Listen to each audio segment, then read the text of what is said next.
Leonard, Rucker. It's really just the Jets chamber pot. Oh, we suck at stuff. To Garrett Wilson. Oh, what a catch! What a catch! That was all Zach, everybody. Oh, Quinn gets him.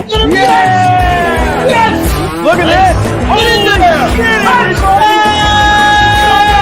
a real live offensive touchdown.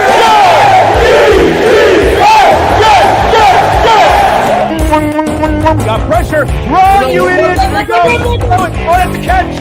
That's a catch. All right, everybody. Garrett Wilson doesn't give a shit. Look at Zachy Poo, huh? Let's go, Zod. Gets it around the end. Run, little guy. Touchdown. Oh! Are you kidding me? I believe in Zod. Let's go, Jets.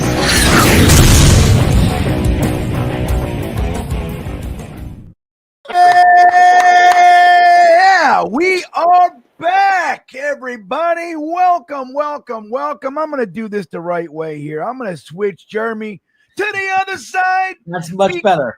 Isn't it better? It didn't feel right. I felt like I was almost like I was going to fall over, Jeremy. I don't know what the hell is going on. Welcome back, everybody. This is the Green Bean and Jets Chaos live reaction and watch party where we hang out and we get together with our closest friends and family and we watch the New York Jets play the game of football. We were not here last week, Jeremy. I don't know if you were aware of that. We had a you might have been just hanging out waiting. I don't know. I didn't check. But we went to the Matt O'Leary, the great Matt O'Leary, his wedding party, and being up there in Long Island, Smithtown, Long Island, New York, up there. On the way home, I drove home and just couldn't put it together to get live. So I missed everybody. It feels like forever, doesn't it, Jeremy? How the hell are you, my friend? I am good. Man, I got a cold on that Sunday trip home for sure. Because by Tuesday, Wednesday, the symptoms kicked in. So it made the turkey more bearable, you know. Like, how are you feeling now? Are you on the mend, friend? I got the cough. I got the cough a little bit. You might notice I might have to mute a couple of times for that, but otherwise I'm on the mends. And if you look above my I don't know what is it to their right shoulder, you might see a little white towel right there. The monogram. That's the monogram. And that the M is for Matt or Matthew, and the T is Matthew, for Mr. and Mrs. Matt O'Leary. Yeah, so Matt's amazing bride, the newest member of the O'Leary clan, one Taylor, she makes monograms and stuff. So that is an official Matt O'Leary monogram that we all received from the wedding. I think mine is in the house. Do I have it out? I didn't bring mine in here, I don't think. But anyway, yeah, it looks like the Mets or something, doesn't it? It's super cool. Yeah. But anyway, that's where we were. I'm excited to be back with you guys. We are playing the Atlanta Falcons today. I'm going to tell you, I put a poll up there for everybody to answer. See where we are these days. You on Team Tank? You just going with the flow? You want to see us win out? Where are you right now? Because I'm going to tell you, this game in particular is a game that I have a sneaking suspicion we're going to win, Jeremy. We're winning this one, and I'm going to root and cheer and do the whole thing. Even though I kind of want us to get that number one pick, you know what I mean? So it's like I'm all twisted up like a pretzel. But before we get started, as we see the great Phil Adams up there from UK, from Stoke-on-Trent, the great Phil Adams, coupled with AbLab, the one and only AbLab Studios checking in. Good to see you guys. Juggalo started us off. I'm really excited to have you guys and everybody else with us here. We'll say hello. Tony Alexio in the house. I want to get us started, though, Jeremy, before the game gets going, because I want to take a look at our sleeper picks, the one and only sleeper hanging out with us. So what I did, guys, you know, Sleeper has an amazing, amazing app that we talk about all the time where you can turn game day into payday. And this is what I did, Jeremy. It makes it really easy. You go on the app. I put the link in the description for you guys. Just make it easy. Soon as you sign on to the app, they say, hey, do you want a free $20 to get started? You say yes. That's what you do. And then you can start. You pick the game you want to play with. I picked the Jets versus the Falcons. They have some prop bets up there. You say, hey, more or less. So what is that? My eyes. So they said Mechie, he's going to get more than 39.5 yards. I said, I think he's going to get 40 yards. So there you go. I picked more. Breece Hall, 0.5 touchdowns. As we see, Breece is increasingly attempting to put the team on his back. Fumbled last week as a result. I think we're going to clean that up. I think Breece has a touchdown, so I picked more. A.D. Mitchell. This is the game where A.D. Mitchell settles in. Oh, yeah. Yeah. And I went more with that 2.5 receptions. And then Darnell Mooney said 41.5 yards. I think A.Z. Thomas, this is his game too. I think we're going to lock up Mooney, and he's not going to get 41.5 yards. Now look at that, Jeremy. I put up $10, and I stand to win $251. You can get up to 1,000 times your money on the Sleeper app, guys. Once you like it, once you do that, the most important thing you want to do when you make your first deposit is use the promo code GREENBEAN, Jeremy. Wait a minute. I didn't put up the thing. Hold, Jesus Christmas. I thought I did. I thought I had it locked. Here we go. I like these. I like these odds that it's paying for this stuff. They're not like unreasonable things. Right? So you look at it. I didn't do look. I was so perfect. So once you take advantage of that $20 entry bonus, once you like it, you make your own deposit. Use the promo code GREENBEAN. They're going to match up to $100 of your first deposit. So there you go. Sleeper's just giving you money to hang out on the app, and they make it so easy for you. Once again, man, the link is in the description. Take advantage of the amazing app. Sleeper, use the promo code GREENBEAN to get that match. And we thank Sleeper for hanging out with us today, Jeremy. An amazing, amazing, amazing thing. Well, how you feeling about that? You feel good about my choices there, Jeremy? I like your choices. Yeah, I like them. But you know, the Mooney thing is bold. It's bold. It is bold. There's no Drake London, so it's bold to put him under 40 yards. But hopefully, A.Z. Thomas, you're a true Jet fan. Yeah. Because what do we want to see out of our rookie? We want to see him shut this guy down. Well, and I'll tell you what about, I think Jeremy and I were talking about it before the stream started today, right? The wide receiver work that we did during the trade deadline. So yes, we traded Quinnen Williams and we traded a Sauce Gardner and we got the picks and all the stuff. And what crazy shit Jerry Jones is saying, oh, I wanted to give him Micah Parsons and a first for bullshit. He didn't offer that. I don't buy it. You see But now. no, there's no way. The Jets would have been like, oh my God, are you kidding me? Micah Parsons and a first for Quinnen. Thank you very much. He wanted our first round. Our pick. first, right. It's so And silly. Rams. It's so silly. But anyway, he added A.D. Mitchell and John Mechie, and these guys have some real potential. This isn't us hoping Xavier Gibson turns a corner and becomes somebody he's not. These are legit premium level talents that all of a sudden we have on our team, and I'm excited to see them explode with at least the average play of Tyrod Taylor, man. So I think A.D. Mitchell, this is his week, man. That's what I think. E-Boogie, our buddy, checking in, says 3-9, baby. Let's go, boys. If you guys haven't picked up on it yet, E-Boogie just might be the most optimistic person we have here on the Green Bean video streams. I mean, look, we got some optimists. Nobody holds a candle to E-Boogie, dude. He is. E-Boogie got it. Want to talk glass half full? E-Boogie is your guy, and we thank you for hanging out with us. I love having E-Boogie around. He's the man. You know, he always keeps it light. E-Boogie Down Productions. E-Boogie. E-Boogie Down Productions. BDP, yo. KRS-One in the house. You know what's funny? I was actually, where the hell was I? I was just somewhere, and they were playing, somebody was playing old Run DMC. I'm talking first album kind of shit. Run Like Hell or whatever that was called, right? I forget.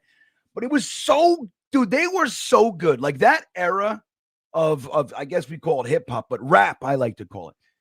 What banging? LL Cool J, KRS-One, fucking I loved BDP. Oh, KRS-One. Give me I did. Scott LaRock. Boogie Down Productions. Yeah, I love that shit. But anyway, guys, we got a few minutes, 5 minutes before the game starts. I'm telling you, as Boss Girl checks in, or as Zonka says, it's game time. Not quite yet, buddy, but I love having you. As you guys know, Zonka gave us this guy right here. This thing. He made us these necklaces. I'm still grateful for that. I wish it gave us more luck, Andrew. But look, we try, man. There's just nothing we can do to change the luck around here. We're always trying. But anyway, Boss Girl checking in. Everybody hanging out. Rusty Spooner in the house. I want your drugs, E-Boogie. That's right, man. E-Boogie's high on life, Rusty Spooner. That's what it is. He's we should all learn a thing from E-Boogie. But the game is going to start in just a few minutes. Kirk Cousins is starting today, Jeremy. How do you feel about this? Jeff Ulbricht, if you guys don't remember, Jeremy went down to Mobile to the Senior Bowl and got to interview Jeff Ulbricht. And toward the end of the interview, Jeremy really went out on a limb and proclaimed his love. He said, "We love you." I said, "We love you, Coach. We love you." And he turned around. He goes, "Okay." He looked back. He looked. I'll do it. Like he turned around. He looked back. I said, "Love you, Coach." You won. So, yeah, Boss Girl said, "I'm on team competitive loss." That's the thing. Like, look, we really do want to see Aaron Glenn. Like, look, no matter how you feel, even the guys that are like anti-Glenn, like they don't think he's got the chops and all that, I would venture to say, even if you feel that way, if he wins, like you want him to win, it would be great to have our coach already, not have to do this whole rigmarole over, right? I think Darren Muji, the general manager, has really shown us that he's not just a schlep. He's not Idzik. He's not Mike McCagden. He's got some chops. He's been pretty shrewd, and he's done some things that I think give us the hope that maybe, just maybe, we're in good hands. And Aaron Glenn, if for nothing else, the team is starting to emulate. So look, the penalties are down. The intensity is up, so I think that's really important. And I'm kind of happy with the direction we're going, but it's going to be tough. You want to see them compete, and AG making his impact on the guys, and Mechie and 80 Mid. You want to see these guys play well, so we, might have our guys. At the same time, having that number one pick would really be sweet, Jeremy. That's the whole thing. It would be a wonderful, wonderful thing. It doesn't mean the quarterback that we love would necessarily hit and be the guy. It doesn't mean that. But when you fall in love with a guy, when you want a guy, it's nice to be able to go and take him without having to trade draft capital and move up. But just do that. We keep our other pick. We keep our 2 second-round picks. Next year, we go in with 3 first-round picks. It's a beautiful thing. Yeah, it's like, so we just got to make sure that the infrastructure's there. So we got 2 minutes until game time, everybody. New York Fran checking in. I thought Nanny's funeral was the worst thing to happen this weekend. Who's Nanny? Is it your nanny? I'm sorry to hear that. If you lost, that's a shame. Until I realized the Jets play too, my nap is contingent on the first half. Yeah. Oh, I don't know who Nanny is, so I'm sorry to hear of your loss if that's what's going on. But yeah, I think it's all about the mindset, New York Fran. If you go in, it's like we started this season. I think a lot of people lost their marbles because they really believed. Somehow we got into all these debates prior to the season. There was a large group of Jets fans that honestly believed that this team was going to surprise and make a playoff run. I didn't see it. I was like, I don't get it. But hey, so that's why when we started struggling, they were collapsing. They were fucking losing their marbles. So I think the way you go into this game, just how you view it, it's going to help your psyche, I think. So maybe nap time's important. So we'll see how it goes there, New York Fran. Swamp Ranger checking in from the great state of Hawaii. Let's go 2-15. Draft Mendoza, keep all the picks, then draft Arch Manning in 2027 so we can run all the quarterbacks. Dude, let me tell you something. If we got the number 1 overall pick and we just take a quarterback, you take Mendoza, you take Moore, whoever you like, whoever's there. We don't even know who's going to be there, right? But you take your guy and you play him and the whole thing. And then next year, if you're up top and Arch Manning's, I don't give a shit, dude. Take him. You know what I mean? I know that's silly, But I'm tired. I'd rather have, that Parcells said, if you have 2 starting quarterbacks, you really have none. I'm not into that. That's old shit. It's like that's the era defense wins championships. I don't think so. I think the NFL has changed significantly. I would like to have as many quarterbacks as we can. I'm used to having none, so I want some. You know what I mean, Jeremy? I'm with you, Swamp Ranger. Who else is checking in here? Thanks for checking in, my friend. Wait, Dom C just sent a picture. I think he's at the game. He said, packed house. It's completely empty. Completely empty, Jeremy. Holy shit. You see that video he just sent? Oh. See if you can put it on the screen. Go ahead and if you can add that to the thing here. What does that say? Pat. Dude, I have no idea what that name is, Jeremy. Can you help me? What does that name say on the super chat there? Oh, a Pat do.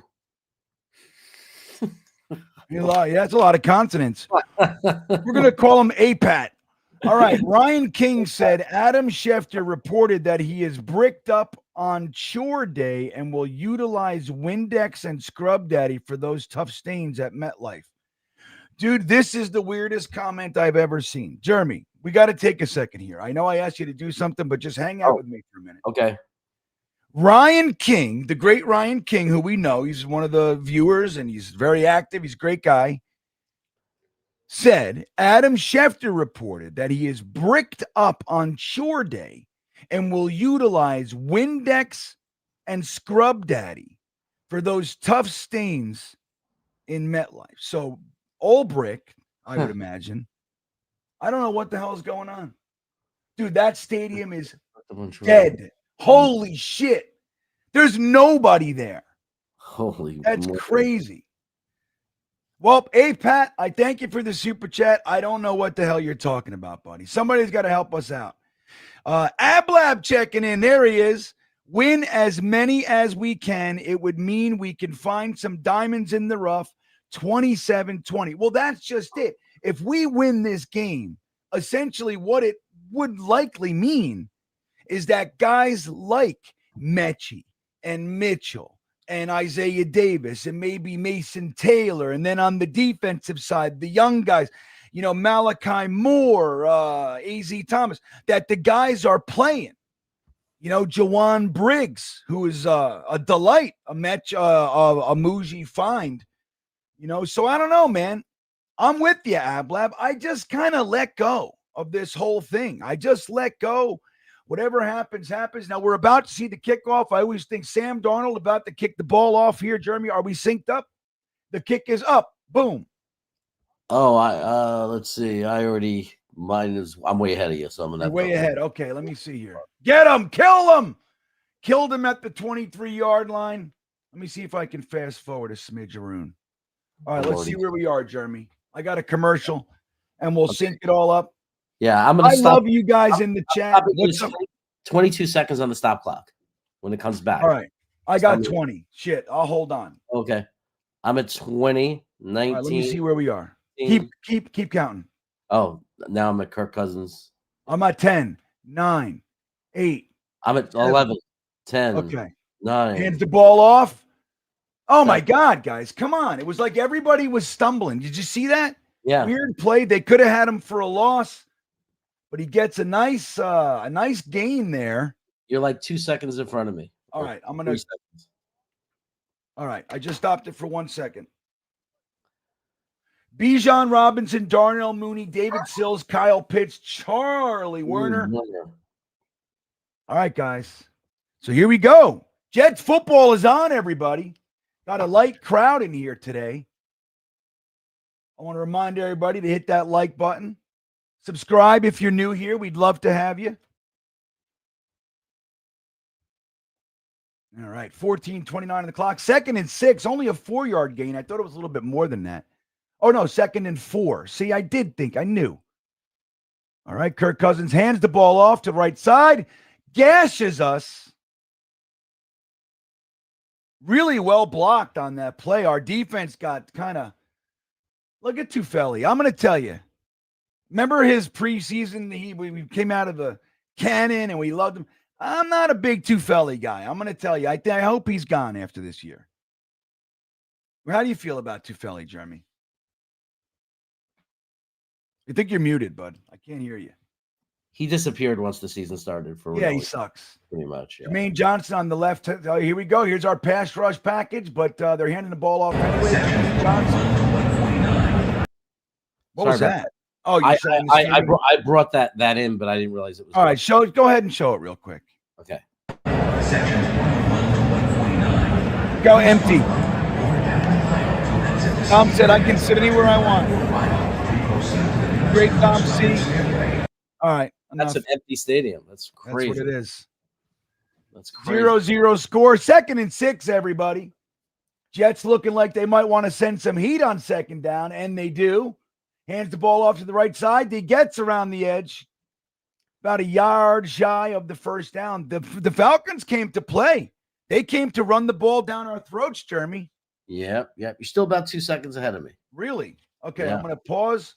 32, 31, 30. Oh, I got 27. Okay, hold on. 27, 26. Okay, we're locked. Okay. I'm on 24, 23, 22. Yep, perfect. We're good. All right, I went to the UVA game last night. UVA beat Tech. I'll show you guys some videos of that. They stormed the field, Jeremy. I ran on the field. I saw the video. It was wild. It was great. You don't see that much these days. No, the pitch to the right side. Who's coming? AZ Thomas. Nice. They stopped them. Yeah, AZ Thomas with the nice open field tackle. Mike Baptiste for 3rd down. That was good. It's that funny. was a silly play, dude. Jeremy, they're gashing us up the middle, and then they spread it out like that. Yeah, it's a little weird. They try to overthink it. You know what I mean? Yep. AZ Thomas with a beautiful open field tackle, everybody. I don't know if you know that. That's what that was. Who's this? AJ Spaz checking in. YouTube changed my name. Sadly, I see us win. I know they changed everybody. It's like, it's weird. They started using like your emails and shit. I don't know what YouTube's problem is. Yeah. Like you know what these fucking platforms do, man? Like these nerds, like the computer world, which we're in now, they could never just leave. They're always upgrading and changing. And it's like, dude, just leave it alone, but they can't because they're constantly tinkering. Like every time I get to learn like my iPhone, as soon as I am comfortable, they upgrade, update, and they change everything. Shit that was on the right is on the left. It's on the top. It's on the bottom. I don't know what's going on anymore, Jeremy. I'm an old man. I know this, but still. Yeah, it's almost as if they don't like talk to people in the world and find out. No, like, they're living in. We didn't ask for this upgrade. We didn't ask for it. We don't want it. We just like it the way it is. Like I still think remember Steve Jobs, like when Apple iTunes came out, it looked like it had like a black shiny bottom and it looked like a jukebox with all the records and you could scroll through them. Remember that? And it was beautiful. Yeah. And then they changed it to like this white static. It's just it sucks. Ugh. Steve Jobs was all into like beautiful graphics. And as soon as he died, they were like, pfft. Anyway, as I complain, I know, but I'm with him. It's like, I just want everybody's name. I want to know it's Blitzcrew. Now everybody's different. Blitzcrew's name is like fucking Cat Pat or some weird shit. Canuck. It's weird. I hate it. All right. At least we know who Juggalo is, right? You can change your name back. I did. It went from 1976 back to Juggalo. So Juggalo, do this. Write as a comment right now. Tell everybody how to change their name back, and I'm going to pin it to the top of the damn thing. I'm going to tell everybody all super chats. I forgot to do it at the end of the stream. Jeremy, you got to remind me. At the end of the stream today, all super chats and memberships, we're going to do a drawing, and somebody's winning a Green Bean hoodie. A What Would Green Bean Do hoodie in the color of your choice. It's a beautiful hoodie. High quality. I love it. Myself, I wear it all the time. It's funny because people see like my face on it. And people are like, is that you? Everywhere I go, like, is that you? I'm like, yeah. What would I do? You know? Swamp Ranger checking in. Saints are in full tank mode. See, they know how to do it. Remember the Trevor Lawrence year, Jeremy, right? Yeah. The Jets had the first overall pick, like 80% of the season. The second we won that game against the Rams, you know what the The Jaguars did because they took first. They benched Minshew. They benched everybody. Right. And that's how you do it. Yep. They said, do not win another game. Do not win another game. We want this kid. And that's the thing. It's like, all right, here we go. Well, oh, he threw that into coverage. Who was that? That was Mechie. It was good coverage. He got his hand in there. I still would have rather seen him catch it. Yeah, the guy was already in there when he threw it, even. So our offensive line playing another game together. Look at these guys. We got some work to do in the offseason. We got to make a decision on Simpson, obviously AVT, and Josh Myers. I think they should retain Myers no matter what the deal is as depth. Tyler Johnson is back in and starting. Why would you do that? Why? I know, it's so silly. It's Brees so all to the outside. Nice move, Brees. Nice. Look at this guy. Don't fumble, Brees. Why would you start Tyler 8 yards? Why would you start Tyler Johnson over AD Mitchell? That makes no sense. I know. It makes no sense. I know. I'm with you. It's almost Salah-esque. It's like you feel like you're supposed to. But here's what I will say. Tyler Johnson, right before he got hurt, had a really good game against the Bengals. I think it was. I want to evaluate. I want to know if Mitchell's the guy. Is Tyler Johnson really a part of your plans? Like, really? Maybe he is. Maybe they think he's the guy. I mean, I don't know. All right, man. 3rd and 2 after Brees scampers for 8 yards there. Big first. Tyrod Taylor back to pass. Jeremy tosses it to Mason Taylor for the first down. I'm telling you, man, he's a vacuum. It's nice to see a pass go past the sticks. Isn't it nice? In front of the sticks. Ooh, Myers could have got called for a hold there. So AJ Spaz says, I guarantee we let AVT go and he turns into a perennial Pro Bowler. Well, dude, if that's what happens, then that's what happens. But look, I don't think, realistically, I don't think we can continue to buy in. 3 years of his 5 hurt. Tyrod Taylor back to pass. Plenty of time with it. Look at that line, dude. Wow. Look at that. Did you guys see it? He was watching Mason Taylor the whole time. It was just. I know he could have tossed it earlier. He was looking to see if there was something better. He was looking right. He's looking downfield, which I approve of. He had it. He's like, I got my first. And look, he's got a guy. He's a little afraid. He had AD Mitchell. He had AD Mitchell. Yeah, you got to trust Mitchell on that kind of play. Throw it right. Well, you know what? It's a little more dangerous though too. He's got to get it over the linebacker and before the safety. So Yeah. You got to throw. I'm all right with him settling in, Jeremy. I'm okay. Yeah. Pitch to the left side. Brees gets caught. Oh my God! Wow, not bad. Looked like Brees was going to get caught from behind. Makes it into a gain. Looked like it was going to be a loss there, buddy. Yeah, he said no. About 3 yards. Jason Edwards checking in. Good to see Jason Edwards as always. Well, hello everyone. I'm going with the flow. AVT is an unfortunate injury magnet. Go Jets, dude. I got a fly in here, which I just killed, by the way. It's like 20 degrees here, and I got flies. Like what the fuck is? It was like hot for 5 minutes, and they all got born again. 2nd and 6. Tyrod Taylor fakes the handoff. Look at all the time. Dumps it to Isaiah Davis. Wow, very nice job. Oh, what's the face mask? Maybe. That? I hope it's a face mask. Something to do with the tackle, right? Yeah, horse collar. It looked like it's going to be a horse collar or a face mask or something. I didn't see it. No way we could have done anything wrong at that moment. Unless he was calling a hold for the lineman blocking for him or something. Yeah, it's on us. Twice, legal man downfield. Is that what that was? I can't hear it. Oh, maybe, yeah. Well, yeah, he touched his hat. Yeah, such bullshit. I hate that call. I hate it. Tyrod Taylor took too long to get the ball to Isaiah Davis. That's what happened. As Frankie would say, dumbest rule in the NFL. Yeah, I know. I miss Frankie. Frankie, if you're out there, we miss you, buddy. Love you.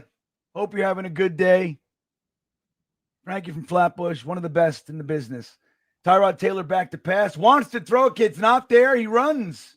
Wow.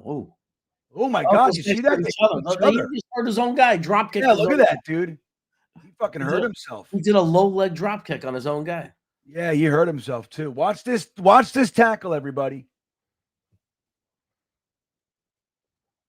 Yeah, he wanted that screen. Brees is covered. Yeah, you see. Look at that. It's like Rocky Johnson. Yeah, he hurt himself. Rocky Johnson. Wow. Remember when we were kids, he used to do all the drop kicks? Yeah, hell yeah. Sauce just limped to the locker room.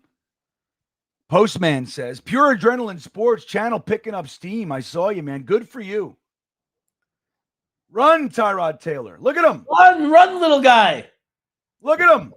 Oh, he stopped short. He said, wait a second. We're supposed to be tanking. Yeah, I don't know. He slid, but it was, he slid. I don't know why they let him hit him. Yeah. It was a weird one, but still. When they slide, you got to. Oh, look at that. Mechie didn't get past the line. He's got to fucking put some pep in your step, Mechie. What are you doing? Blew up the play. Tyrod Taylor's feeling it. He's feeling it, Jeremy. Yeah. 4th and 2, they got a punt. He didn't make it. He really tried. Not a hard. All right, well, hey, look, if you're going to punt, I do still want to see some offense. You know what I mean? Nice, 10-yard line. I would never good punt. I would never wish ill will on Sauce Gardner as a human being. I hope it's the kind of injury where he just has to miss the rest of the season, but will be fine just the rest of the season so the Colts could lose as many games as possible. Yeah, I know. I want to see the Colts start. And Dallas has been winning since they made the trade. They fucking beat the Eagles. They won on Thanksgiving. Who'd they play on Thanksgiving again? They beat the Eagles and then they beat Kansas City. Kansas City, right? You would think those were 2 great games for the Cowboys to lose, and they won both of them. I'll tell you, George Pickens, man, I can't say enough about that guy. It's why he was my favorite receiver in the draft. Now, I'm delighted with Garrett Wilson. Make no mistake. Love him. And I think if the roles were reversed, Garrett Wilson would be doing all the things Pickens doing. You know what I mean? So it's Garrett Wilson was here. If Pickens was here, it'd be the same thing. But boy, oh boy, is that guy a badass. Yeah, really is. I mean, when did he go? I think we could have grabbed him in the 2nd round as an extra. Who, Pickens? That's where he went. Yeah. He was a 2nd round pick. But we had 2 seconds that year. We used one to trade up for Jermaine Johnson, which I'm fine with. And then the other one we used on Breece Hall, which I'm fine with. You can't get everybody. You know what I mean? That whole class and we really love the wide receivers in that class. So many are looking good. Even Jameson Williams now has emerged. Yeah. And I loved him. So, I mean, a lot of those guys are really Olave. He's been great when they play halfway. You know, when the New Orleans Saints quarterback plays at all, Olave is good. Olave is really good. But he's been banged up and stuff too, right? He's had a lot of concussions. That's the issue with him, right? That's the fear. Calf injury for Sauce. Do we know how serious it is? Just enough to miss some games or play at 100% to hurt the Colts and have them lose a bunch of games. I hate rooting against the Colts. I have nothing against that organization. Oh, I love rooting against. I hate everybody. I have no problem rooting against Jeremy. None. All I care about is that draft pick. You know, like I would love it for the Jaguars to pass them in the division, and then somehow they don't make the playoffs would be just a dream. So let me just show you something. I want to show you guys. I want to take a moment and appreciate vocally my wife. My wife made me a pot of coffee in an old school thermos, which she found. She went out and she was so proud. She's like, dude, look what I got. Like an old school. This thing's keeping shit hot. It's not like these newfangled thermoses that are out there. They're all bullshit, you know? This is like from the 70s. She made a fresh pot of good coffee. Jawan Briggs jumping. And she set me up. Dude, I'm going to show you, Jeremy. Dude. Look at that. Looks like the old school. Look. She even sent me a thing of half and half. You know? This is my life. And a whole bag of Splendas for my stream. You see what happens when you go to a wedding and you act like a gentleman and lead her onto the dance floor and dance with her a few times. You see what happens? danced, right? You saw me. You danced. I'm not a dancer. I asked my wife for the whole time, hey, as much as you want to dance, I'll dance. I'll tell you who was dancing, though. Ryan is a dancing fool. I got a clip of Ryan, man. Ryan is a dancing fool. All right, we're missing the game here. Okay. Look at this. Who was that in coverage? A.Z. Thomas getting burned on the play. Burned. Burned. Burned like toast. Oh, the only thing I don't have is a stir. I'll use a pen, Jeremy. That's what I do. All right, we got 1st and 10 here. Hands the ball off, left side, gashing us. Ooh. 9 yards, man. We got to do something up the middle. Yeah, our run defense not looking so good at the moment. Where's our linebackers? Williams Phillips being manhandled. Yeah, Phillips got. I mean, Phillips plugged his hole and forced him inside, so that's all well and good. But I don't know. I like Phillips, but the jury's still out for him with me. I don't think I like Juwan Briggs, but Phillips I'm still not in love with. Hands the ball. Okay, you got to make this tackle. He gets the first. Either way, I think you got to draft a DT in the second. Yeah, no doubt. Oh, yeah. No doubt. I'll tell you though. I just once again, man, wait till that 5th, 6th round and get me some fucking fatty, immovable guys. And they're there, man. They're always there. They're always there. Like, dude, I just want guys that can't be moved. That's it. 2 gappers, man. 350-pound fatty. Right. How many times I got to say this? The guy who played nose tackle in college. You just stick him on one of the sides. Right. Tell him just to be fat. They can't. Look at the pressure. Okay, squashing him. All right, yeah. Kirk Cousins has to throw it away. That's what we want. Who was that with the initial pressure? I missed it. I don't know. That was 51. Is that Watts? No, 51 is Moanga, whatever his name is. Oh. No, it wasn't him. It was Sherwood came, and then he came, yeah. Sherwood initially. Chase the linebackers. We asked where they were. There they are. So I want to thank my wife again publicly. It's very nice to be married to an amazing woman. Why is it only second? That's got to be third down. How was it only second? Then tell because he threw the ball away. Here we go. Grounding. Oh, come on, guys. And then you just give it to him. You just give it to him. That's soft defense. Soft. Who's Taylor in the backfield? Who is that? Taylor. I don't know who that is. Him. Huh, I don't know. Who the fuck is that, everybody? Got a guy named, that's Pitts. Kyle Pitts. Jeremy was talking about it before the stream started. Kyle Pitts, he does nothing all year, and then he's a Pro Bowler when he plays the Jets. Always. So just brace yourself. First big game of his career, Jets, in London. He's not doing terrible, though. He's having a year. Fake handoff again. Look at our guys getting swallowed up. Come on, everybody. I heard that when Pitts was doing good in London again when we played Atlanta, when he was burning us in London, that Phil Adams yelled out the C word. But apparently in England, you're allowed to yell out the C word. Yeah. It's not the same. You know what I mean? Like the impact that it had. Here, it's like if you say that word, you could get fired. You know what I mean? Yeah. From a job. Or be forced to sleep upstairs. Yeah. Oh, yeah. Right. Like my wife, that's the number one word that she doesn't want to hear. I don't say that word ever. But in England, it's just a word. She doesn't want to hear it. No. All right. 2nd and 6, everybody. Here we go. Kirk Cousins back to pass.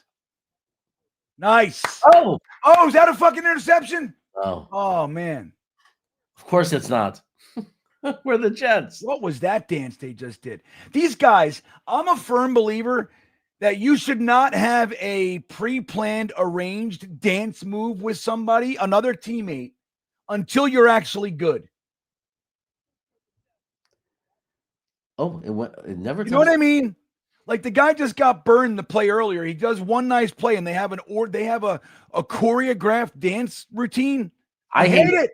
I hate it when you're down a lot and they're doing that. Right. Jermaine Johnson, come on, get him. Yes, who was that? Clemens? Michael fucking Clemens. He's so happy. There he is. He's going crazy. Look at him. Look, he doesn't know what to do. Damn right. Maybe his guy could get fired up. Michael Clemens, everybody. Do you know the people who want to tank are saying, of course, now he makes a play. Look at him. I know, right? We want to tank Clemens. Look at him. Roar. Did he even do it, or did the Cousins just fall down?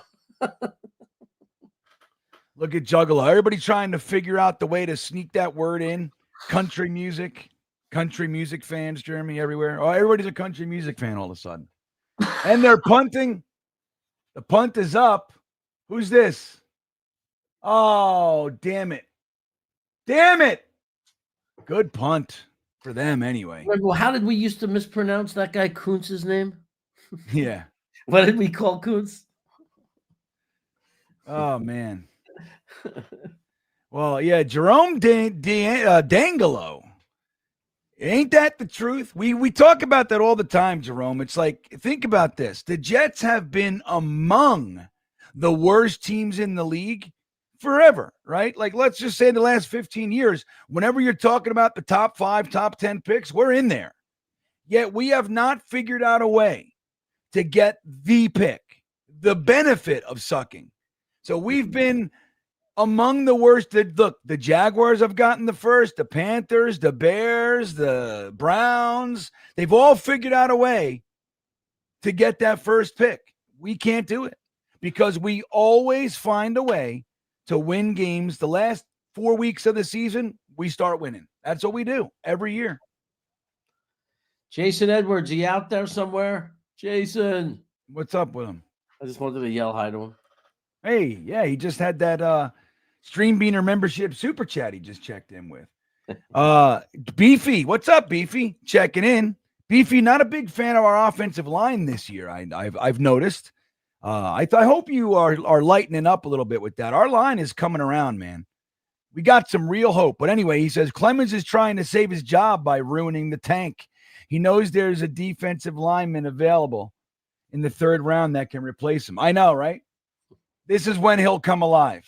It's nice to see him get his little sack there. I mean, the guy's trying. He just sucks, man. Beefy. Crook says MetLife looks like a ghost town. Yeah, man. They really do. It's ridiculous. It really does, I should say. Because we're playing a team that doesn't have any fans to come fill the stadium. That's right. Not a lot of They don't travel well. If this was the Steelers or the Ravens or the Chiefs or whoever, it'd be Niners, right. Dolphins, it'd be packed. Yeah, we're from Georgia. We're not driving up there to New York. Look, there are damn Yankees up there. Clemens for president from Paul O'Brien. Oh, Gina Arena. What's going on? Where's Gina? There she is. Aunt Gina checking in, everybody. Nice to see you, Aunt Gina. Hi, everyone. Hope you all had a great Thanksgiving. That's right. I didn't even say that. Happy Thanksgiving, everybody. Hope you guys had a nice time. We stayed uber mellow, man. We were like super, super mellow this year, buddy. How'd you do? Yeah, we go to a really good friend in the neighborhood. He's actually the only Jet fan and probably other Jet fan in Sacramento. We went over with his kids to his wife. My friend, his wife is my best friend from college. So we went to her mother's house, who I've known for over 30 years now. Nice. Italian grandmother cooking Thanksgiving feast. God, I love it. I love Italian Thanksgiving. Yeah. All right, here we go, Jeremy. On our own 5-yard line, hand the ball off. Reese is met behind the line of scrimmage. We just lost a yard on that one. What was up with that spin move? Like, he didn't change direction. He just looked like he just spun around for no reason. Divine Diablo with the tackle, looks like. Remember, I like Divine Diablo. He came out of Virginia Tech. I liked him. Yeah. I'll tell you, what I contributed is I made a mashed sweet potato. You did? We did that too. We had our own sweet potatoes that we grew and we mashed them up. Taylor back throws the ball. A.D. Mitchell with the catch. About what, 5'6" there, Jeremy? Looks like. Yeah. It sets up a manageable 3rd down. Manageable third and manageable. 4 yards for Jets chaos. Yeah, that's that I call that the kind of thing where you could actually throw to the sticks or throw past the sticks. What is this? Juggalo says Clemens can break Derek Thomas's single game sack record, and I'd still hate him. Yeah. God rest Derek Thomas's soul and everything, but I'm still resentful over him. Him and Junior Seau. Every year, Mo Lewis would have more stats, more sacks, more, and they got overlooked for those two guys every single year. Taylor going deep. Oh my God. Flag. And he drew the fucking flag. There you go, A.D. Mitchell. He turned into this with his arm. Right. You got to know how to draw the flag, and he did it. Aaron Glenn, happy. All right. Ablab checking in. Love Ablab says tanking is for losers in football, Losers. in life. Come on, never effing quit. Look at Ablab he's putting his fucking flag in the ground, Jeremy. Yeah, I look, forgot to end the late there, poll. too. You're just too there early. You got to turn around. If you're the defender, you got to turn around. How many times? Oh, we got a spammer. Yeah, I got him. You get that? You got it? Okay. Yeah. So the poll here, let me get this play. And Juggalo, did you put the directions on how to change your name back in there? I didn't see it. Ruckert with the 4-yard gain. Nice little reception there. Breaking 2. All right. Juggalo. So, all right. So we did the poll. Where are you guys at? You know, what team are you on? Going with the flow, 37%. 35% said I'm 100% team tank. And 28% with Ablab and said, win as many as you can. Quite tight, that poll, actually. Yeah, I gotta say, I was like going with the flow. I'm kind of confused about it. Mixed feelings. Look at Taylor. No way. No way. God. Look at him. Throw it away, dude. Yes. Dude, that was incredible. That was going to be a fucking Zach Wilson sack loss. 20 fucking yards. Oh, my God. It would have been 3rd and 33 or something. Yeah.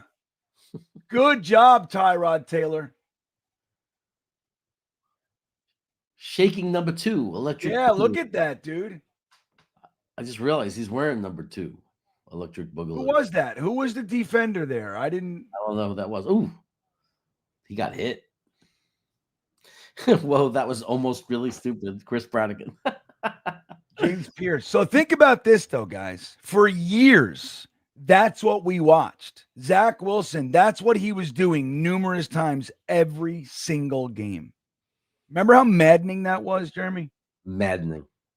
We can't afford to have Taylor hurt because I really, even the tankers don't want to see Fields, right? Just because it makes your stomach turn. Right.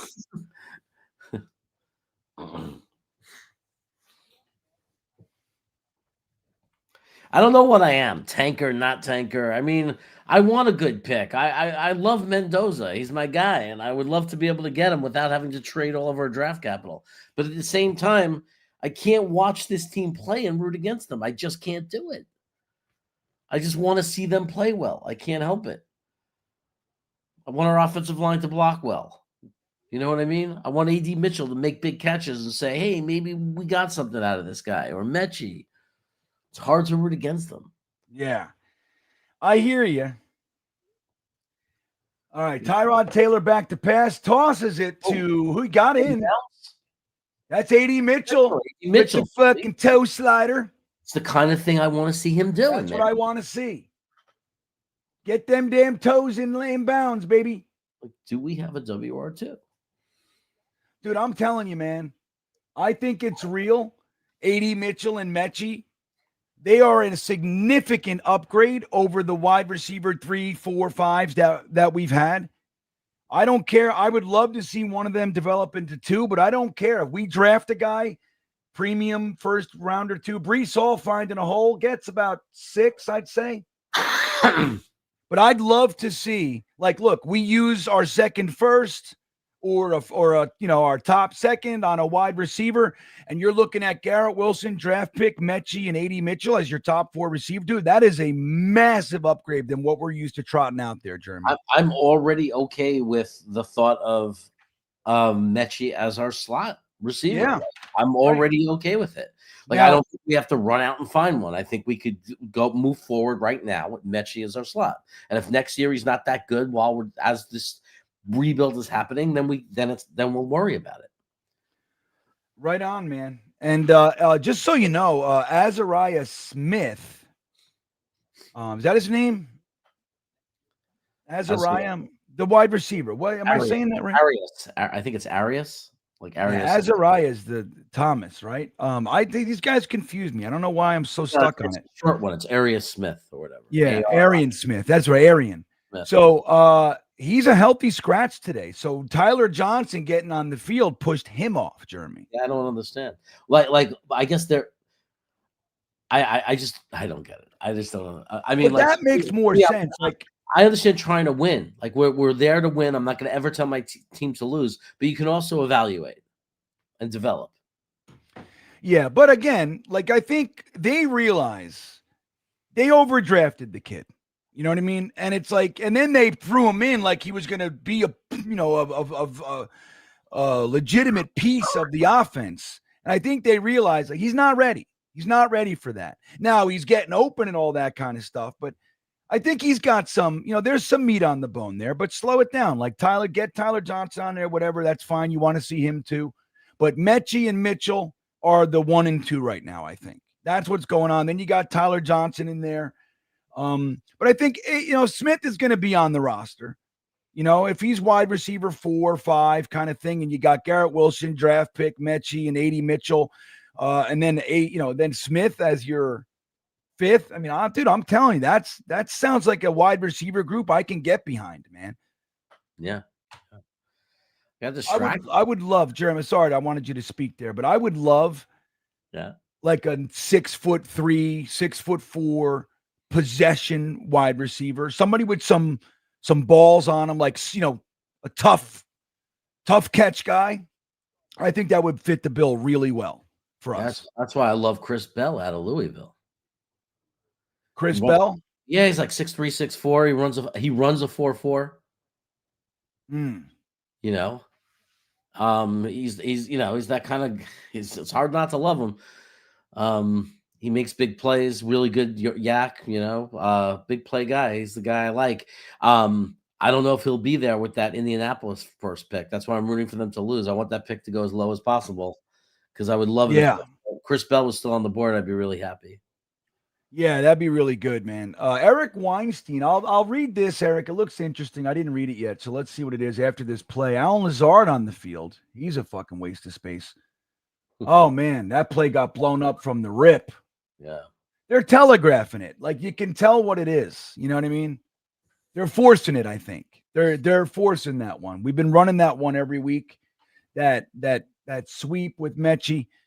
10 straight losing seasons, 15 straight without playoffs, 57 years since a Super Bowl appearance. Yet, Jets fans will not go into the NFL offices in Manhattan demanding the team to be sold. Dude, Eric. I don't think that would work. I mean, I don't even know what that is. I don't even understand. I mean, with all respect and all, I hear you. You can't force somebody to see. You can't force an owner, dude. He's the fourth. The Jets are the fourth most valuable franchise in the NFL, dude. As far as they're concerned, it's working. Did he bobble? They're saying he bobbled that and didn't catch it. Oh yeah, shit! Punt. Damn. Yeah, I honestly don't. I mean, being realistic, there's no grounds. Like you can't just take a team away from an owner without. Yeah. Grounds. Like losing is not grounds. Right. You can't. I mean, the thing that we could do is stop watching. Like if the ratings went down and the stadium was empty and they weren't selling anything, but it's not. Like the Jets fans and whatever else is going on. Like, dude, we're still supporting the team. The punt is up. We're watching it right now, Eric.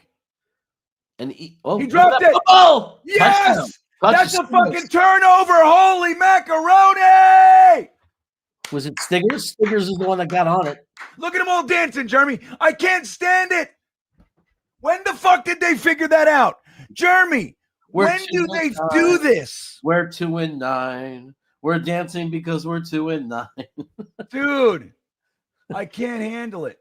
But the special teams, they've been the one good unit. Special teams, hey, I mean, look, I'm all about them being happy. Stickers with the fumble recovery. You know what I like what he did there? The first thing he did was secure that football. Guys, we just got a turnover. Oh, they didn't give us the touchdown. But he wasn't touched. Why can't? Oh, you can't. Touchback. It's a touchback. What do you mean a touchback? That would be 20. That's a touchdown. Wait a minute. No touchdown. Because he was all right. Because he was. Touch him? I don't know. Oh, it's because when you fall on a ball, when you touch the ball on a kickoff, it's like downing it. I honestly, I don't know. Yeah, I'm with you, Ange. Don't get me wrong. I'm just poking fun. Like, when the fuck did they figure this out? Hey, guys, it's dance class today at 2. Look at that. Yeah, Brees Hall with the touchdown. So my sleeper. You guys saw, I said I picked one. Brees Hall's going to get over 1.5 touchdowns today. So we just did that. I wonder where 80 Mitchell is on my list.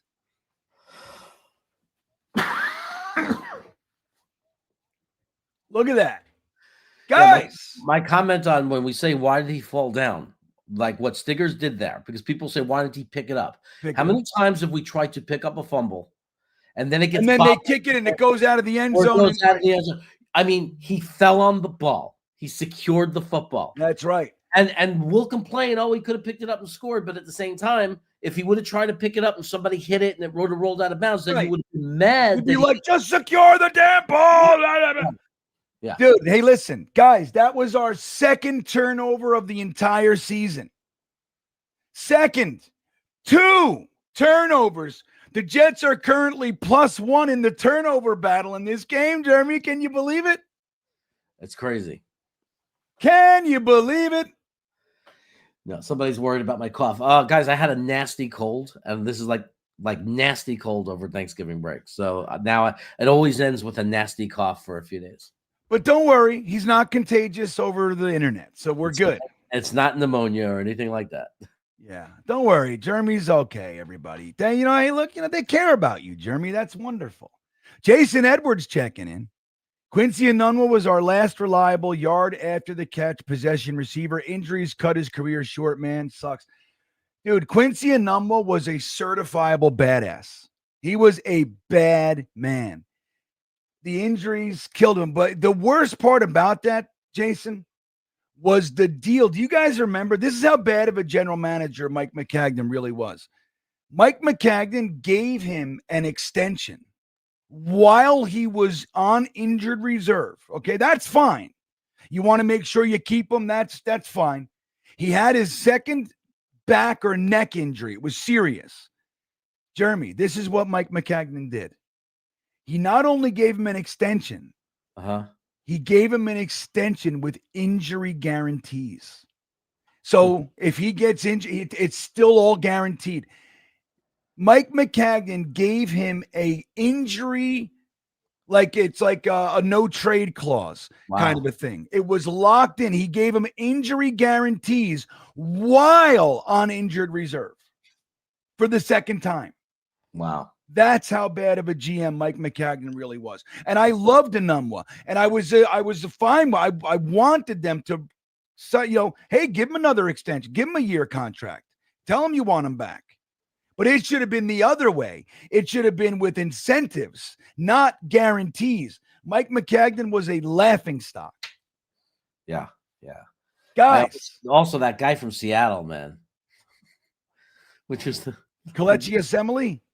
I don't know, the GM from that we hired from the Seahawks over there. Oh, Idzik. Yeah, Idzik. Dude, Mike McCagnon was actually worse. Idzik came in, and the one thing he did well was he cleaned up the Tannenbaum contract madness. So when Mike McCagnon took over, he had $75 million in cap space. He had all this. It was a completely clean, Mike McCagnon, remember, he signed Revis, Cromartie, Gilchrist, Buster Screen. He fucking drafted Leo. That first year, that's how we got to 10-6. All right, get him. Look at that tackle by Isaiah Davis. Why are you fighting, everybody? No reason to fight.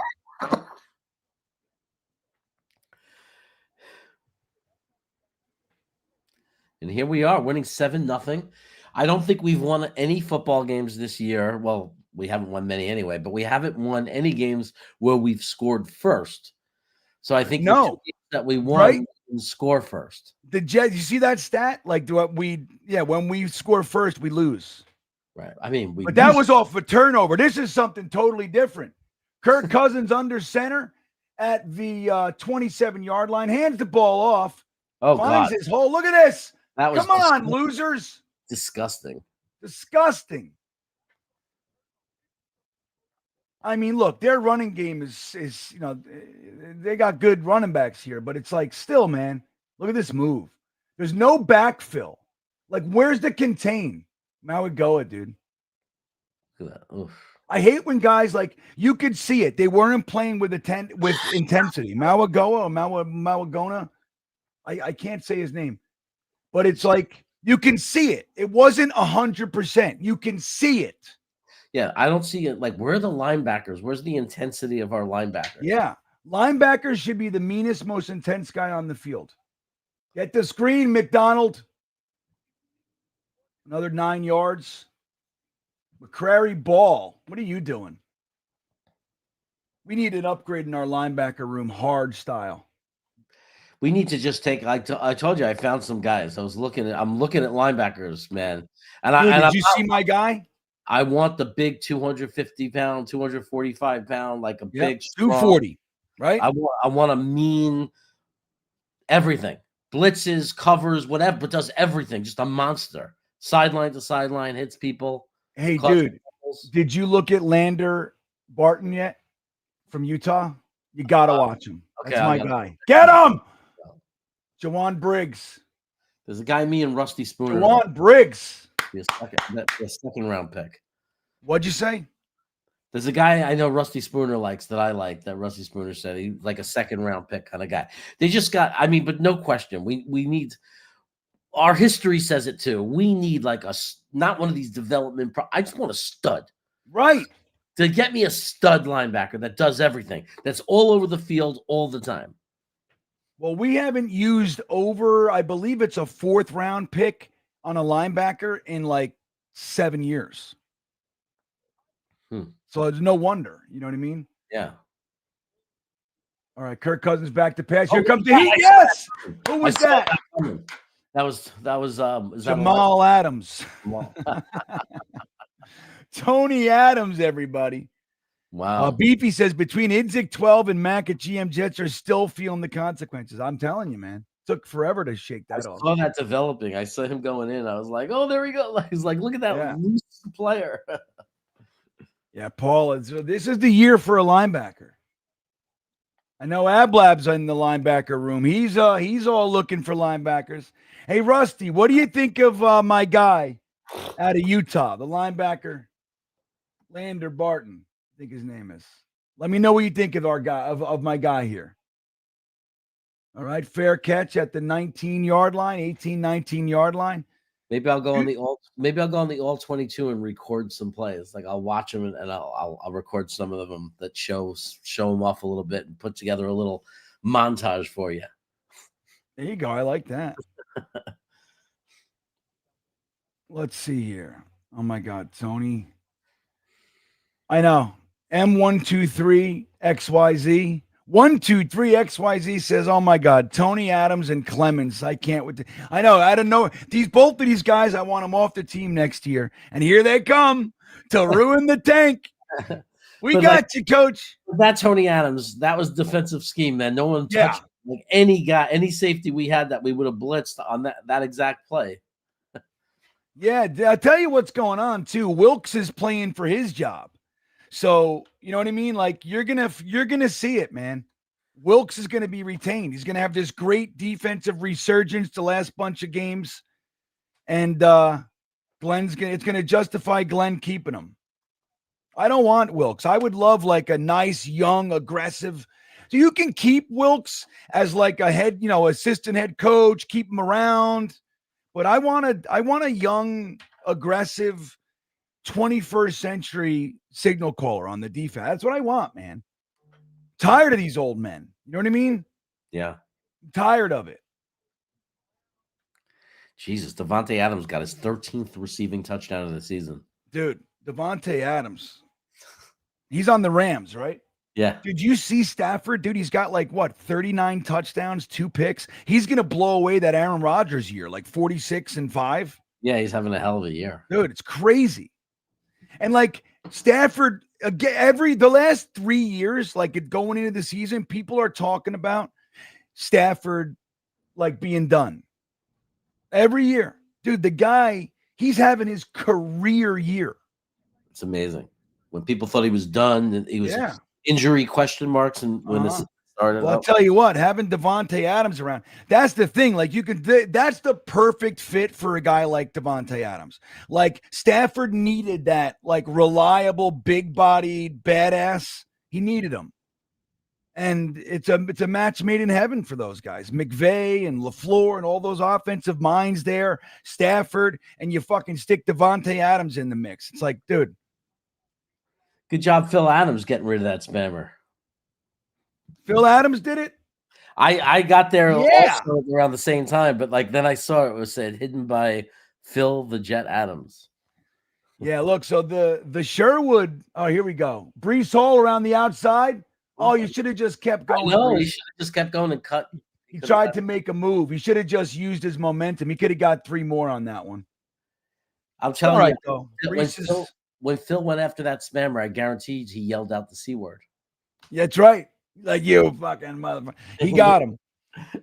Yeah, I don't think Sherwood is horrible. I think he's definitely not as good as we hoped. But I think the thing with him, he's supposed to just be a weak side linebacker. Like, that's what he is. He's not supposed to be like the focal point, the main guy, the captain, if you will. I hate those. Mike. I hate we better not get back to these second down lose yardage. I hate it. I am so tired of that. Always with these fancy plays behind the line of scrimmage on second down when you have a good first down. It's the dumbest thing. Just go forward. Yeah, I know. And think about it. Brees would have did that on the first down. It'd be 1 yard. We'd already had a first, in my opinion. All right, hold on, Ablab. I'll get right to you, buddy. Tyrod Taylor shotgun. Isaiah Davis picking up the block, the blitz or whatever. Terrible pass. Terrible pass. That was all Tyrod. Just imagine what we could look like with a real quarterback one day. Yeah, because look, he's a significant improvement over Justin Fields. Like, at least we're able to see an offense, right? But he's not the guy either. You can see it. He's very limited, Yeah, very limited. I'm telling you, Jeremy, any of these guys coming out second round, if you can't get like your main, the big number 1 overall pick quarterback, just take somebody in the second and they're going to be an improvement. I'm telling you, man. Yeah. And then next, you gotta take quarterbacks every fucking year till we find our guy. All right. Ablab checking in says this draft is linebacker rich. We will for sure get a baller. I'm with you, buddy. So look, I'm with you, Ablab. We're gonna find our guy. These little project guys, like enough. So Rusty Spooner says, I'd be happy to get Barton and would love to get both him and Sonny Styles, who's 6'5", 250. We'd wreck the house. That's it, dude. You guys got to see it. So I can't wait to do my linebacker evals this year. Like I'm excited about it because it's one of my favorite positions, period. But it's one of my favorite positions to really like scout and break down. I love linebacker play. So it's going to be a fun year because not only do we need one, but I believe the Jets know it. So it's going to be, I think we're going to see second rounds latest. We might even use, think about this. We get our quarterback. Let's say we lose out, which isn't going to happen. But let's say we get the number 1 overall pick and we take Mendoza.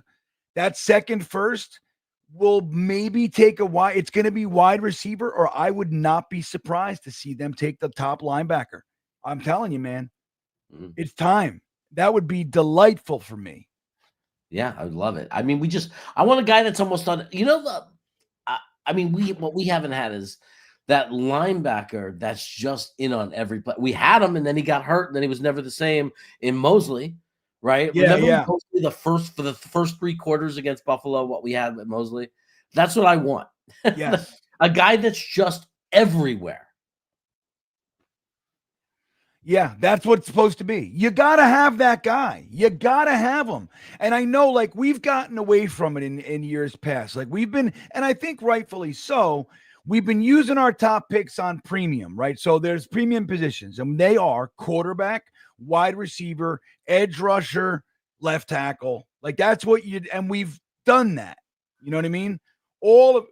We used one on AVT, not only a first, we used a first and 2/3 on AVT. Let's not forget that.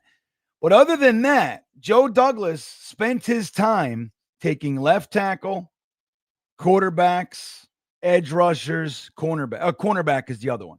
So I get it. It makes sense. And it's, but right now, I know a lot of people don't look at linebacker as a premium position. And technically speaking, it's not.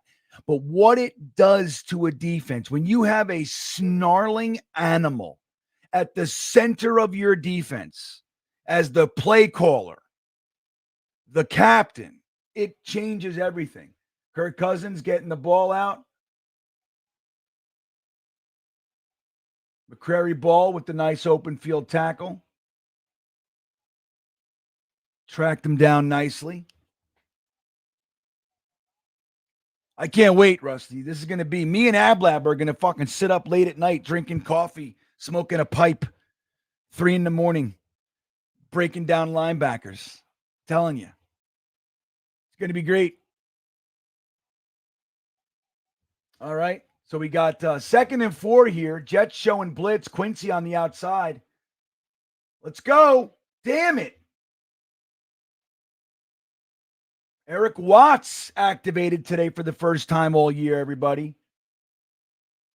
In on the play. He's all psyched about it, but he got the first, buddy. You can't be all psyched and fucking do your dance moves when they get the first, Jeremy. You know what I mean? I'm a big believer in that. Like, your job on that play was to stop them from getting the first. They got the first. Just because you made a tackle doesn't mean you jump. You stand up and dance. All right? Fake handoff. Here comes McDonald. Screen. Who gets him? Malachi Moore sniffed it out with Eric Watts taking the Quinnen Williams number. Look at that. I don't like it. Quinnen Williams, I mean, obviously he's gone, so who cares? But Eric Watts switched numbers to take 95. That's strange. I think it's dumb. I would have said no. Stay with your number and shut up. Who are you anyway? You're an undrafted free agent that couldn't fucking break the starting lineup all year. We traded everybody. It's the only reason you're on here. You want to take 95. I mean, look, I root for Eric Watts. I think he's got, there's some meat on the bone, but still. Sherwood's on the outside. No, okay, he's in coverage. Let's go. And dude, come on, Sherwood. That sucked. Fuck. See what, look, right there, Jeremy. And I'm pissed at that. Sherwood was right there. He was in coverage. His guy broke off, caught the fucking ball. Just because another Jet was making he stood there. No, I want a linebacker that doesn't matter that somebody else is engaged. You fucking clean it. Watch. You fucking watch the tackle. You tackle the entire. Yeah, watch here. So look, Kyle Pitts. Look, he's got him. Sherwood just look at him. He's hanging out. No, dude. I want a guy in there full over. Right. You clean the whole pile.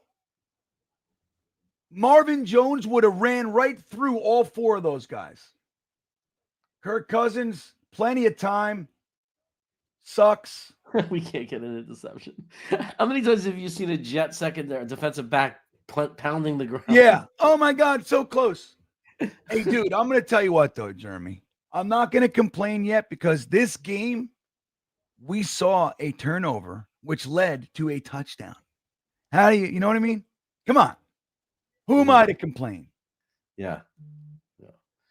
Phil Adams checking in. So he wants in on the linebacker conversation. I think Phil's a guy I trust on his evaluation. He says, I want linemen with no teeth, tight ends with no fear, and linebackers with no morals.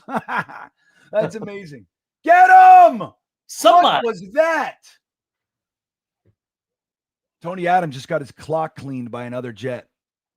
He might have a concussion. I'm not kidding. Look at him. Oh, look got fucking rocked. Yeah. Get him off the field. Get Tony Adams off the field. Rape that carcass off the field.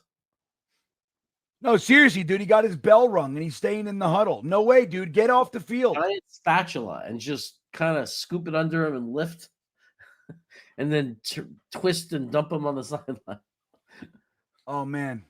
Tony Adams scares me right now. He's not a hundo. They're going to throw at him right now. Watch. Oh, my God. Kirk Cousins going deep. Good defense. Brandon Stevens, I don't know. That was a little sketchy looking, wasn't it? Yeah, I think he may have turned towards the quarterback. Yeah, he didn't interfere. It was a weird. He was, but he didn't interfere with them, so that's good. Look at him. He did everything he could not to do pass interference. Yeah. I don't know, man. Fucking finger in the aisle ought to be called, but still, I'll take it. I don't know, man. Phil Adams, that's one of the greatest comments I've ever seen. I want to read it again. Jeremy, he said, I want linemen with no teeth, tight ends with no fear, and linebackers with no morals. That's the best. You need to, like, should I take a picture of it or something? Yeah, screenshot. Let me screenshot. Yeah, screenshot that. Wait, hold on. So you don't have to go back later. We're going to call this the Phil Adams draft strategy. That's what we're calling this one. I'm saving it. I'm gonna make a whole post on it and say this is why I love Jets fans. Phil Adams philosophy for life. From Stoke City. That's what I'm calling this one. That's how I'm saving it, Phil. The Phil Adams philosophy for life. I love it. It's my favorite. I'm gonna make a post with this today, Jeremy, on YouTube. Phil, this is why our t-shirt. stream is awesome. It's a t-shirt. It's a t-shirt. Yeah. That's it. We're going to make shirts out of that shit, Phil Adams. That's like the greatest thing ever. Ablab, how great was that fucking comment? That's the best. Yeah, Phil Adams, it's a t-shirt for you. Right on, Phil. I love Phil Adams. He's the best. Yeah, Crook says move Sherwood to special teams. I know he just doesn't have, and it's a shame because I think it's in there. Like Sherwood is talented, and I like Sherwood, as you guys know. But I'm not afraid to call guys out. Just because I like them doesn't mean that they can do no wrong. And I hate when people get that way, right? Or and even if I don't like somebody, if they do something great, I'm not like, rah, rah, rah, rah. Like if fucking, But anyway, he's just playing soft. He's playing soft. I don't like it. So let me show you guys. Let me see here. Where was it? Hold on. Man, if Chris Bradigan was like 4 or 5 inches taller, 10 years younger, 30, 40 more pounds of muscle. Better looking. Bradigan would be our linebacker. That's right. Bradigan. I love Bradigan. He's the man. All right, so we're going to check in here with Sleeper real quick. I want to see how I'm doing, Jeremy. As you guys know, the sponsor for the stream is the one and only Sleeper. Oh, let me do my thing here. Shit. I think I got him. No, stop fucking around. The spammer. I mean. Oh, okay. Thank you. I had to go after the spammer. Phil got him too. Again, it's both of us at the nice. same. So let's take a look. So as the game goes on, you guys know I took advantage of the amazing Sleeper $20 bonus for signing up. Everybody gets it. No subscription necessary. As we watch this play, Tyrod Taylor pitching it to Breece Hall on the outside, finds his seam, gets 6 out of that one. A bad first down play. Breece has great vision, dude. I love him. So you take advantage of the $20 that they're giving you just for signing up. And they make it easy for you. You look at the props, you pick more or less of the predicted stats, and you can win up to 1,000 times your money. 1,000 times your money, everybody. So I said, Jonathan Mechie, more than 39.5 yards. I'm not sure how we're doing there. Breece Hall already has a touchdown, so I won that one. A.D. Mitchell already has 3 receptions. Breece Hall to the outside, spins, gets himself a first down. What is that, a hold? Damn it. Flag. Damn it. A hold. Dude, that was an amazing spin. Did you see that? Yeah. 2nd and 3, though. You're going to kill the drive now on that? Maybe fucking 2nd and 13 instead of 1st and 10.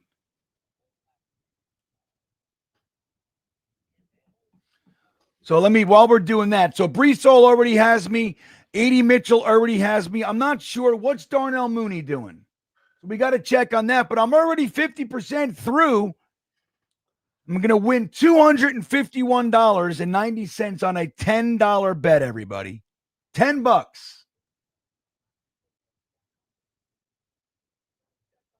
What's the flag?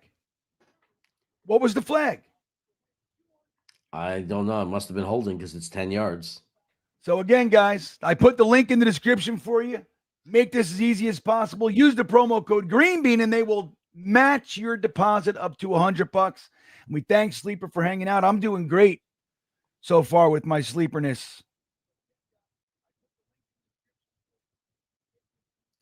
What is he doing? What is he doing? What is he doing? What was that? Hey.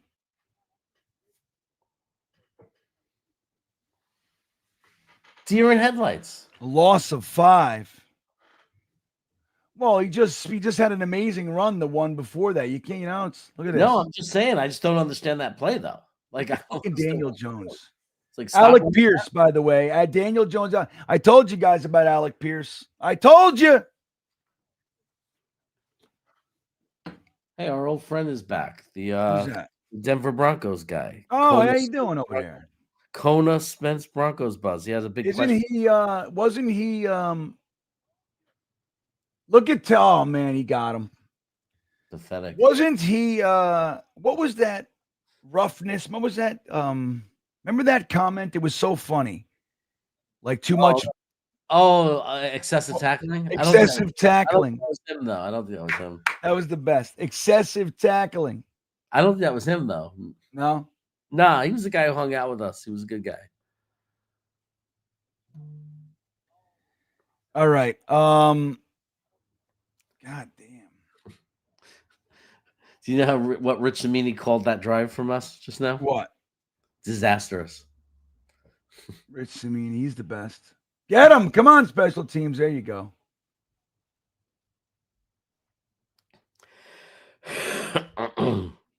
Disastrous. I mean, Rich Cimini's been covering for the Jets, been covering football for how many decades? Yeah. Disastrous. Wouldn't disastrous be like a fumble? Yeah, touchdown, like a pick six. Right, isn't that what's disastrous? Yeah, not a drive that didn't work and you punted it.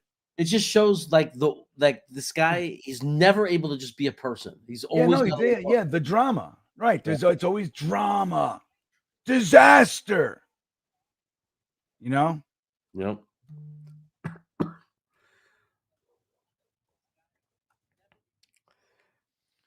All right.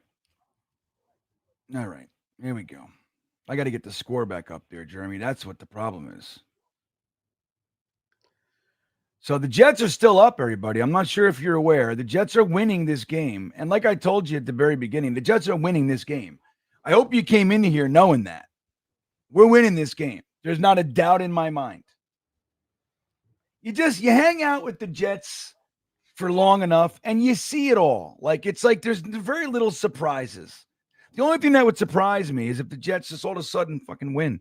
Like, look, last night, guys, I went to UVA. I went to the UVA versus Virginia Tech game. Now, UVA has only beaten them one time since 2003. So they call this the Commonwealth Clash. Now, UVA just locked in, Jeremy, number 1 in the entire ACC. Think about that, 10-2.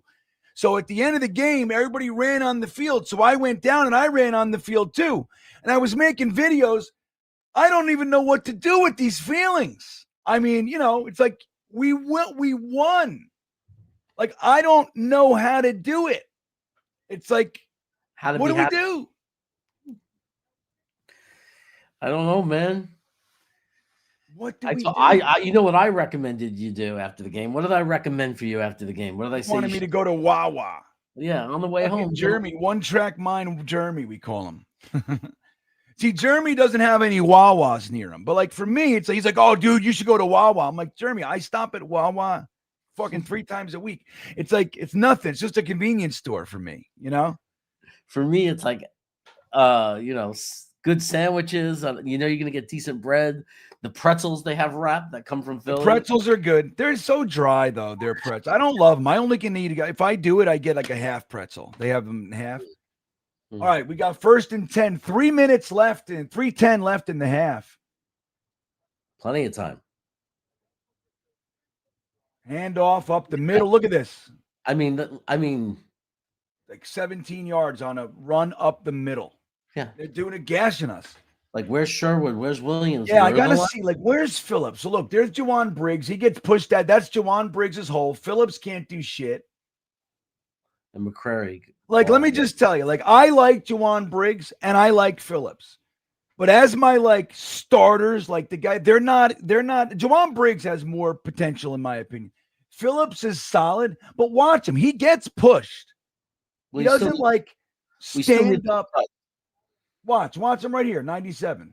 He's doing all right. Look, that was his hole again. He can't disengage. Mm-hmm. Like, you got to be able to. So he's doing well. He's using his hands well, right? He's standing up the offensive line. He's got it. It's good. He's got the leverage. That being able to disengage and then make the tackle, he's not consistently able to do that. I think like he's good. I think those guys would be really good as like the second string coming in. Like if you had a stud kind of guy that they played next to in a rotation, like like that guy for Dallas, Quinnen Williams. Somebody like him. Yeah. Why can't we ever get a guy like a Quinnen Williams?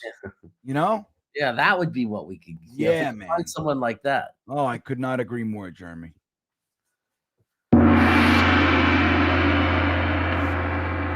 That's when we agree. I'm going to start using the gun. Or just when I use a sarcasm in a way you really like and appreciate it. Yeah, right. We could do this one. That's when I bomb. No, this one's from when you bomb. This one. That's Jeremy making a bad joke. Wow, it's really long. All right. What do we got here? Ablab checking back in says, who is the toothless offensive lineman you loved 2 years ago? Went to Tampa. Dude, that's Cody Mauch. Remember that guy? Yeah. We saw him at the Senior Bowl. Dom and I tried to interview him, but he was like the cream of the crop. Like he had everybody around. We had a moment where we almost got him, but we weren't able to do it. But yeah, man. And he's a badass, right, Ablab? It falls in line with the Phil Adams. He says he wants his lineman toothless. Cody Mauch. I loved him. Yeah. Frank Strum. There's another one. Oh, shit. I just saw a comment I wanted to read. I saw it. So here he is. Kona Spence, Broncos Buzz. Hey, guys. Long time no talk. Hope you're both well. So this begs a serious discussion. Do you really want the Jets to win, or are you hoping to lose to get a better? Well, this is just it. It's tough. It's a tough thing because I think, like, look, I'll speak for myself. I definitely want the Jets to like lose out and I would love to have the number 1 overall pick. It makes everything easy. You don't have to worry about giving up draft picks later to move up and all the stuff. Like, we did a great thing this year. We bit the bullet and we made some tough trades, and you got 3 first-round picks and a second out of it. So we have 5 firsts and 3 seconds in the next 2 drafts. That's amazing. I would hate to have to use some of that just to move up. Hold on. Here we go. Second and 6. 2 minutes on the clock. Pitch to the left side. Get him. All right, good. Quincy with the speed's able to corral him. Nice job, Quincy. But the thing is we're also evaluating our head coach, our offensive coordinator, the whole staff, really. We're evaluating wide receivers and offensive linemen and rookie defensive backs. So it's like you want to see them play well. And if they're playing well, you stand there, you run the risk of winning. So I'm just here rooting. I'm rooting for them to win. The chips are going to fall where they fall. But I think it would be better overall if we end up losing. It really would. I mean, if we didn't have to trade, think about it. If we're at like pick 5 and you have to use your second first this year and like another second to move up, like that sucks. You know what I mean? Yeah. And you could have just lost a couple games. That's where I'm at. I know that we're the best scenario for us. The second the season's over is 2-15 is the best scenario. But at the same time, the confusion is I can't watch them and not want to see good things. Correct. I not get upset when I see them playing like crap and doing stupid things, or get mad at the ref for calling a fake hold on Mechie. So it's complicated. Like I want the results. I just can't outwardly root against them, but at the same time, I'm with everybody. 2-15 would look really nice, right? In the sense of who, where we draft. Totally true. All right, guys. 1st and 10, right up the middle again for about 7 or 8 yards. Bijan Robinson, I mean, make no mistake. He's a talented kid. He's a badass, man. All right, here we go. They're in hurry up. 1 minute on the clock. And he gets out of bounds. 30. Oh, the clock's still ticking, Jeremy. Why aren't they using timeouts? They have 3 timeouts. Yeah, I don't know what the fuck is wrong with this? Is a poorly run organization here, dude. What are they doing? Oh no, I'm looking at the play clock. Holy shit. I'm like, what are they doing? Crazy, man. You're in slow motion. Oh my God, I couldn't handle it. I'm like, what the hell's going on? All right. 1st and 10, 9 on the play clock, 50 left in the game here. Okay. Oh, who was that? How did he spurt out for Will yards? McDonald. Like, what is going on? Can anybody? Yeah, Will McDonald's. You gotta be look. You got both your hands on you gotta be able to complete and finish the tackle, Jeremy. That's what we don't do well. These guys. No pressure whatsoever. Oh my God! I thought that was a pick.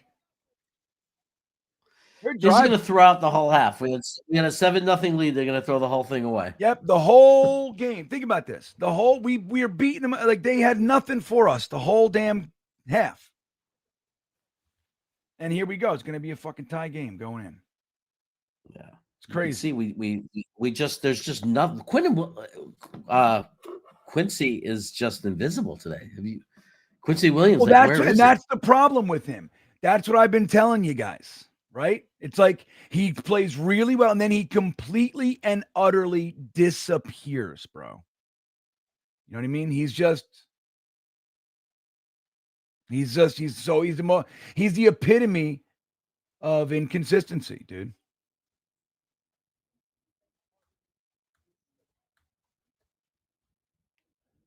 Dude, what the fuck is happening here?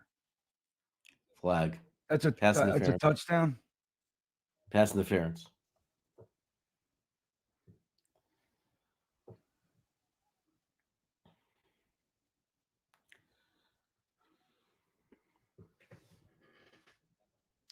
Dude, what is it? I don't understand what's happening.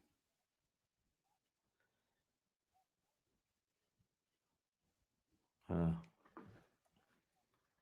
don't love that call, but what are you going to do?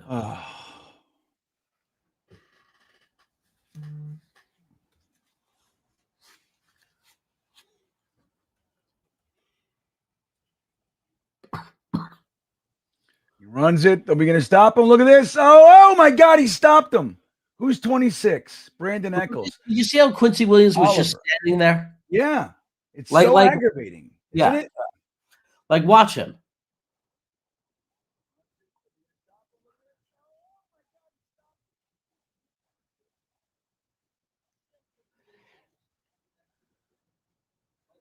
Like he just comes walking up, like why was he firing up? Crush him. Yeah, I know. That's the killer instinct. Like you can't make people be killers. You just can't. Like Quincy can be really intense and he's obviously got talent and his speed is when he's on, we talk about it all the time. When he's on fucking fire, like Quincy is a badass, but he's the epitome of inconsistency, dude. It's aggravating. It really is. Just need a stud.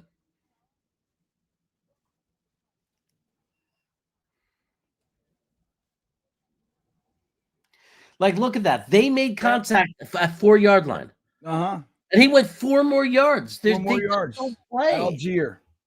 fucking They crazy, just don't man. play. Nobody locks anybody up. They just don't do it. Who was it? Clemens just got pushed out of the way like he was a rag doll. Did you see that? No. Oh my God. He just got pushed away. He's like watching the play. Like you got to keep driving and pushing the guy blocking you backwards into the other guys to seal the hole. Like he just gave up. He just stopped and watched the play. It's worthless. All right, here we go. See if he makes this, Jeremy. And it's a tie game with 9 seconds. You held him 9 seconds. Yeah, and it's a fucking tie game. So aggravating, man. There was like a good 20 yards of that drive that were extra yards from us just not tackling at first point of contact. Yeah, no doubt. Just dragging us, running an extra 3 yards. Just unbelievable. Nobody plays hard. Let me see something here. I'll tell you. I don't know what the hell's going on.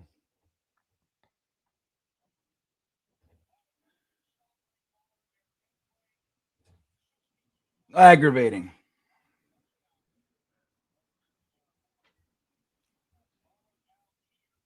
What is this?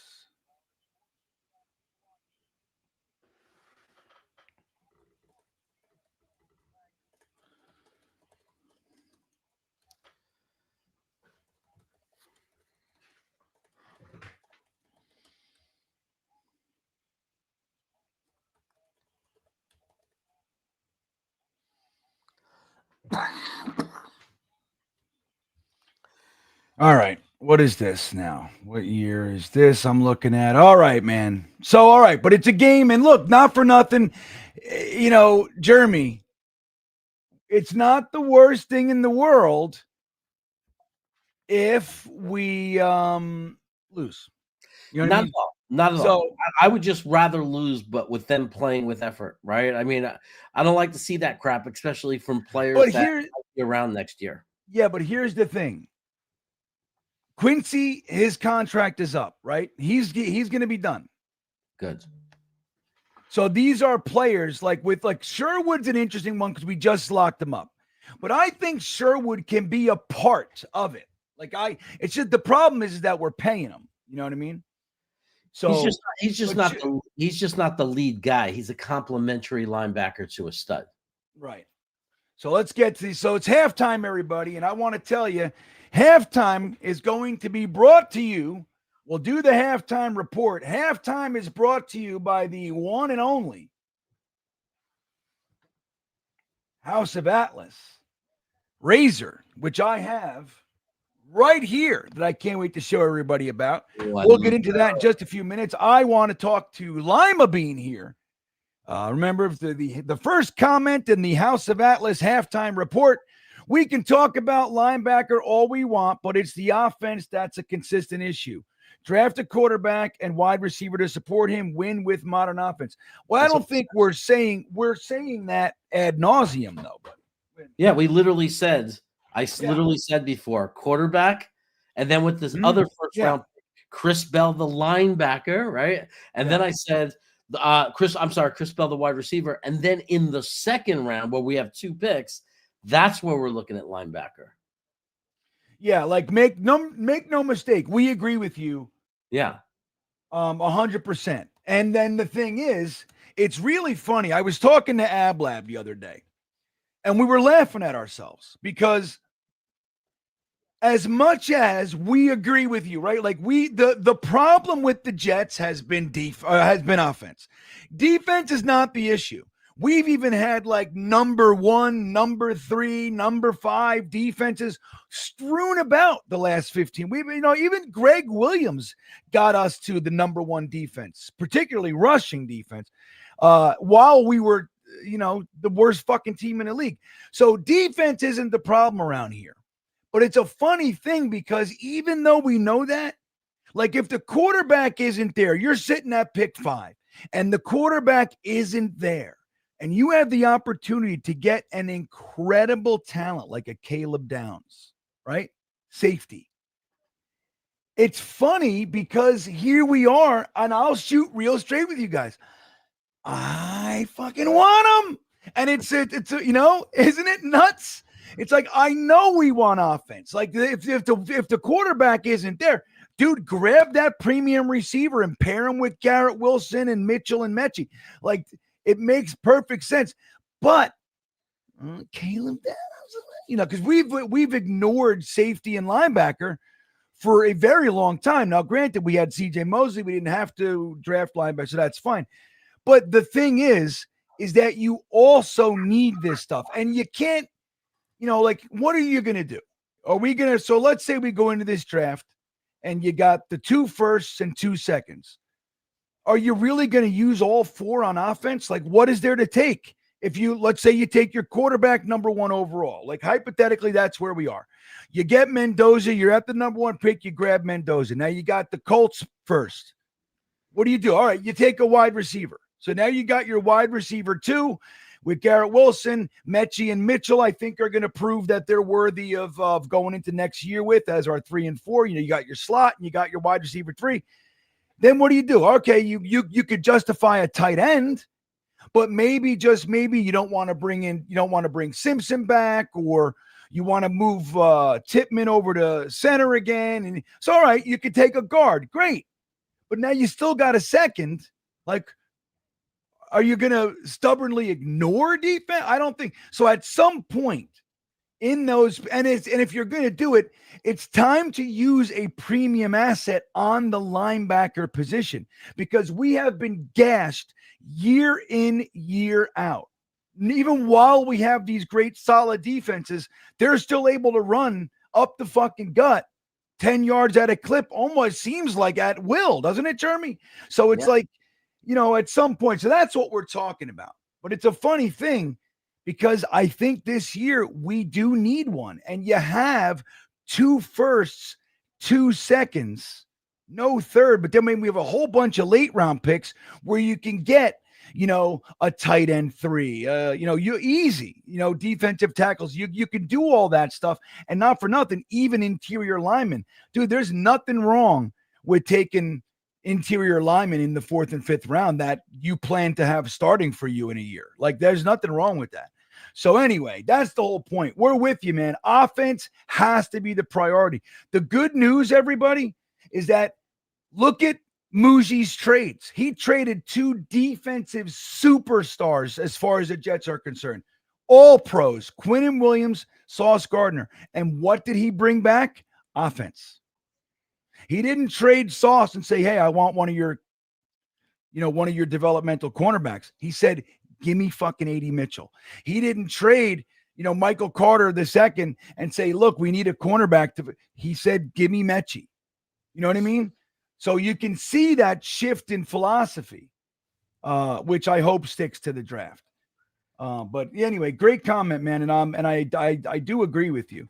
Yeah, Jason Edwards. Sorry, Jeremy, you want to comment? Go ahead. No, I was just saying, we're right there with you. That's what we're talking about. 100%. I want both the first round picks. If we don't do any trades, I want both those picks to be offense. I want the quarterback and a weapon.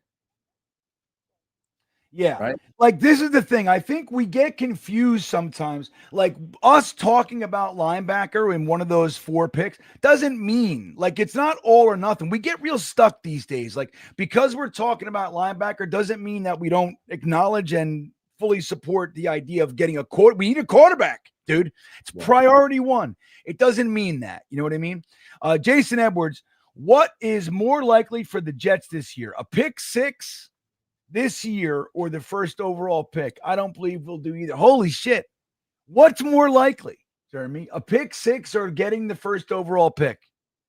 I would have to say getting the first overall pick.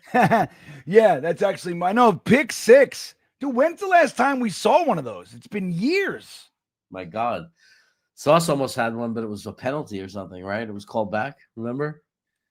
I don't know. I remember he dropped one.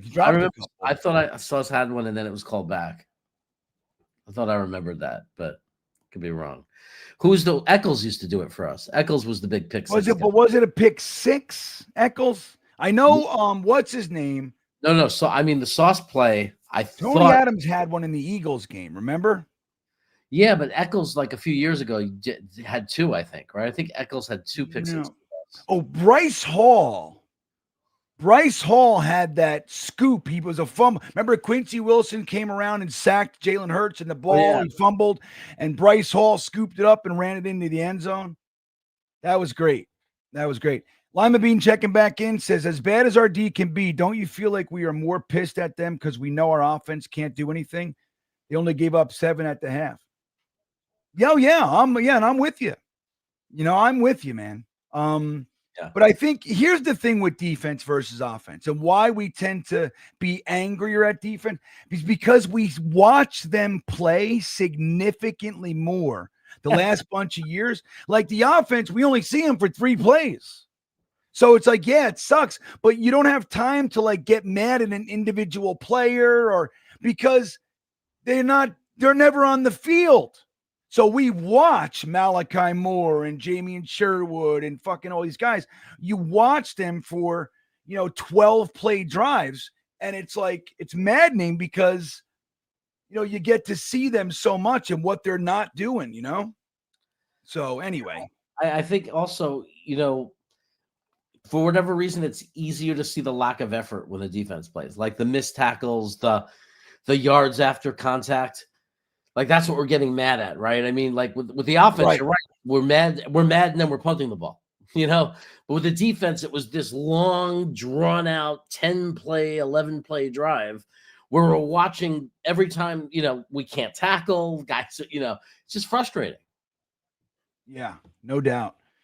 Jerry Moore just says, looking for a competitive loss. I mean, that's it, right? And I think we're seeing that right now. Not a loss yet, but we're seeing a team you're seeing A.D. Mitchell get into the game. You're seeing Breece Hall. You're seeing some Mason Taylor action. You're seeing our offensive line do a damn good job.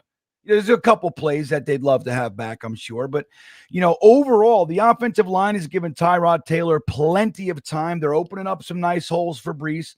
So it's, I think there's a lot to like, now the defense can't stop the run for shit. We can't do it. But you're seeing AZ Thomas. You're seeing some stuff. So I don't know. I can't say right now. But the truth is that's exactly what I'm looking for too. At the end of the day, I would just love to lose by just kick the fucking field goal at the end and put us in the lose column. Like that's what I want, man. You know what I mean? The most important thing is that number 1 pick. If we can fucking have that, which we haven't had since 1997, dude. There are fans in this chat that have been born and became Jets fans and the whole thing and lived their life, and they're in college, Jeremy, and they've never seen the Jets have the number 1 overall pick. It's fucking crazy.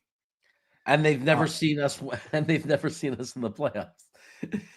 Like, imagine somebody who became a fan when they were 8 or 9 years old, right in 2012 or 2011. Right. You know what I mean? Now it's like 14 years go by. They're 23 years old. They've never seen us make the playoffs, and we've never had the number 1 pick. It's crazy. It's nuts. Now Kevin Ledger says Tyler calling a horrendous game. Who's that? What's our offensive coordinator's name again? I'm just spacing out. What the fuck's his name? Tyler Estron. Is that what it is? Is it Taylor or Tyler? What's his name? Taylor Engstrand? I thought it was Taylor Estron. Or Tyler Estron? I don't know. I always say Estron. I'm burning out. I don't know why I can't always say Estron, so I don't know. Tell us, Chad. Is it Tyler? Tanner. So who's Tyler? So do you mean the guy on the TV? I'm not really listening to the game call, so I don't know. Is he talking about the quarterback? Is he saying maybe Tyrod Taylor? Maybe that's what you're saying? Calling a horrendous game. I'm not sure. The announcer? Curvin. Yeah. Oh, it's not Kevin. It's Curvin. What an interesting name. But anyway, I'm not sure exactly what you mean there. Like Tanner Engstrand is our offensive coordinator. Aaron Glenn is our coach. Tyrod Taylor's our quarterback. I can see some. You mean Tyrod Taylor? I don't know, but Tyrod Taylor's playing hit or miss. He's playing like you'd expect him to play. He looks good 1 minute. He's giving you more than Justin Fields is giving you, but he's a very limited. His ceiling, we can see it. You know what I mean? He's not going to do anything special for us. This is reminding us of that movie Turk 182. You know, Zimmerman flew and Taylor knew. Tyler knew. Zimmerman flew. Tyler knew. Holy shit! What a pull, Kevin Bacon, right? Was it? That's No, crazy. no. I think it was. Oh no, it was Dennis Quaid. Huh? Dennis Quaid. Oh, Dennis Quaid was the fireman who got hurt. Yeah. Who was the main guy? Was young. Yeah. Might have been Kevin Bacon. Anyway, Jason Edwards checking back in. What are you saying? You're cutting out. Yeah, Jeremy, you're freezing on us. The older brother was a Quaid, but the young guy wasn't. I don't know who the young guy was. Yeah, I don't know, dude. The fact that you're fucking pulling out Turk 182 and we're actually talking about it is bothersome to me. Turk 182. Jesus Christmas. Holy shit. I can't believe that's been said. What an amazing pull. That was like 1981. It's like a comfort movie, you know? Like I love that movie. I haven't watched that movie since I was 14 years old. Holy shit. Our run defense can't stop a nosebleed. And look, again, like I said, I like Juwan Briggs. I like him probably the best out of all the trades. Phillips is a nice player, solid, but dude, he can't disengage and he gets pushed. And so I'm not loving him as like this stalwart starter guy. He's not the guy for me. I don't think he's the guy, Jeremy. You know what I mean? Yeah. I like him. I want to keep him around and all that jazz. And he's fine as far as the like depth and the rotation and all that shit. But we need an upgrade there. We need an upgrade. You hear me, Jeremy? I hear. There's the touchback. I was doing some research. The young guy from that movie was Timothy Hutton. There it is, Timothy Hutton. So, guys, House of Atlas sponsoring our halftime for us. I want to show you, Jeremy, this amazing razor. Why I like it so much. Now, this is the one this one's clean. I have one that I use weekly. You guys think I don't shave, but I do. I got to keep my lines and my neck and all this stuff. Here's the difference. Number one, it's ergonomic. It's awesome. Yeah. It's you can feel it. It's substantial, but it's all about the precision. As Tyrod Taylor, nice. 80 Mitchell with another catch. Here it is, Jeremy. I'm going to show you. Watch this. See it? Oh, wow. The precision edge. Wow. And so you take the comfort strip and you push it back. And that's how I do my lines. That's how I do it. That's how I do it. The precision edge. No other razor has it, Jeremy. Wow. I could grow my goatee back because I got tired of missing the lines and it's screwing it up. That's right. With a tool like that. Huh. It's the only razor that has it, man. Then why I love House of Atlas. It is the razor I use, everybody. Here's the thing. We're giving you 20% off. All new customers, 20% off. All you got to do when you go to houseofatlas.com is use the promo code GREENBEAN. Green Bean will get you 20% off. Take advantage of this amazing offer. Going into the holidays, do you have dad? Do you have somebody else? If it's not for yourself, this is the razor that's going to actually make people happy to receive as a gift. 20% off. Use the promo code GREENBEAN. And we thank House of Atlas for sponsoring the halftime report for the Jets-Falcons game. Thank you, House of Atlas. Yes, we at the House of Atlas would like to say thank you for viewing. There you go. There you go, Jeremy, House of Atlas himself. By the way, 1, 2, 3 and out for our offense. There you go. Yeah, there goes that advantage, you know. Well, the Falcons have the momentum, everybody. That's what we're looking at here. That's what we're looking at. We at the House of Atlas is going to try to be positive in the second half. We're going to try to stay positive and stop. Yeah. Jeremy, you've been doing a much better job being a positive fella. Hanging out with E-Boogie, I think. E-Boogie, because Boogie got it. Boogie does it. So it says Colts cornerback Sauce Gardner is believed to have a calf strain or sprain.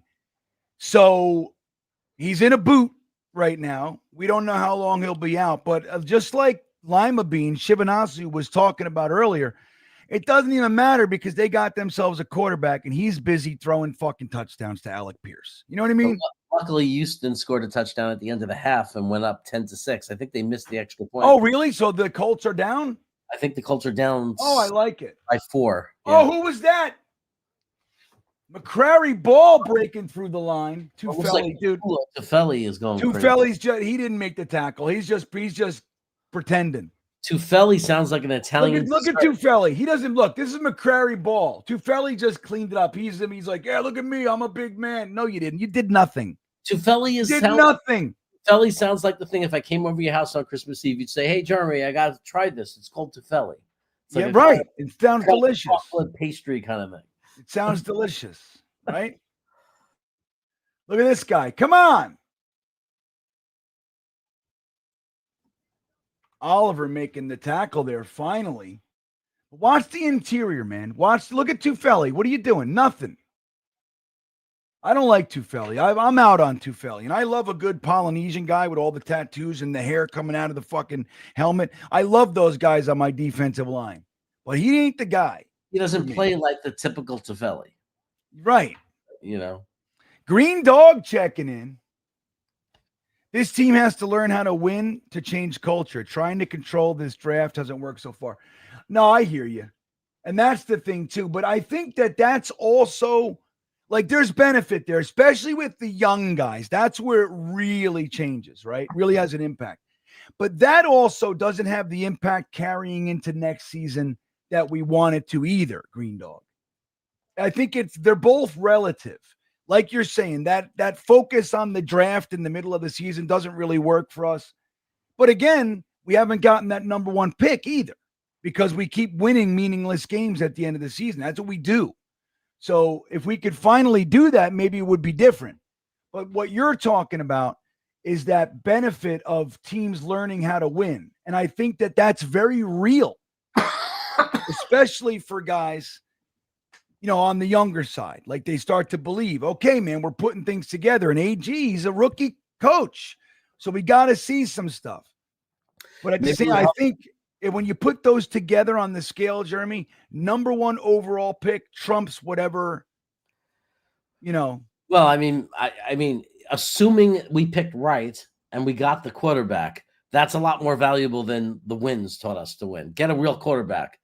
That's going to be more effective than, we learned how to win last year. No, actually, I'd rather just have a quarterback for the next decade, But I see the point, though, like of being able to walk away from the season saying, like there was some winning. Who's that? Daisy Thomas fucking whiffed on the open field tackle. Gee, what's the flag? It's got to be holding. Wow. Come on, these guys. Easy Thomas. You got to make these tackles, Jeremy. Yeah, as much as losing might be what people want to see and help us with that draft pick, I can't enjoy a play like that. I can't. No. Is that unnecessary roughness? So McCrary Ball gets a roughing the passer call on top of it. Let me see what he did here. Let me see what he did, Jets fans. Oh, my God. Oh, yeah. No, he's fucking crown of his helmet to his face. What was he thinking? Can't do that. Look. Oh, come on, man. I know. It's just you can't have your head down, dude. You just the crown of the helmet. You know what I mean?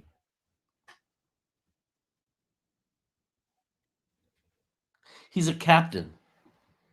And he's dancing around celebrating it like he did something good.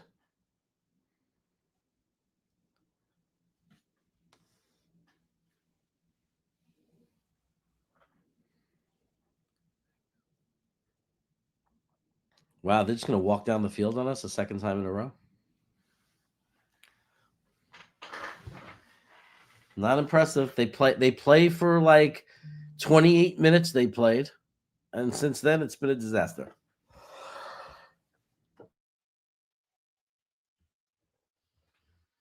All right, here we go.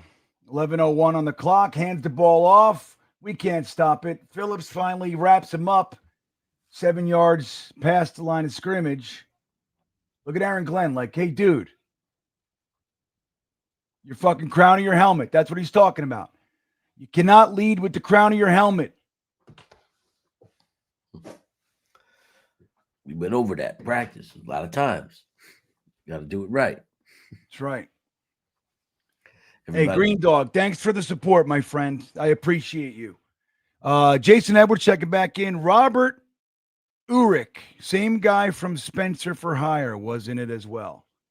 What, Turk 182? Look at this. Jermaine Johnson, another 8-yard gain. Yeah. Not really, 4 yards. Okay, sorry. I was looking at the different thing. All right, it's going to be 3rd and 2. They can get a first down here in the red zone.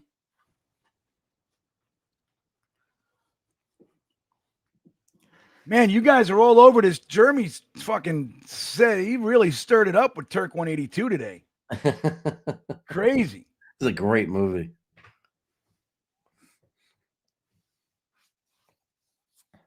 He was a fireman. Oh, look at that. Look at that move. Holy shit. Great tackling, guys. Will McDonald got his jock twisted off, dude. Did you see that? That's why he's a pass rush specialist and not a run defender. That's why he'll never be a full everyday, player. Every down player. It's terrible against the run. Wow.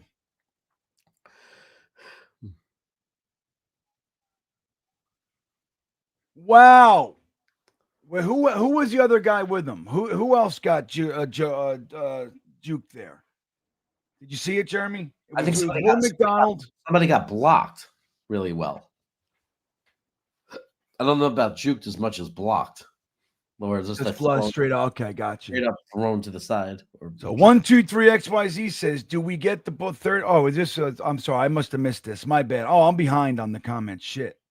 It was Taylor, 36. He's the guy that's in there for Brownlee, right? Who is that guy? Taylor. The young guy that we activated. He's the son of the ESPN announcer, I think, or something. That's Clark. So I'm wrong. Who the hell is that guy? Taylor. Yeah, I don't like it. I don't want him. I want him off the field. I hate him. I don't know who that guy is. Something Taylor. Yeah. Good. So Sean Dog says Green Bean ban those bots. Yeah, I mean, we're doing it. I got Phil Adams on the case. He's out there banning him. I just banned that one. Jeremy's on the case. We're doing our best. We're doing our best. It's crazy too, because I put in you know how many things I have banned? Like so many little emojis that they use. They'll throw in a little emoji to get around being banned. Like they'll change their little thing and they'll add like a dot. You know what I mean? So I'm banning them and all that. And I set up the what do you call it? You got to subscribe. Yeah, but what do you call that? They found a way around it. They coded. They figured it all out. Well, they got to subscribe. That's what they do. Right. So they subscribe and then unsubscribe. Like, stay subscribed if you're going to do it, you fucking buttholes.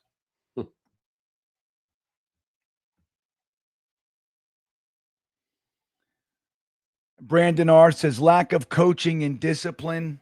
Nobody else is leading. No, that's a silly comment, Brandon. You see it every game. These guys are tackling. And he's a young guy who's not really he's not high pedigree or something like that. I think we just gotta you can't take things like one play and use it as an indicator for a problem on a large scale. Like it's one play, the guy's rushing in, everything's happening fast, and his head's down. You got to do a better job. Aaron Glenn coached him right on the side, but you can't say lack of discipline. The team's actually significantly more disciplined than we're used to seeing around here. And it's just starting.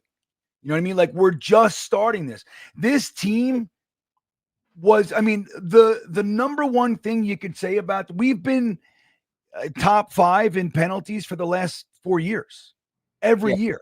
If he got this penalty next week again, then you start to say, well, what's going on here? You know, do you have respect to your players? Are they coachable to you? Yeah. You know, if it was the third time this season, then you'd say, what the hell's going on? But I mean, I haven't seen this guy do that penalty before. Right. Well, and the thing is, it's and not to like let him off the hook, right? But it's like, you know, that guy was out all year. He was injured for I think he was activated last game. Like, so this is like his second game back. But it's like you have to look at what we're undoing around here. Salah was a complete pussy. He had no discipline, no accountability. We were penalized, highest team in penalties. And the team was notorious for quitting. Tyrod Taylor running around, throw it. Look at that. Wow. Found somebody down the field. Looks like Breece Hall. Tyrod Taylor's hurt. Uh-oh. I'll tell you, it takes him forever to throw the ball. Forever. Yeah. They're blocking their asses off, man. Oh, well, Breece just peeled off. Like, dude, I'm telling you, that was a nice play. Yeah. Well, like, so the point being, you know, like when we look at what the job is here, the job isn't just like, hey, we're coming in and we're going to fucking win some games. Dude, Aaron Glenn has to undo quitting culture. The culture was when the going gets tough, phone it in. Tyrod Taylor going deep. Oh, Mitchell, touchdown! Fuck yeah! There you go. A.D. Mitchell, everybody. Mitchell. There you go.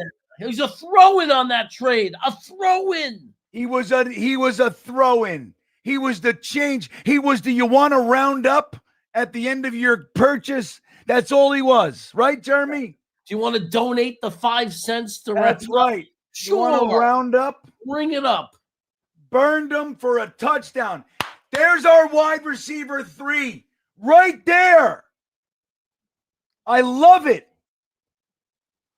Justin Fields psyched about it. He's like, I don't give a shit. I'm making $18 million to sit over here with this fucking Microsoft Surface. Look, the good thing on that was the wide receiver, because that's a kid I'm evaluating. That's right. Is he part of our future? And I think he is. I think he is. Dr. Reaper, you got grumpy too early, my friend. See, you got to keep the faith, Dr. Reaper. You got to keep the faith, my good friend. It's not over till there's fat ladies all naked and singing. Right, Jeremy? It's not. It ain't over till the naked fat lady sings. I heard that. We've watched enough NFL to know that it ain't over till it's over. Dude, how good was that? Come on, guys. It's an exciting play, and it's an exciting player. It's an exciting player. That's the look, it's a touchdown, right? It's a touchdown. The Jets go up. Why isn't my score adjusting here, Jeremy? Let me find the score. I gotta look at it. It wants me to look at it before it'll adjust. Where are you, Mr. Score? That bet I would make where Mitchell gets a touchdown over 80 yards. I says, I wonder how much it would pay out. Dude, look. It might happen. Jeremy, this is amazing. So this is again, it's beautiful. It's now a tie game, the whole thing. But the most important piece of this is that A.D. Mitchell is having himself a game and just caught a bomb touchdown. Burned his corner, his coverage, burned him. And had to come back for the ball. You know what I mean? That's because, guys, again, when we talk about the trades, we got 2 firsts for Sauce Gardner and that kid who was a 2nd-round pick 2 drafts ago.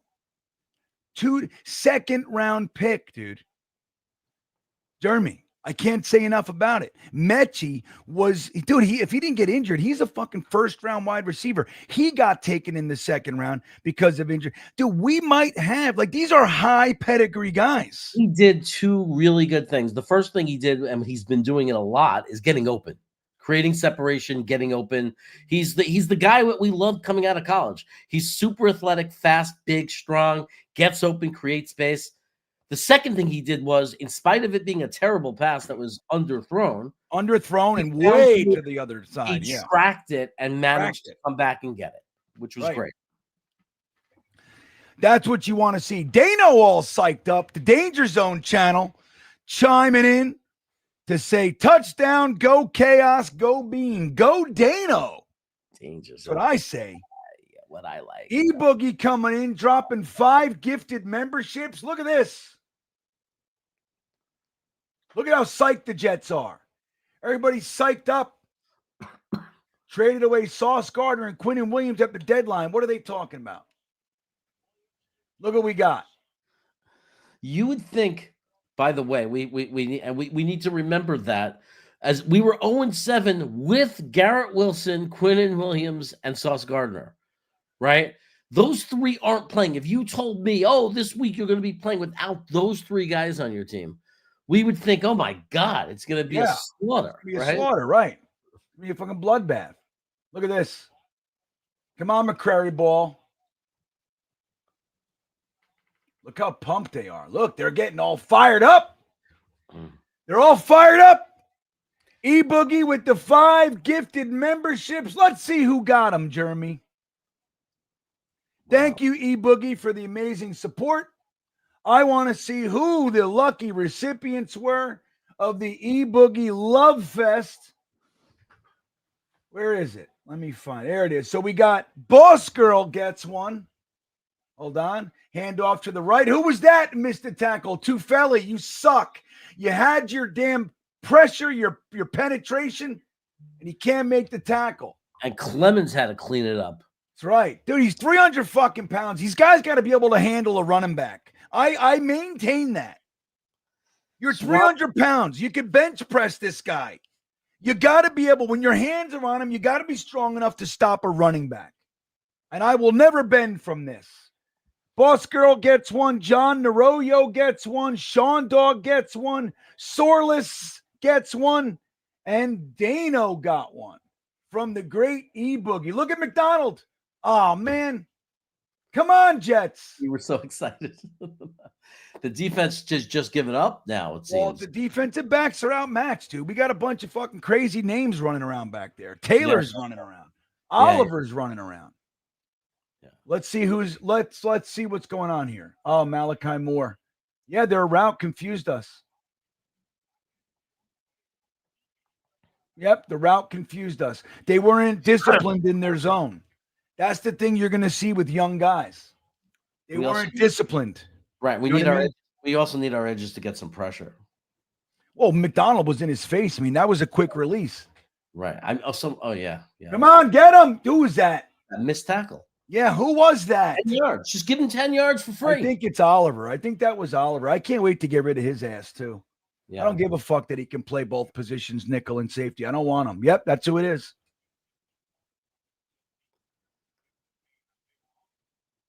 I mean, look, make no mistake. Algier and Robinson are tough. Like, don't get me wrong. But, dude, you're in the backfield. Get them. Yeah, it's interesting that the secondary is such a big problem. I mean, there's injuries, so because it's an Aaron Glenn coach team. We thought the secondary. Yeah, but don't forget, Jeremy, we traded away the 2 starters. No, we did. Yeah, no. You know what I mean? Like when we came into this season, Michael Carter II and Sauce Gardner were looked at as strengths. Right. So there was a conversation going on that cornerback might be the strongest unit on the team, assuming, Brandon Stevens was the question mark. Like Michael Carter and Sauce, we were like, dude, lock down. Yeah. Both of them were traded. Yeah. I put this chat up because it was skipped. Hold on. What? Swamp Ranger? Yeah. I skipped it. All right. My bad, Swamp Ranger. Look at Clemens. No more stupid shit in a sack. I know. He's all over the place. He's having his career game there, Swamp Ranger. McDonald with the spin. Pressure. Oh. Wow, right in his face as he threw it. 3rd and 8. Let's see if they can. 3rd and 8. Let's go. Who's that? Quincy Williams hurt again? Oh, God. All right, whatever, man. My ankle. My ankle. My Yankee. How does he get hurt here? What's going on? Let me see his ankle. Oh, Oh, his shoes clapped together like he was Dorothy. Oh no, right there. You see that? He Yeah. slipped on the fucking first down marker flag God. thing. What a stupid way to get hurt. Not his Yeah, fault. it sucks. That sucks. I know, Swamp Ranger. I'll tell you, Clemens. Another one. He's another one. I mean, I don't know. He's a kind of guy like to have as like third string or something like that. It's fine, but he's playing way too much. Yeah, we know why, but it just sucks because he's not going to rely way too much on him. Like the amount of reps he plays. Look at the Jets, dude. 71 yards in the first half, 70 yards in the second half. It's crazy. You got to get off the field now. Yeah, this is big. 3rd and 8, tie game. 5:30 in the quarter. Will McDonald with the tie. There you go, Will McDonald. That was a good play. There you go. That's where the speed comes in. He read it. He saw it. Finally, we sniffed out a fucking screen. You know what I mean? Yeah, he sniffed it. Gotta sniff it. They're looking at Ulbrich and saying, you told us they can't do that. Benji Younger checking in. 80 and Mechie are 2 and 3 receivers, and we focus on quarterback, then defense in the draft. No opposed. Not opposed. Wait, what? Wait, hold on. I got to reread that, Benji. Hold on, buddy. He's saying he's not opposed to not worrying about it. Look at that. They missed it, Jeremy. Missed it.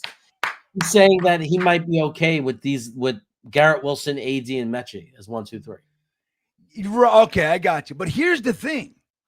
We have 2 firsts and 2 seconds, dude. We don't have to, like we were talking about earlier. It doesn't, we don't have to choose one or the other. You can get your quarterback, a fucking badass wide receiver too, and still get a premium linebacker and safety. Or you can get, any variation. You can use one of the seconds. Maybe a fucking center slides down and you're like, dude, we got the best center in the whole class sitting right there. I'm keeping Tippmann at guard, drafting him, re-sign Myers as backup. You know what I mean?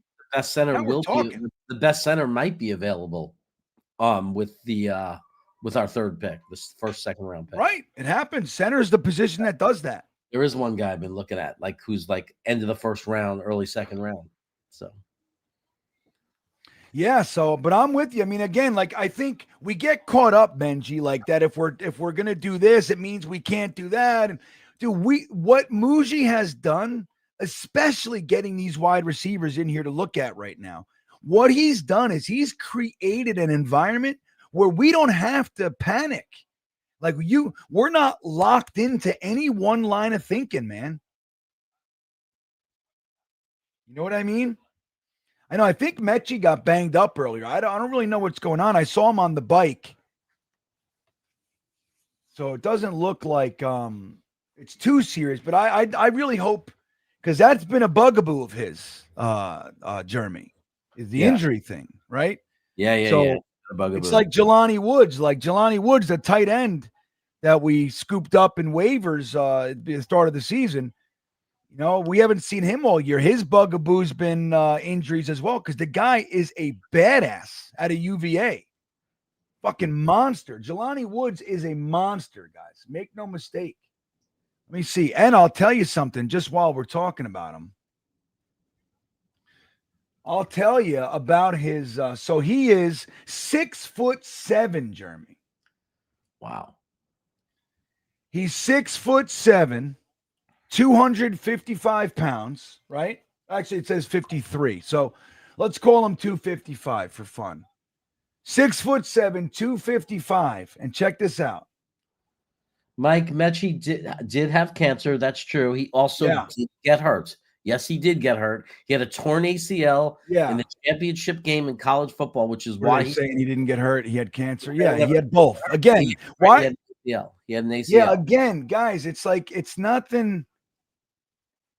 It's two things can be true at the same time. We get so caught up and jammed up. Well, I'll never forget it. Mechie went down in the end zone in the championship game. He was one of my guys that I loved, and I knew it was over. I said, darn it. And then, because I knew that, obviously he fell in the draft dramatically. Yeah. Well, he fell to the 2nd. That was a 1st-round pick every day of the week without the injury, Yeah. So that's the thing. And then he dealt with the cancer as well. So Yeah. like Mike, like again, like what a silly comment, Mike. Like, if you're gonna be so boastful, Mike, Like know what you're talking about. Check You your know facts. what I mean? Yeah, check your facts. Like, and look, we can all be wrong, but like you're saying, like he did get hurt. His injury and he had cancer. Hell, let's say it this way, Mike. Health has been an issue for Mechie. Yeah. Can we say that? Without Yeah, you he's getting all fucking panties in a bunch. He's had a really hard road. First it was the ACL. He tough comes road. back. He's coming back from that. He rehabbed from that, and then he gets that kind of leukemia that I think Roman Reigns, the wrestler, had. Which is the good news is that it's manageable and it's treatable and everything. Bad news is that the talent is there. Yeah. The talent is there. Yeah, slow running, like with Jelani Woods. So Jelani Woods now he's saying he didn't get injuries. What is the difference? He didn't get hurt. Again, both are true. Like you don't have to say we're not wrong because what you're saying is right. He's saying he didn't get hurt in the NFL. Oh, there you go. What is Look at Mechie's out there. Look at this. He missed the first year of his career. Like he was drafted and missed the first year because of that ACL. Because of an ACL, I don't care where it happened. Who fucking cares where he got hurt in a park playing with the kids. It's like, all right, well, who cares? It doesn't matter. He missed a year of his career. That's what we're saying. It's like he has the talent, but he's been plagued. I know. Why are we fighting about this, Mike? Just get angry over something for no reason. Get the first. Oh, fucking Rucker. That's all right. We got third down. 3rd and 1. So Jelani Woods, he's another one. Let me tell you, that guy, injury. In 2022, he really looked like he was going to explode on the season, on the scene, man. He was like, he ended up with 25 receptions, 312 yards, 3 touchdowns. But he looked like he was it was like, wow, this guy's going to be something. And injuries, man. Injuries. But he's another one. Got all the talent. Come on, Brees, get the fucking first. Just get it. A freaking first down line. He's dancing around. When you know you got to get 1 foot, you just go forward. I mean, look, I love Brees. I'm not bitching. I'm just complaining about the play, not the player and his fucking, his life. Just on that play, you got to go forward, dude.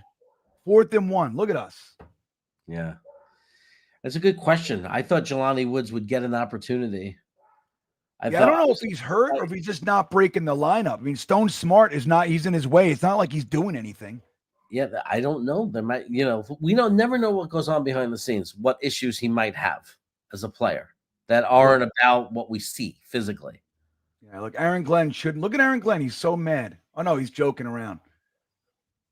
Like maybe he messes up the plays. Maybe he doesn't know the playbook. Like, who knows? Brees didn't get it. I don't know why Aaron Glenn is challenging this.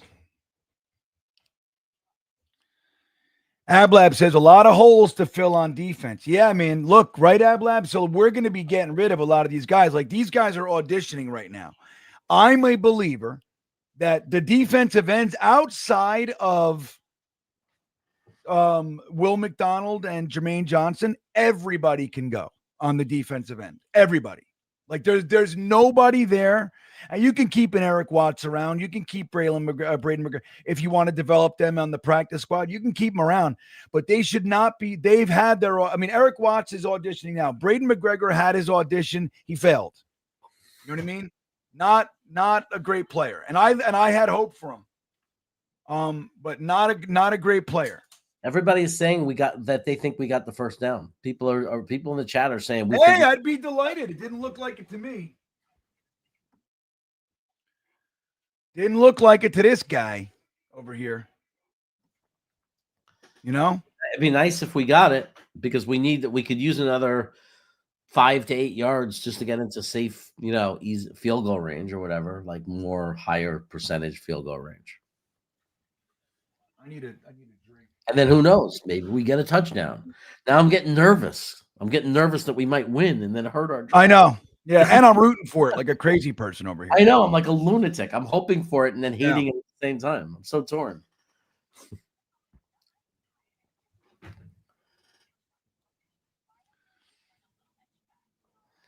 Do you know So why? yeah, a lot of holes, man. A lot of holes. So the defense, Eric Watts, we'll see what he can do, but I mean the defensive ends and the defensive backs. I mean, AZ Thomas he's a 3rd round pick, he's gonna stick around. Malachi Moore, I think he has shown he's a ebb and flow, and he's shown his flashes. Think there's something to work with there, but he's not good enough to preclude me from fucking using a nice high pick on a safety, no doubt. I just want to say one time, Rusty Spooner, you're a savage. Oh, there you go. Savage. Ding. But also, yeah, so Cisco's going to be gone. Tony Adams should be gone. Let's see if he gets it. Oh, right there, maybe. Look at him. Look at Aaron Glenn. Look at that guy. How confident he is. He's like, I told you. All right, you guys are right. It didn't look like it to me. I'm in. Ah, my eyes. All right.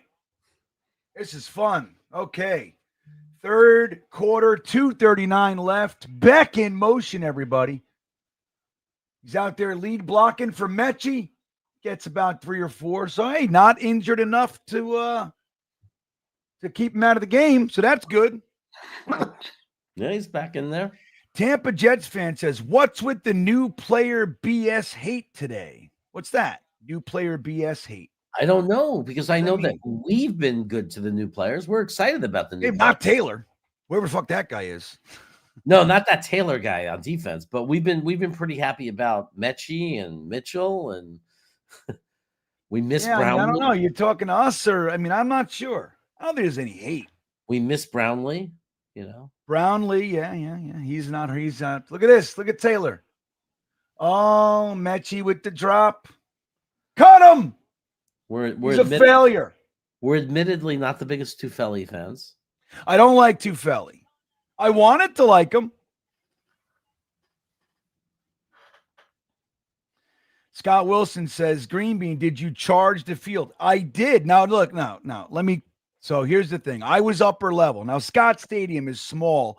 It only fits 28,000, so there's no bad seat in the place. So I was at the bottom. I was I was in the upper level. So when they started, I was filming it. I'll show you guys. And then, hold on, Tyrod Taylor back to pass. Plenty of time. Oh, Mechie with another drop. 2 in a row for Mechie. Jeez. The defender may have knocked it out. Doesn't matter. That's 3 drops for him today. 2 in a row. No, dude, he needs to catch that. They got to catch that. Got to catch it. With strong hands, you got to lock it in. Mechie not having a great game. A.D. Mitchell having a good game. So these guys got to work on their consistency, these two. You got to catch that. Yeah. That's disappointing. Yeah. But anyway, what I did when they started rushing the field, Scott, me and my buddy who was there, I was there with, here we go. Folk is up. He missed it. He missed it. Folk with his first miss of the year.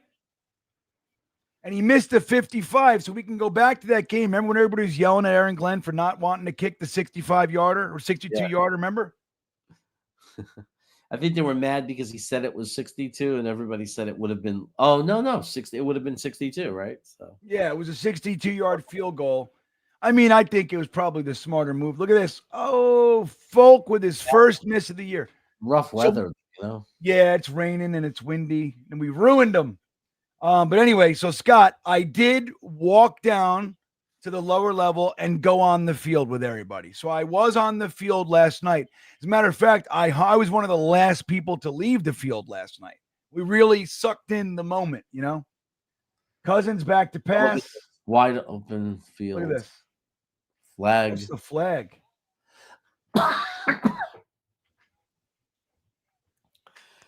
Man, the defense has been very weird. Dano says, the yay versus no let's lose is so relatable today. The yay versus no let's lose. That what we're saying. I know. Yeah, right. We're happy, but we're also saying. Yeah, we're all jammed up.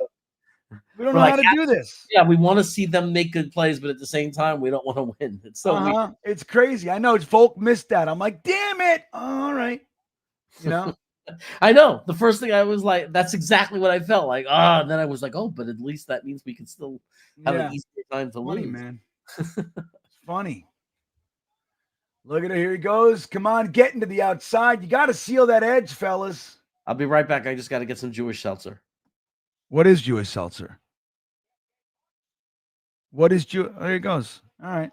Well, when he comes back, we'll learn what Jewish seltzer is. I don't know what that is. I got to be honest. I'm not sure what that is, everybody. Wait a minute here.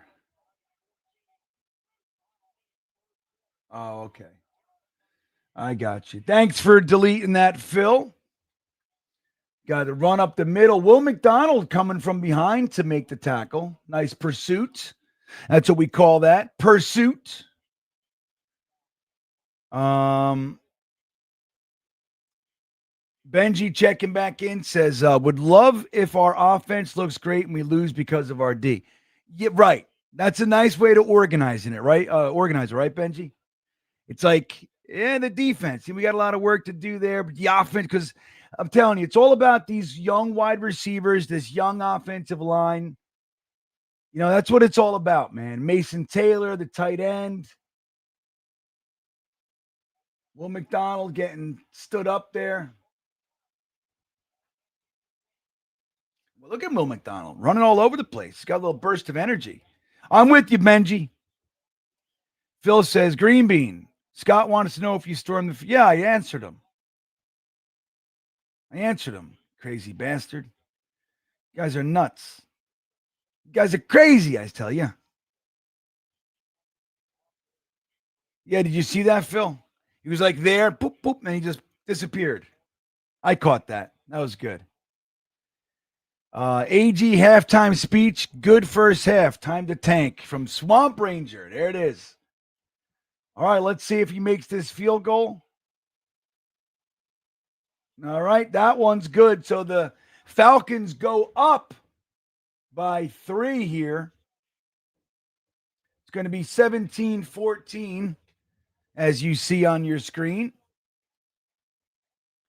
Right, Mike? I don't know what Jewish seltzer is. I don't know what he's talking about. What could it mean? What does it mean? Oh, there he is. Jeremy, what is Jewish seltzer? Well, Free I mean, seltzer. like there's sparkling water, right? Where like Perrier, that Italian, the Italian brand that you buy and it's all like, fancy and everything. And then you get your own CO2 tanks and you make it yourself. When you make it yourself with the CO2 tanks, that's what the Jews in the Jewish ghetto used to do in the early 1900s when they came here. They used to take CO2 tanks and make the water fizzy because they couldn't afford Coke. I like it. So Scott had it. He said free seltzer is Jewish seltzer. Well, free, yeah. That's good. Jets terrible. Jets terrible. I like that. Why are all Jets games rainy, boring shit fests? Well, this one's there's some excitement here, right? We got some scoring. I mean, there's 4 touchdowns we got to see in a field goal, 2 missed field goals. So there's been some movement offensively. But I'm with you. It seems like every Jets game rains, doesn't it? Yeah. Everyone thought it was going to be some different kinds of seltzer or something. And then they're realizing that Jewish seltzer just means like the free, cheap kind. Yeah. That's funny. SodaStream, right. I haven't used my SodaStream in a while. I should go back to. We're buying a lot of seltzer, man. I go through a lot of seltzer in this house. Yeah. I don't know if it was at the pharmacy it was cheaper, but that's what I read. I read they couldn't afford Coke, but the fizziness. That's why, it was better than just drinking water. Put a little lemon in there, and it's like, hey, we're drinking Sprite. Weirdest thing for me is like when you go to a country, like when I went to the Czech Republic, when I went to Prague, when you go into like a restaurant, the beer is cheaper than the Coke. Why? Like, because they make it there and the Coke is imported, I guess, from America or whatever, because it was just so cheap. The beer was like, you get a Czech beer in Prague when I was there. It was years ago. It was like $1 American buck for a beer, and it was like $2.50 for a Coke. $1 American buck, Jeremy just said. Oh yeah, if you weren't in the tourist traps, yeah. If you went out into like the outskirts, just residential. When I was in the UK, or maybe it was Spain, one or the other, I bought Budweiser. I was still drinking, and it wasn't Budweiser; it was Bud, right? Like it didn't say Budweiser; it said Bud, and it was different. It wasn't the same. Oh, in Ireland, it's so different in Ireland. The Budweiser, it's weird. It's popular too. People like it. It had that little bit of the Budweiser flavor in it, but it was so much more. Like it was just better. You know, it's like higher quality beer. It's so funny. The Heineken also is different. So, guys, we still have 400 people hanging out in here, and only 100. Look at this! Look at this! Holy He's shit! gone! He's gone! He's gone! He's running! You got to run! Oh wow! They got him, dude. It seemed like the field was getting longer. Right, it was like 300-yard football field. What the fuck was that? Man, I thought he had a touchdown on that. Yeah. How did they catch this guy? I don't know. It looked like he was gaining ground, and then all of a sudden, 23 wobbling in. Dude, our special teams are badass. You got to re-sign Nwangu and Williams. You got to do it. You got to prioritize these guys, right? I've never seen a guy go from like, oh yeah, right, hated, despised. We wanted this guy gone. He just needed to. Well, he needed to stink, in the beginning when we were there at the game. Yeah. All right, Tyrod Taylor with the fake handoff rolls out to the left. Oh, he's gonna get corralled, and he gets a 1-yard gain, so it's not a sack. Hit his head. He hit his head on the ground. Harry checking in, Jeremy. Run, little man. Go. It's actually little guy, Harry. You got to get it right. But yeah, that was good. Run, little guy. Yeah, look, they had a guy. He had a guy. Come on, man. You got to look for your tight ends. You got to look for your tight ends. That's the guy that's hard for them to cover because they know he sneaks out. Look at that, Breece Hall. About 5 up the gut. Old man Taylor. All right. Old man Taylor, Jeremy says. So let me show you guys. I want to show you guys. I was on the field last night. These are all just pictures. These aren't my videos. What the fuck, man? All right, I got to do it another way. I'll show you guys. I could do this. I could just do this. Let me see. 3rd down, back to pass. Oh, got Mechie with another fucking drop. No way. That was a 1st down, potentially touchdown. That is 4 drops for Mechie today. Wow, bro. in a row, 3 in a row or something, right? Aaron Like, Glenn wow. saying, go for it. You see that? Aaron Glenn said, stay out there. That's how you do it, dude. You don't bench them. That's how you tank. Right. Don't kick the field goal and tie the game. Go for it. Dude, Mechie's in his head today. It's all mental. That's 4 drops. Now, 1, you could say the defensive back got his hand in there, but they're saying 3 on the graphic. Yeah, 3. Well, because the defensive back kind of got it, but it's so all right, we'll call it 3. That's fine. 3 drops, dude. That sucks because last week he was the darling. You know what I mean? Like A.D. Mitchell was the other guy. It was Mechie was out front. And look who's over there. Tony Adams is over there saying, don't worry about it, buddy. Get your fucking head out of your ass. But that's how I'll go in the doldrums. But with this fan base, now, like until he does something, we have to live with he sucks. Right. All week.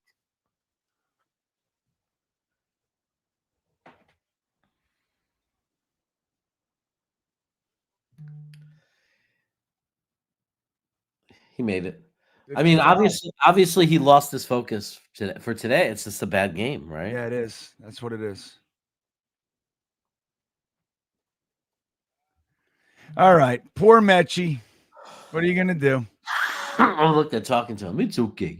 No, but do you see it? Even defensive players are walking over. Like, look, let me just tell you guys the difference. Last year, what happens on a solid team is that guy goes and sits on the bench alone and pouts. Right. This year, he comes over to Aaron Glenn, said, no, stay out there, the whole thing. And then there are defensive guys walking up to him. Don't worry about it, man. They're patting him on the ass and lift your head up. That's what's going on. It's a totally different culture. That shit's going to take time to really take root and have its benefit. But if you can't see it, I don't know what you're looking at. It's completely different. Like when we talk about like the moral victory of like the team's not quitting, they're playing hard. I know that that's bullshit on one side, but it also isn't. Like we've watched for 4 straight years, even bleeding into Gase and Bowles, when the team was struggling, dude, they quit. We're not seeing that. Yeah. That's a huge difference. There are some people that can only see the record. They're incapable of seeing the difference. That you could be 2-9 and it's a terrible locker room and nobody's supporting each other and frustration, or it's 2-9 and it's a lot of young players, new players. They're figuring it out. They're encouraging each other. Like there are people who just can't see the difference. And it's very clear, the difference. The difference is very clear. Right. We traded away our 2 best players. Our other best player is hurt. I mean, what would you have expected anyway? And look, they're competing. They're competing. They're in the game somehow. Each week we're competing. It's like there's a difference. There's a difference. And there are things you could look at. People say there are no moral victories. You know what? Maybe for them, but for me, there is. There are. Yeah, there are absolutely. There are definitely moral victories for me. Well, especially when you're doing what we're doing right now, which again, it's not just changing the regime. There's a culture thing here. Like the Jets are quitters. Aaron Glenn said it, dude. He from the fucking podium after a game, he said, I got to address this. As soon as something bad happens, there's a mentality around here. And the word he used was, oh no. Like there's an oh no, man. Oh no, here it goes again. And they all just quit. And that's why you had to get rid of some of the bigger guys. Dude, you got to get rid of Quinnen. He was out. You see the difference. Quinnen is playing like a man possessed in Dallas. He's reinvigorated. He was done here. Right. And it's not to say anything about him. He's just, I can't do another fucking Jets rebuild. Right. And I get it. Right. He needed to go somewhere else and have a fresh start. Right. So you had to do it. You had to. And look, and we got a first and a second for him and Mazzie Smith, who we don't know what he's going to be, but he was a first-round pick last year, so who knows? Fucking better than Tufeli. Yeah. I mean, look, there is such thing as a win-win. He could go on and have a great career now or, achieve things he never achieved before. Who knows? And if we pick well and draft well, we might end up being very happy. Look at that. Holy shit. Nice. He's going to get the fucking flag, too, because he picked him up off the ground. Oh. They're going to get the flag. They crushed him. You can't pick him up. Now, look, that's McCrary ball again. But that shouldn't be a penalty, dude. They just knocked him off his fucking ass, off his feet. You know what I mean? Excessive tackling. Yeah, it was a great look. Look, McCrary ball, like fucking stomach to the gut. That's what you want. That's a form tackle. Oh, it's because he put his arm up, Williams. One of them put their arm up like it's this. because they lifted him off the ground, dude. That's what it is. Look at this. What the? Slammed him down.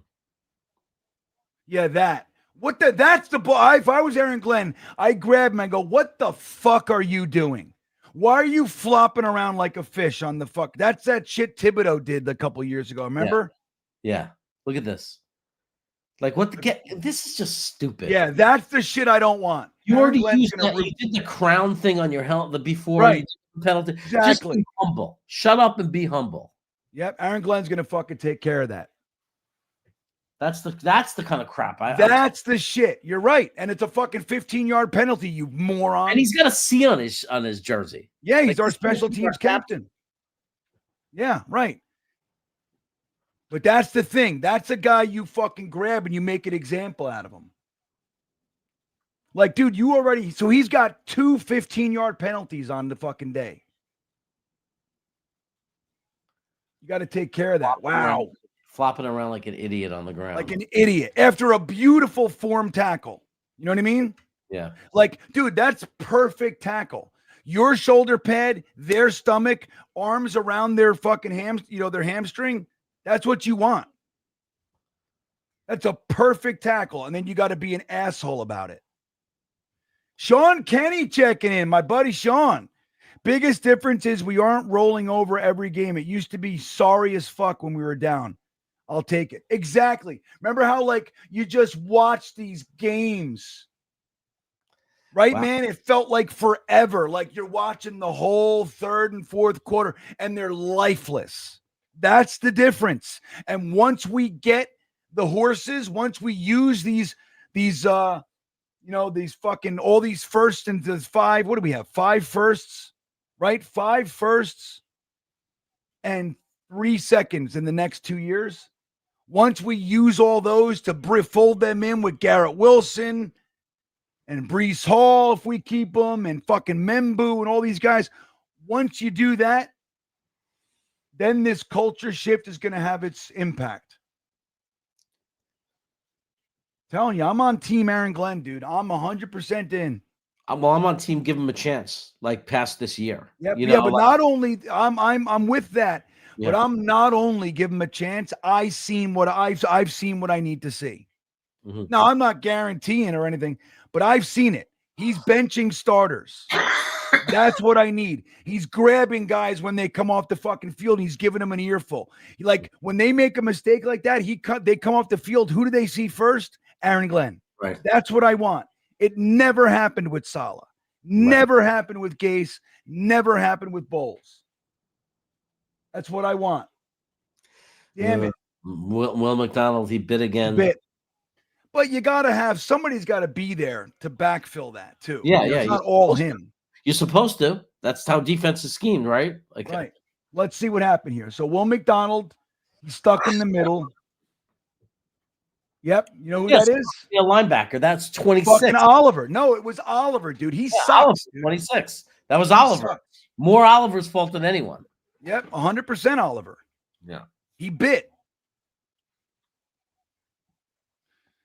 Shawnee, I'm with you, my friend. Jason Edwards says Mechie will redeem himself with a game-winning touchdown. Look at that. Oh, and somebody fell. Yeah, Quincy Williams rolling around on the ground. Oh, it's ugly now. Then it just got Tyler Algier, big, strong ass back. Wow. Terrible. What happened here? Quincy fell. That is what it is. Shit happens, I guess. Quincy, good. Brandon Stevens, you can't tackle Algier high like that. He ain't going to go down. Right. You know what I mean? Right. I don't know about that, Jason Edwards, but I think he'll redeem himself. Like, he's having that game. Stop throwing him the ball. That's what I would say. You can keep him out there, but let's start getting to somebody else. There you go, McDonald. Malachi Moore, pipe and slow down there, buddy. You see the energy, just like Shawnee was just saying. You see the difference? Yeah. Like, it's a tie game, so we're in it, so there's that. But you can see it, man. Lost 10 straight games after scoring first. The second longest streak in NFL history. Second longest in NFL history. Wow. Dude, that's nuts.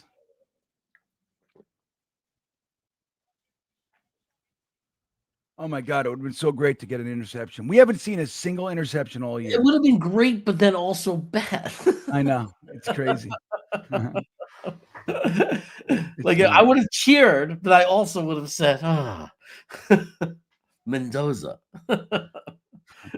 Every time something bad happens, I calm myself down from getting too upset because I just say Mendoza. What a so fun! Funny. I know What a fun quarterback! What a fun name! Anytime we do a touchdown pass, yeah, I like him too. I like him. I haven't dug in yet, but I like what I've seen. But I don't I'm not an expert or anything on him yet. I don't know enough. No. I'm never gonna. Oh my God! Did you see that? Who was that got juked out of their shorts? See, this is the kind of thing that really it's got to be like we can't see that next season. We cannot see that next season anymore. Yeah, who was that though, Jeremy? I must know. We got to look. I hope it wasn't Malachi Moore. That fucking Taylor guy. Yep, that's who it is. Taylor. But also, what was that for? Who is that guy? Hey, Tampa Jets fan, that's the guy we're complaining about. Look at this guy. Who is he? He doesn't belong out here, man. Dude, you see how far? Dude, he got juked out of his shorts. Yeah. 36 is dead to me. It's 30. Yeah, I just was putting that up. Yeah. Who is this guy, Taylor? Who is this guy? Why is he on our team? God dang it. He's so bad. The good news is I don't think he's no, it's not. Brownlee's not playing today. Right. No, the good news about Taylor, this guy Taylor, is that he's not part of our future. He's not part of our plan. Right. He's a fill-in guy. Right. So that's good. Right. We need him out there right now so we can still secure the tank. He's very important. Right. One day we will all be sending this guy Taylor ham, egg and cheese on a roll as a thank you for getting us. That's right. You got to send him a Taylor ham, egg, and cheese. You're so fucking right. Paul O'Brien, history makers is what we are. You know it, Paul. That's what we do. We make history. Dude, when you look at all the bottom, like all the records at the bottom of NFL history, like all the shit that's like the worst this, you look, dude, we hold up the NFL. We are the pillars. We hold up the entire bottom of the NFL with our history. So let me show you guys. I'll show you real quick. Let me see which one. I want to show you guys. Hold on.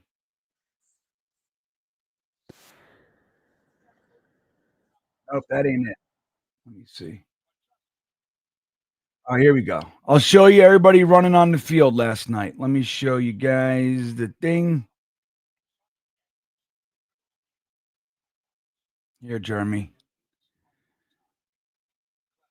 See if you guys can hear it. Oh, man, hold on. Now, here we go. This is me. This is my amazing film work. Now, I want to show you something, Jeremy. They told us, they made a big announcement, do not rush the field, the whole thing. And the players run over to the lawn, and because that's where all the students are. The players actually run over there and start it. They get people to rush on the field. Watch this, Jeremy. Watch the corner of the end zone down there. Cavaliers, everybody. This is last night. UVA versus Tech. Beat Tech since 2003. And there's everybody else. Good night, guys. Well, look, watch, Jeremy. I zoom in. Look at this. Watch the players, what they do. Here. I love it. The players are like, come on, rush the field. We're almost done. Yeah, there they go. The there they go. They're doing it. They're rushing the fucking field. They're doing it. Isn't that great? They asked us not to, and we said, forget it. We're gonna Jeremy, are you muted? Or are you not talking? Oh, I was muted. I wanted you to say something. Yeah, no, this is good stuff. I like that the players initiated it. That's great. Cool. The players ran, but they did. They made a big announcement. Don't rush the field. It's money. Like it costs money. We're ruining the field. I want to go rush the field now. Let's go. Well, we went down and rushed the field. Let me show you if I can. I want to try to. Hold on. All right, Jets are handing the ball off to Breece Hall. Gets 2. The Jets aren't even in the hunt. Look, if we had one more win, we'd be in the hunt. The Commanders 3-8, and they're in the hunt, Jeremy. Wow. That's crazy. 3 and Isn't 8 in the hunt. We could have been on that graphic if we were in the NFC. Yeah, 3 and 8 in the hunt. Washington, look at that. Look how many 3 and 8 teams are in the hunt. It's crazy. All right, here we go. Who's that? Isaiah Williams in motion here. Tyrod back to pass. Little dump off to Mechie, who caught it. See? And I like it, Jeremy. I like it. Like I said, I wouldn't throw him. But you know what? This is the opposite of what we saw like with Malachi Corley. The kid drops the ball an inch before the end zone, and we like never saw him again. Right. You know? Right. There's a way to fucking build players. Right. Look at this. Look at Brees this. Hall up the middle. Damn it. Got tripped up. Yeah. Gets that first. So just when we had those 3 drops and we thought it was over for him, Mechie goes and totally redeems himself. Yeah. That's so great.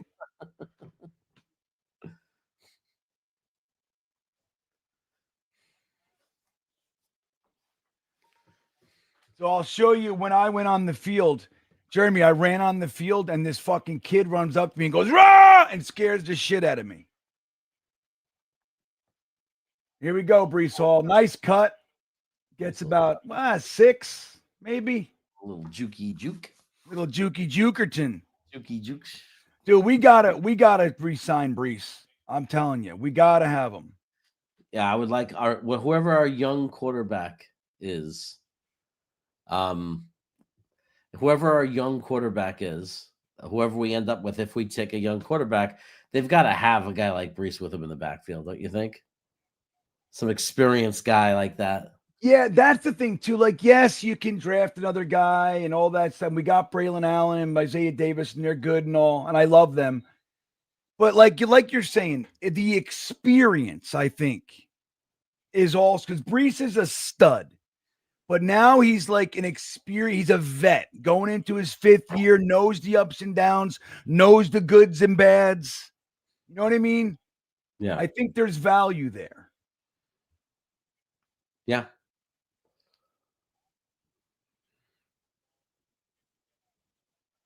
And he gives them a weapon that, not only is like, he's good at out of the backfield as a receiver. They could dump it off to him. Yeah. Oh, yeah, dude. Brees is such a great receiving back. Yeah, there was a jump there. Was that on us? I don't know, but before maybe that was defense. I will. Oh, that was us. That's us. I will say before that happened, Isaiah Davis made a nice block, man. He went in hard, aggressive. I love Isaiah Davis. He's such a great guy to have as like not your focal point, not your bell cow.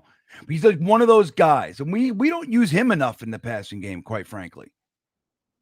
Yeah. He's another one. He's a dude. Braylon Allen, too. We have 3 backs that are really good receivers. Yep. Great in space. And they block well. Yeah, they fucking block well. It's what you want, man. 3rd and 9. Oh, God. Here it comes. Oh, he tipped. He caught it. Holy shit. Alan Lazard with the Alan first Lazard down. said to all my haters, But, dude, how many times did we see that play go the other way? Yeah. Oh, no, I thought that was going to be a pick for sure. Dude, hit the like button if you're proud of Alan Lazard. If you're proud. Landed on his face. The one time we saw him, he catches that very necessary pass. Look at that. Hit the like button, everybody, for Alan Lazard. They're going deep.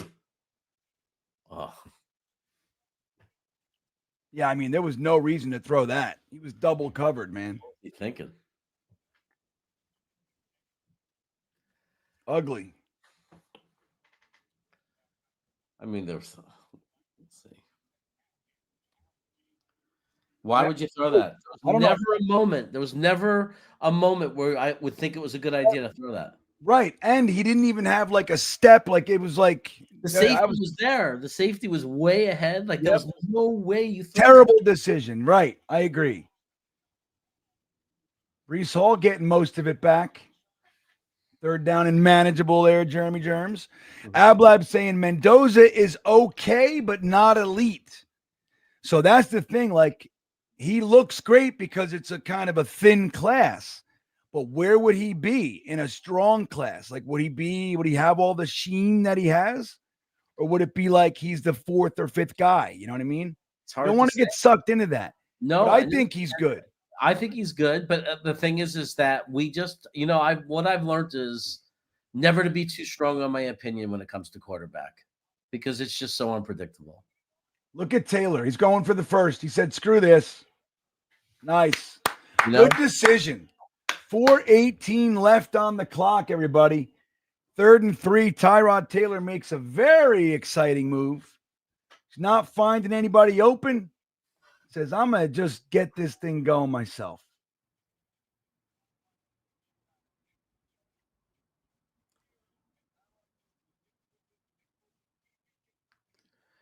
Wow. I mean, now I don't know. Now I'm so torn. Yeah, it's tough. You just got to let the game happen. You know what I mean, Jeremy Germs? Yeah. All right, Ruckert in motion. Here it goes. And then, looked like he was trying to get some acceleration. And Yeah. He got tripped up. He was hitting that hole fast. Hard, as they say.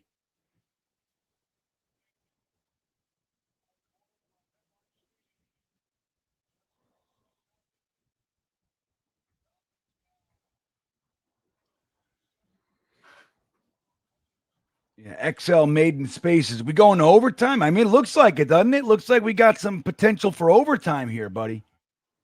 Could happen, but we're going to leave plenty of time for them to kick a field goal. Oh, my God. Yeah, he had to get rid of that. Yeah. Guy came in untouched. Oh, yeah. It's 3rd and 6, too. So this is a big play. But probably 2 down territory, given that we're down by 7. Yeah, I would say so. What does a field goal really do? Nothing. Man. Then you got to trust your defense to get it back. The onside kick thing. What's the percentage of onside kicks making it this year? Like actually succeeding? It's got to be very low. It's pretty low. I think like 7% or something. The last time they put it up.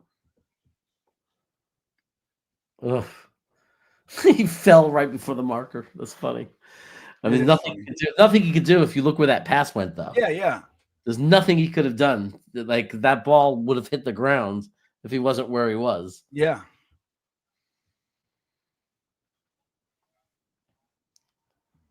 But another kind of big catch by Mitchell.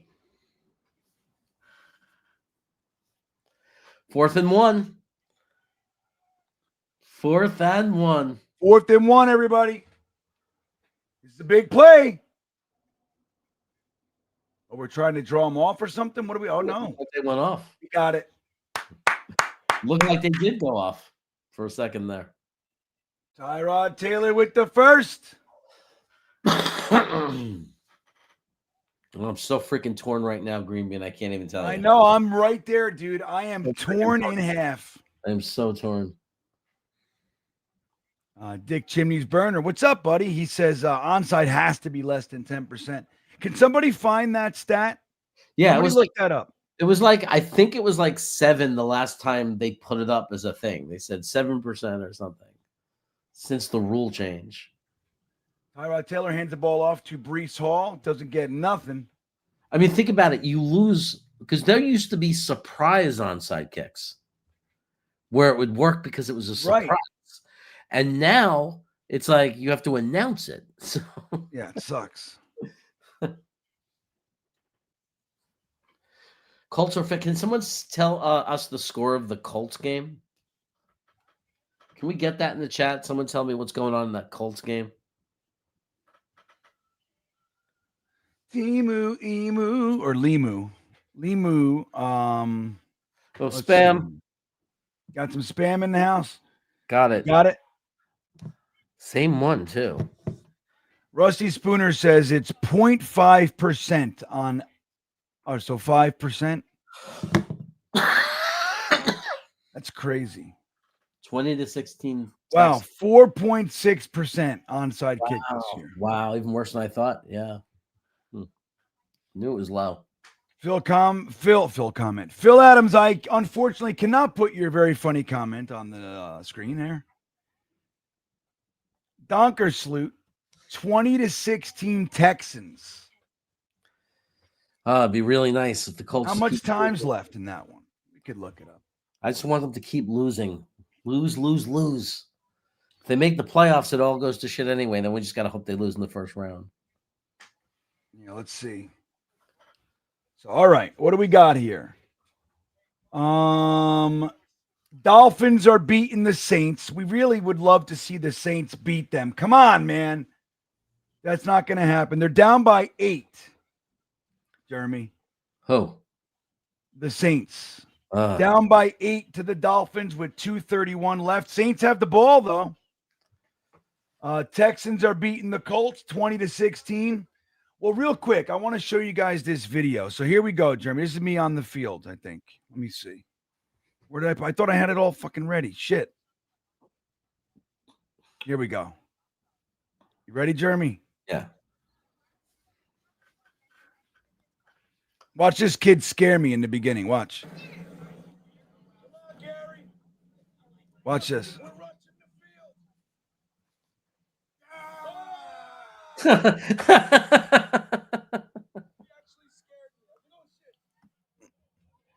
So, Yeah, it's amazing. This is great. Yeah, go Hoos.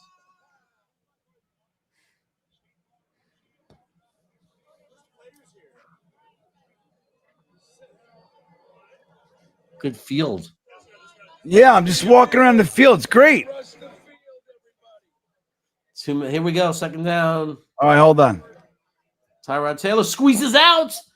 Oh Look my at God! Tyrod Taylor. He's in! Oh, Tyrod Taylor. Look at this guy. Wow. Amaze balls. Amaze balls, I said.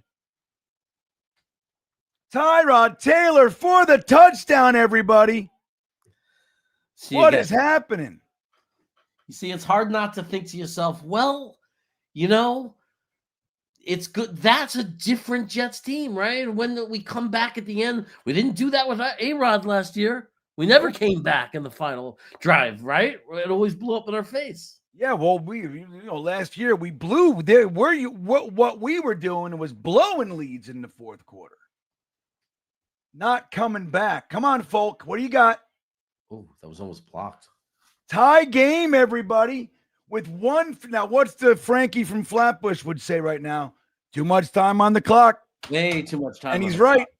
But you know what?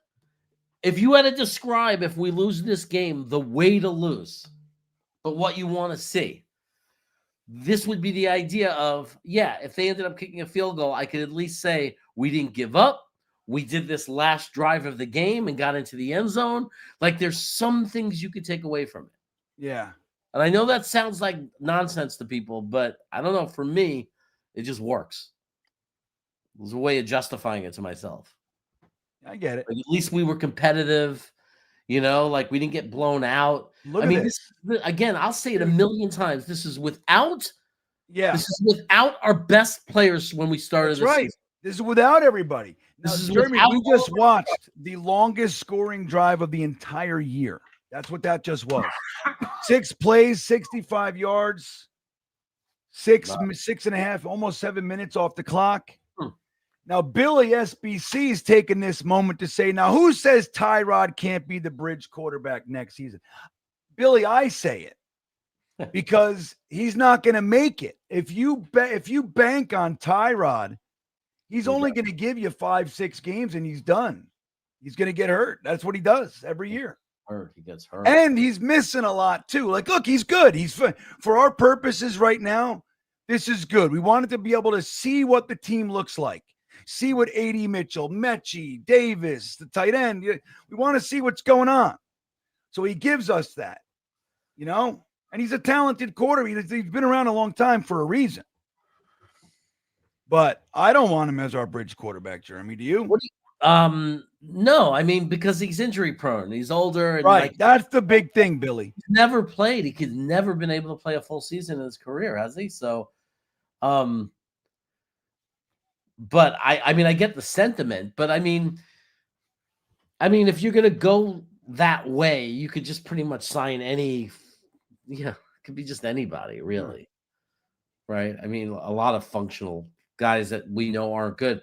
I think we want a bridge quarterback that could maybe surprise us just in case, like, some of the draft picks are good. Like, maybe we could win 7-8 games by next year, you know? Well, if we do have to do a bridge quarterback year next year, like if we really have to do this shit, which would just suck, right? If we got to do that, I'm hoping that it can be somebody that we can get into the playoffs. Like we're not a real threat to win the Super Bowl or anything. Oh, look at this. Right, like, but it wouldn't be impossible. Like a quarterback. That was Juwan fucking Briggs. I think that was Juwan Briggs. They're showing more. Oh, he's what's going on here? Let's see. I want to see this. Michael Clemens getting double teamed. Boom. Oh, that's Will McDonald. Juwan Briggs cleaned him up. Oh, is that a double cheeseburger time? Yeah. Will McDonald adding to that sack total. When did it says Kirk Cousins had an interception today? When? There's no way he had an interception. That's impossible. What the fuck does that mean? When did he throw an interception? That's impossible. Because we would have. Did I miss it? Did we miss an interception, Rusty Spooner? We would have went crazy if we. No, we would have lost our marbles. How could we have missed that? We're the worst then. If that's true, we're the worst. No, if that happened, we are broken in the brains. Look at that left side. Malachi Moore. Malachi Moore and Jermaine Johnson. We're bringing the heat. 3rd and 9. Here comes Jermaine. He has no interceptions. That's their mistake. Yeah. All right, so it's going to be 4th and 5, Jeremy.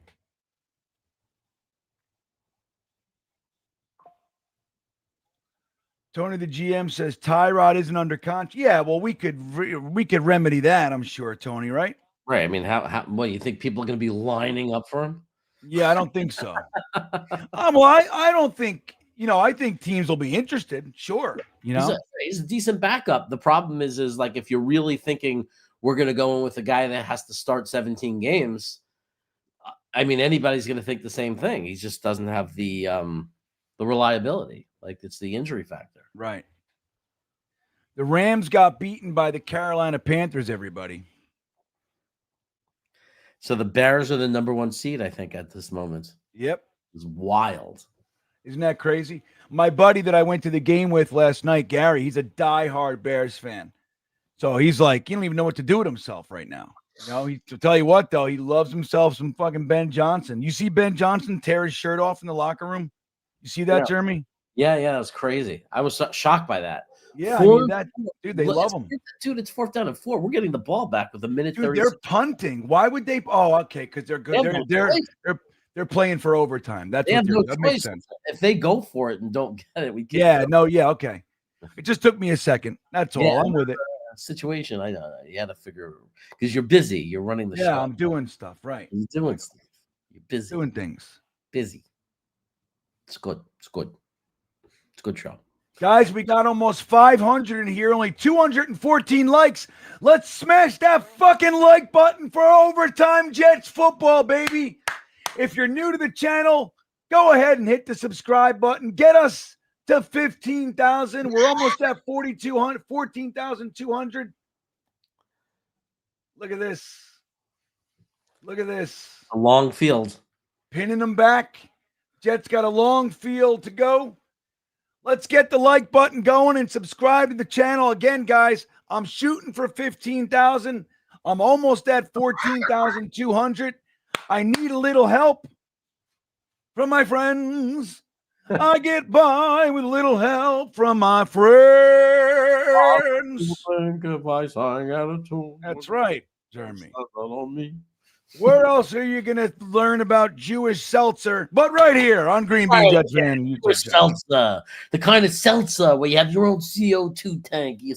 Forget SodaStream. Before that, there was people who had CO2 tanks. Yeah. That's how we made Taylor. Stacked. That's how we made the Brooklyn. That's a huge sack, dude. Yeah, that's how we made the Brooklyn egg cream. You had a CO2 tank. You had a CO2 tank thing, and you'd shoot the seltzer into a glass, into the milk and the You Bet syrup. Gotcha. This is a weird game because now we're stuck at the 4-yard line. They got 3 timeouts. They're probably going to start. Imagine, Jeremy. Imagine they get a fumble or something here, like a safety, some shit like that, and that's how we lose. I think Swamp Ranger will be thrilled. Yeah, look at Swamp Ranger. We must lose. Saints got the onside kick. Wait a minute. Wow, that's a 4% chance. 4.6 just went up. All right, Jets are back in their end zone here. Look at Tyrod Taylor standing in the paint. Throw it. Mechie with another 2 consecutive catches for Mechie, so he's shaking it off, Jeremy. Shaking I like it. Shaking off the trauma. Shaking off the trauma. Shake it off. Look at Olbricht. Screw you. 3rd and 15, though. We're celebrating. Yeah. I don't know how to feel. I honestly don't. I'm a little embarrassed that you're supposed to have this final minute and a half to get a field goal or whatever, and you go backwards. Right. It's not a pretty sight. Now, look, Joseph Senior, he's exactly right. Now, not that I would laugh, but that's the frustrating part about it. If we just lost the games, you don't have to give picks away to get where you'd be anyway if you just lost. That's why I'm so torn. I know. It's just tough because I'm enjoying this. Mechie with another catch. It's not going to be enough or anything. We're playing like a team who wants to win. We're playing like a team who really wants to give them the ball back. Yeah. We're playing like a team. It's like, you know what? You guys should get another shot at this.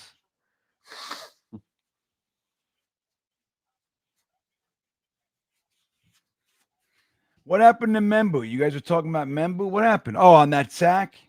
He's the one who got beat? I mean, look, it's going to happen. I know. Membu doesn't suck now. Membu is a fucking badass, dude. Yeah. He's a great pick. Great pick. How we doing on the likes and subscribes? How you guys doing? We got like 280 who haven't liked. Let's go. The punt is up.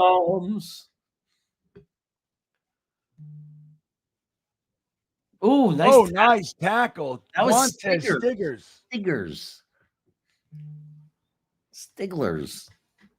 Sticky Stiggers. Yeah, Sticky Stiggers. Frankie.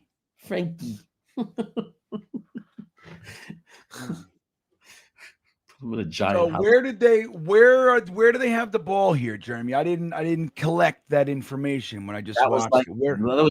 Well, they're inside the 20-yard line because of that tackle. I think like 18-yard line, if I'm not mistaken. It could be. Oh, no, totally mistaken. Oh yeah, wow. 32 yards. They're at their own 33. I'm very mistaken. Yeah, you were downright wrong on that one. Look at Clemens doing nothing. Oh, look at that! I thought that was going to pop out. Nice coverage. Yeah. What's that Sherwood? Why are you flopping around? Like, dude, what's wrong with these guys? No, he got in there, got his arm in there, and then the guy fell on him. Look. Yeah. He did his job. Yeah, but you don't gotta. I don't know. I'm just, fucking guys. They gotta celebrate everything. Everything's a big show. Just make a big pass play here, kick a field goal, put us out of our misery. Right. 2nd and 10, 5 on the clock. Let's go. Will McDonald getting all kinds of triple teams. Oh my God. Look at this guy dropping it. For a second, I was going to yell, he heard me. Yeah. Look at this guy. Who is that? What's his name? Steven Stills? Maybe we get the ball back and kick a field goal. Wow, these teams are problematic.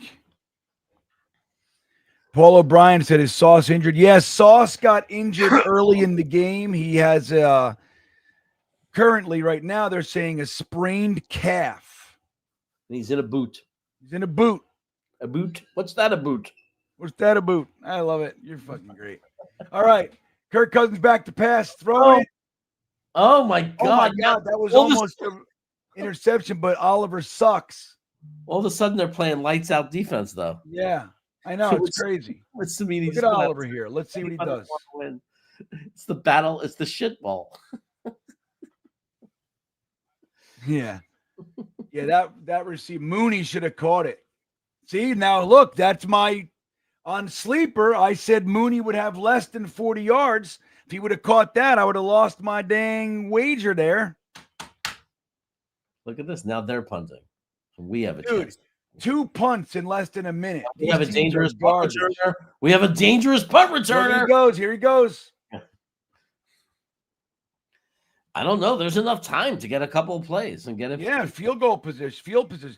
So we got 2 timeouts, everybody.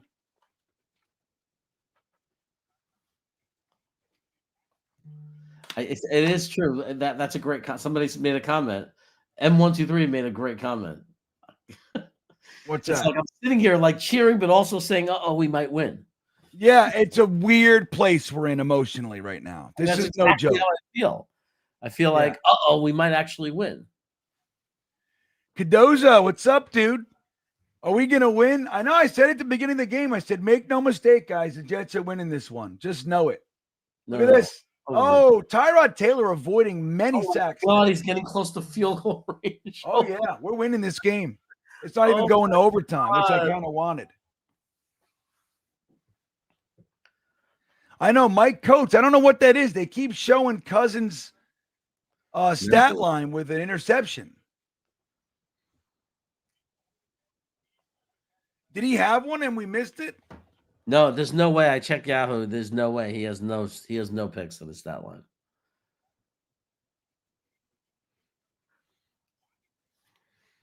Both teams have missed a field goal today. Saints have 4th and 1 at the Miami 36 and are gonna win. Huh. Then maybe we shouldn't. We're blowing an opportunity here. Come on, Atlanta. Force there you go. Back us up 5 more yards. Come on. Come on, Atlanta. Pick 6, baby. Pick 6. This is crazy. Membu's not playing well this quarter, by the way. Membu is struggling a little bit. He just got the penalty. He got beat on another play also. Yeah, all of a sudden all of a sudden. Maybe Membu knows where he's at. He wants a quarterback. Yeah, he's like, this is bullshit. I just want to fucking get it right. Look at this. AD Mitchell. If it's going to happen, I want it to be Mechie and Mitchell all day. Miami Great stopped them. Eyes. Saints lost. Saints lost. Damn it. So the Saints lost. Let's see what else is going on here. How the Colts doing? Let's see here. Where are them there, Colties? Come on.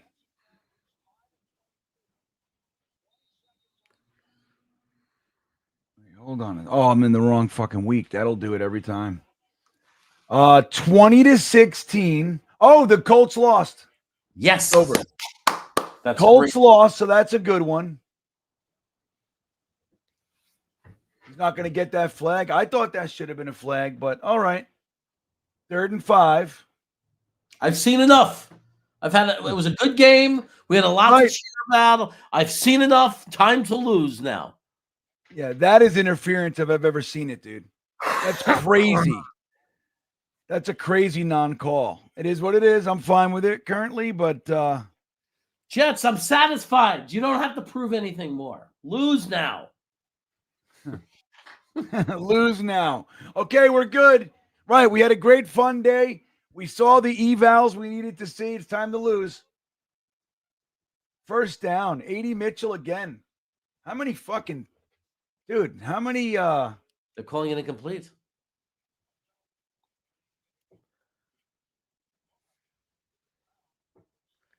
Dude, that's totally a catch. You totally have to challenge that. Hell yeah. I don't see that hit the ground. And it's a 1st down, he said. Final timeout, though. So it's not like we could do any old play and call a timeout to kick a field goal. Ah, that's a good point. It's a good point. You've been around long enough. You started out a Jet. You know what I mean? Do us a favor. Shank it. Who? Folk. Who? Folk, our kicker. I'm asking him to shank it. Yeah, right. Just shank it, for God's sakes. What are we talking about here? Dude, Adonai Mitchell right now, guys, has 7 receptions for 97 yards and a touchdown. That was exactly what I predicted. Is that right? Remember in the beginning, I said, how much would it pay for over 80 yards and then a touchdown from Mitchell? Oh, right. That's fucking funny. All right, look at this. What's going on? Really well. I hope it's on us. Back us up. 5 more yards for Folk. Yep, there you go. Jeremy, 5 more yards. Unbelievable.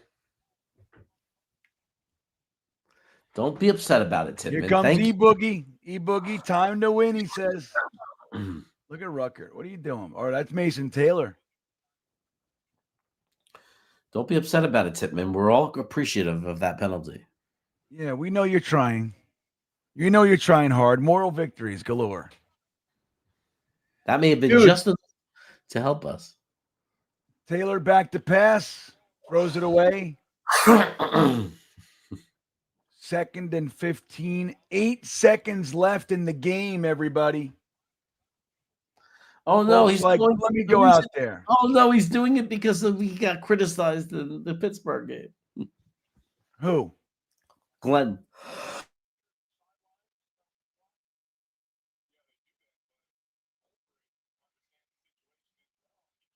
He might go for the unreasonably long field goal. What are we doing here? This is weird.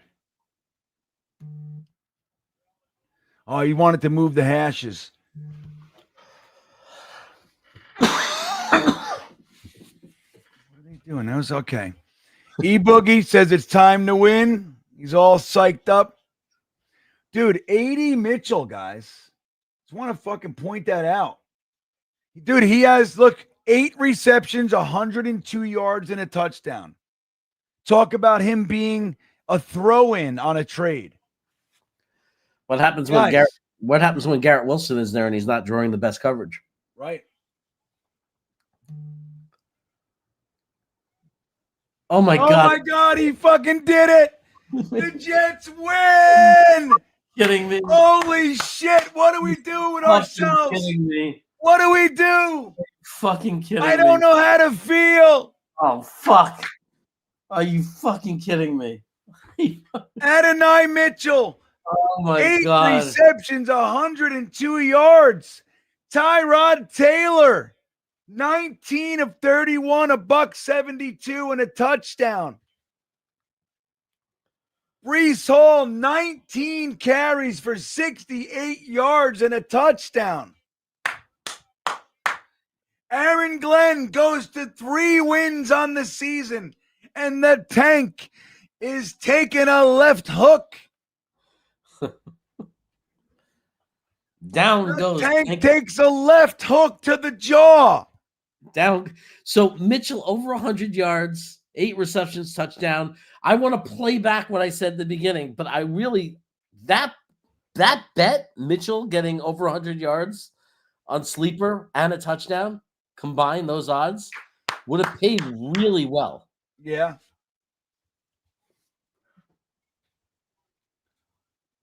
Yeah, hire John Gruden. You don't have to get pretty. Leave it alone. People are just going to root. We do it every year. It is what it is, man. The Jets are going to win more. We're going to beat the Saints. Just brace yourself. It's not happening. Like Aaron Glenn said in his presser this week, it's not in our DNA as coaches and players to lose. Yeah. And the truth is that they're evaluating guys. So, they really want to see A.D. Mitchell, John Mechie, Isaiah Davis, Mason Taylor. They want the offensive line. They want to see, it's going to happen. I hear you. Believe me, it's better to lose, guys, long term. But we're trying to bring – look, here's the bonus, everybody. If A.D. Mitchell and John Mechie really are a part of our future – we got extra pick. You know what I mean? There are extra second round picks. You know what I'm saying, Jeremy? Like, you don't have to worry. Like, if you need to use something to move up or whatever it is that happens, you got 2 bonus wide receivers, premium positions, high pedigree guys. If AD Mitchell has a couple more big games, and now you're thinking, like, let's say he does this a couple more times, and now you got to consider the fact this is him as WR1 in these games. We're only asking him to be WR2 to Garrett Wilson. Right. It's you fill a huge hole if he could do that. If that's a big if, but we got 6 more games to evaluate this kid. Yeah. How many more games do we really have here left? 5? How many games are left? 3 and 9, 12, 5 games. 5 games left. 5 games left. So here, check it out. Zubnib. Now, I believe this is Blitz Crew. Isn't this Blitz Crew? Maybe. Zubink. Right? I believe, but anyway. Probably Membu's worst game, he says. What's that? I said for this comment, I'm not arguing it, but I'm going to look at the all-22 because, yes, he got beat at the fourth quarter in a couple of plays in that drive. And I don't know if this comment is also considering the whole game. I have to look at the tape. Yeah. It looked like Taylor had a lot of time most of the game. Yeah. So I'm not saying it's not nothing in the fourth quarter for him to have gotten beat a couple of times, but I will say I don't know if I'm going to call that his worst game yet. I think you have to look at all the film, but maybe he noticed something I didn't notice throughout the whole game. Yeah, maybe. Joe the Jet G says Mac Jones in 2026. Can't wait. I know, dude. That's the one guy I don't want.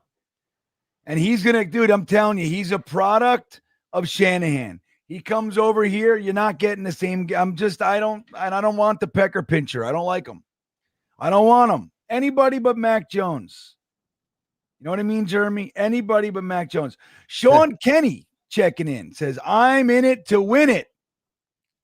Always can't build winning culture by being fucking losers. Anyone who ever played ball knows how soft we don't have to go personal. You guys get so personal, Shawnee. Like, because somebody disagrees with your take, right? Like, we all feeling. We don't have to. It's all right. It's all right. We love each other. We're all buds. We all get tortured by this team. But here's the thing. Again, it's better to lose as far as our future. There's no question about it.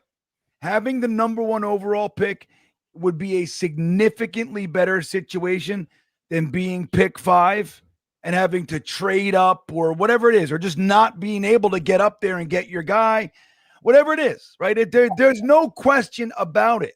Right. And that's regardless of the fact that it might work out better by accident. We might, because of that, pick a quarterback in the 3rd round or 4th round. Right. You never know. To be the guy. Exactly. But there's a real value. There's a point system to picks. So literally, a 1st round pick is more valuable than a 5th round pick. So it just is. Yeah, the 1st overall versus the first. Right. Right. There's no question about it. And so, like, just to put this into factual terms, right? There's no question about it. Having the number 1 overall pick, which the Jets have not figured out how to do since 1997, guys. All right. That is a long time, especially because we've sucked the whole time, pretty much. You know, so it's a problem. That said, getting an opportunity to look at bonus players like what Muji did with these trades is spectacular. Not only did he, with the Dallas trade, whatever pick is better, like he put that language in the fucking trade. If it's Dallas that has a better pick, that's the one we get. If it's Green Bay, that's the one. Like, that's great. But guys, we got Mechie and AD Mitchell. AD Mitchell, dude, just pulled off an 8-reception, 100+ yard, 1 touchdown performance. He's just a throw-in to the trade. One of the guys that we want with one of these 1st-round picks that we're getting is a wide receiver. Dude, we got him.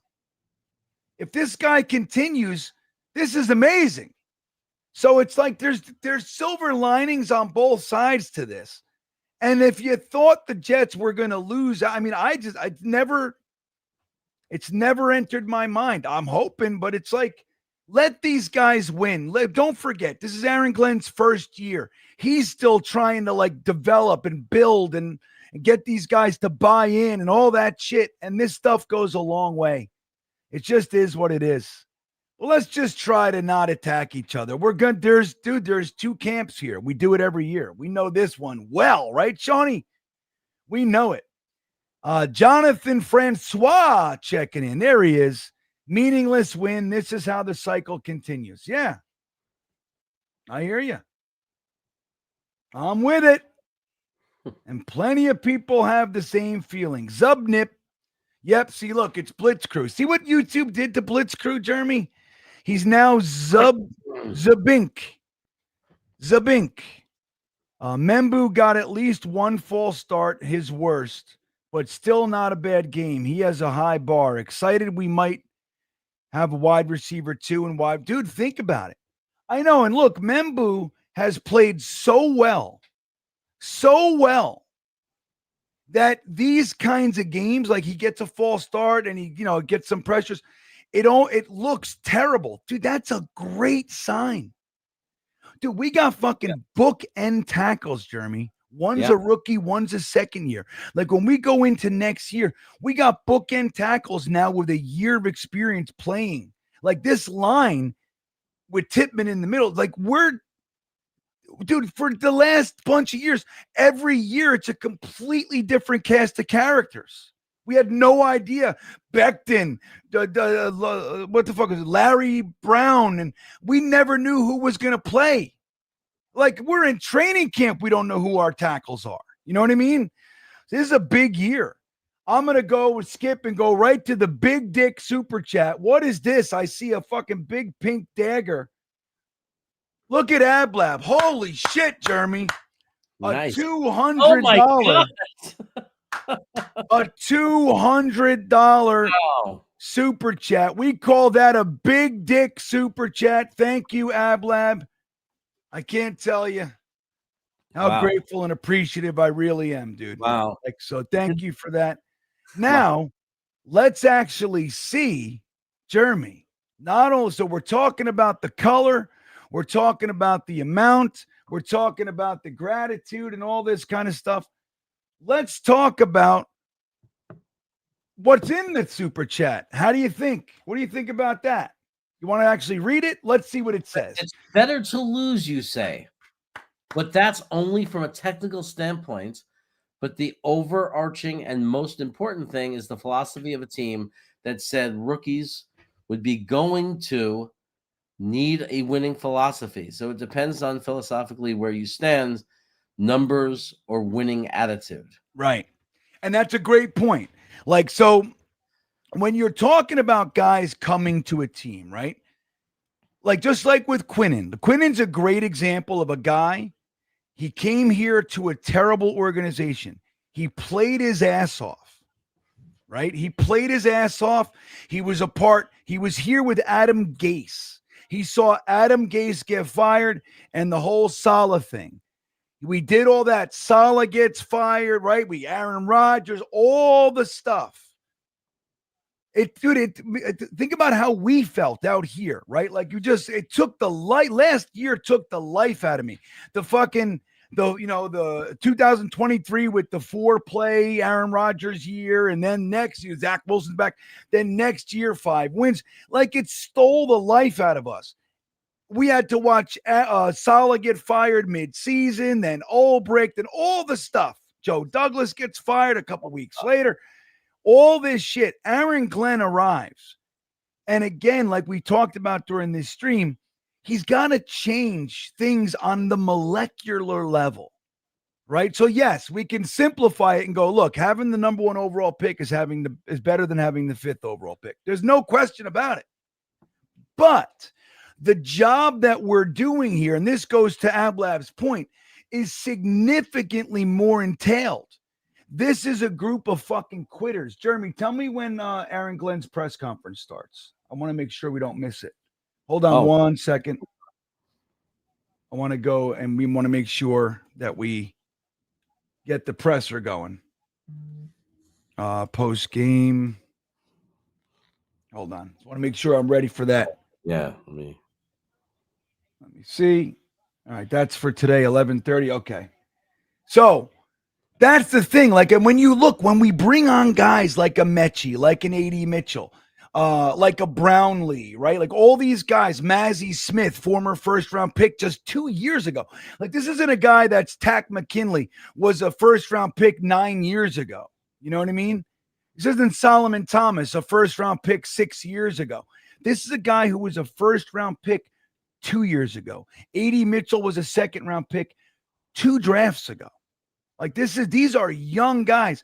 So when you're talking about the culture change on the level that Aaron Glenn is really needing to address, these wins are a big fucking deal. And I don't get me wrong, I get it. Like, I've been on Team Tank for the last 15 years. Like, at the end of every season, I'm on Team Tank. And every year we do it. And we whatever, and it's like it doesn't do anything. It doesn't change anything. The Jets are trying to build something. Aaron Glenn needs these guys to buy in. It is what it is. Numbers, like Ablab is saying, numbers versus winning attitude. What do you got? What are your thoughts? It'll be any second because, I mean, it says 115. It's 125.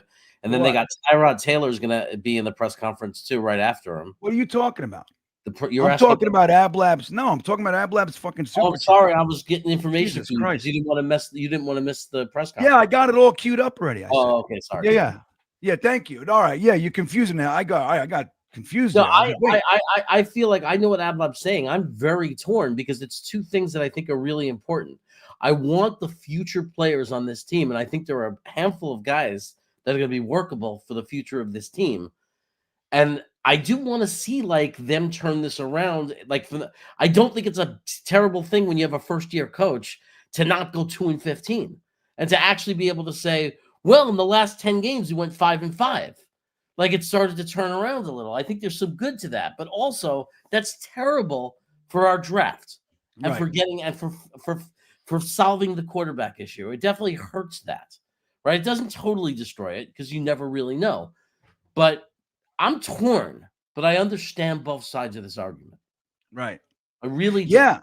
It's right. I'm totally on it. Like, even during the game. And it was actually like, if you have the right mindset, like, you just allow it. Like, we had some fun with that confusion today. I did anyway. It was like funny to be so torn. Like, I was delighted to see a fucking. All right, hold on. Here's the press conference. Hold on. But weren't you happy to see Tyrod Taylor load up, toss it 50 yards down the field, and A.D. Mitchell come up with the touchdown bomb? Like, I was delighted with that, Jeremy. You know what I mean? Yeah. Yeah, no, there's things that we're seeing that are filling the holes. And people are still, I know people are still going crazy saying that we can't do anything without a quarterback, We don't know for certain anything. We don't know that the quarterback you don't take, even if we get the third choice, we don't know that that's a bad thing if they like him. We don't know that there's that other guy, Sawyer, whatever the hell his name is. There are other guys. Like we don't know for sure anything. All we know is if you look at the past, if you look at history, look, when was Aaron Rodgers taken? When was Lamar Jackson taken? Right. Allen for the Bills was the freaking fourth quarterback taken that year, right? The Bills traded up to get him at number 7 or something. So if you look at history, there's no evidence that you have to get a quarterback in the top 3. Now, don't get me wrong. I wanted and would have loved to have first choice. Yeah. I'm just saying we don't know for a fact that we're going to not end up with a quarterback when it's all said and done. We don't know. That's perfectly said. Perfectly said. So it's not worth getting pissed because we don't even know who's going out in this draft yet. We don't even know who's going to be there. And we're mad, you know? All right, here we go. People saying that's outliers. It's like every good quarterback I just named. It's the top 3 quarterbacks of the NFL. Right. Funny.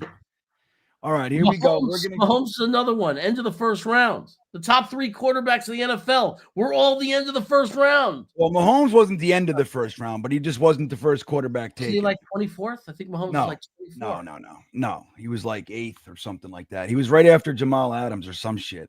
Okay. But middle of the round, closer. But anyway, but here we go. So let me make this bigger. Why won't it get big? Here we go. All right, you guys ready for Aaron Glenn? Now remember, their sound isn't the best, so let me make sure it's all pretty good. That's a win. Only injury that we had was a TA. He had a groin. I think he'll be fine. We had a couple of guys that came out. JJ did, but he came back in, so he's going to be fine. I think that was about it. When it comes to this game, man, you talking about back and forth. Man, just ebbs and flows of how a game goes. And, man, just the grit that we've been talking about for some time and our guys being able to just gut this game out. And I keep saying there's no quitting these guys. These guys understand exactly what we're trying to build. And listen, even though we have this long-range vision of what we're trying to get to, the now is what's important for our guys to continue to understand, man, how do you win games? Especially in situations like this, when the weather was not at its best, teams going back and forth, fighting. Man, we started out really, really well on defense. Then we had some issues, allowed them to score some points and get some yards. Same with the offense. We were moving the ball quite a bit in the offense. We just wasn't finishing the drives that we had. Man, special teams, as always, came through for us and made some really big plays for us to put us in field position to be able to get points. So, there's a number of things that we got to improve on. Man, there are a number of guys that did a number of things. Man, what about AD? You know, going for over 100 yards and half the yards. And these guys, they still have a long time to be able to mesh with Tyrod for those guys to get better, because we have some communication issues that we gotta fix, and you know, and that's to be expected. Is that me? 2 guys. All right, here he is. Come on, YouTube. I don't think it's you because we're talking. Good win. Something we could build. It's YouTube, right? On, but man, we have a long ways to go. Myself, the coaching staff, and the players, from an execution and collectively trying to get things together. We still have a ways to go, and we look forward to next week to getting ready to get those things going. So, any questions? What did you think of your quarterback today? I thought he did a good job. I mean, again, you know, I always like to go back and watch the tape, but man, you saw some. Man, he bailed us out on. I think he made some pretty good clutch throws, especially the bomb. I mean, we were looking for that, especially on an earn the first. We kind of knew what kind of coverage they was going to be in. Yeah, I thought Tanner did a hell of a job making the call and be confident what the player's going to do. You know, I mean, he threw the bomb, all right, to AD, which AD did a hell of a job making the catch on it. So, again, I want to look at the tape just from the naked eye, though. I thought he did a hell of a job for us. What did you think about the defense? You added Nick this offseason. Yeah. And then kind of stabilized the kicking position. Yeah. Did you ever expect that he was going to – I mean, he's got a 58-yarder on the season now, the 56-yarder game winner. I mean, I think both of those would have been – Well, that's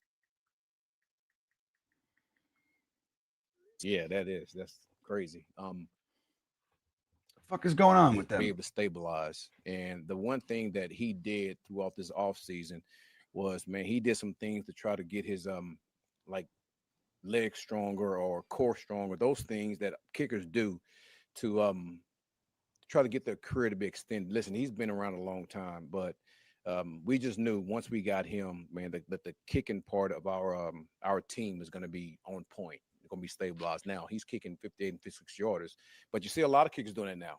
You know what I mean? I think you see guys kicking 70, 60-yard field goals now. So, man, I'm just glad that we got him. I'm glad that we got him. And listen, he still have years left to be able to play this game. But he's doing a hell of a job for us. Beyond Nick, I mean, how much of a weapon has this special teams unit been for you? Across all the phases. That's something that you know, I've talked about a number of times, and we spend a lot of time, you know, as far as meeting, as far as time on the grass. I'm one of the coaches that truly believes that special teams can change the momentum of a game, and that's the reason why we spend so much time with it. So I agree. Thank you. Got a lot of credit to Banjo, Kevo Day, Jet. Man, those guys have those guys ready to go.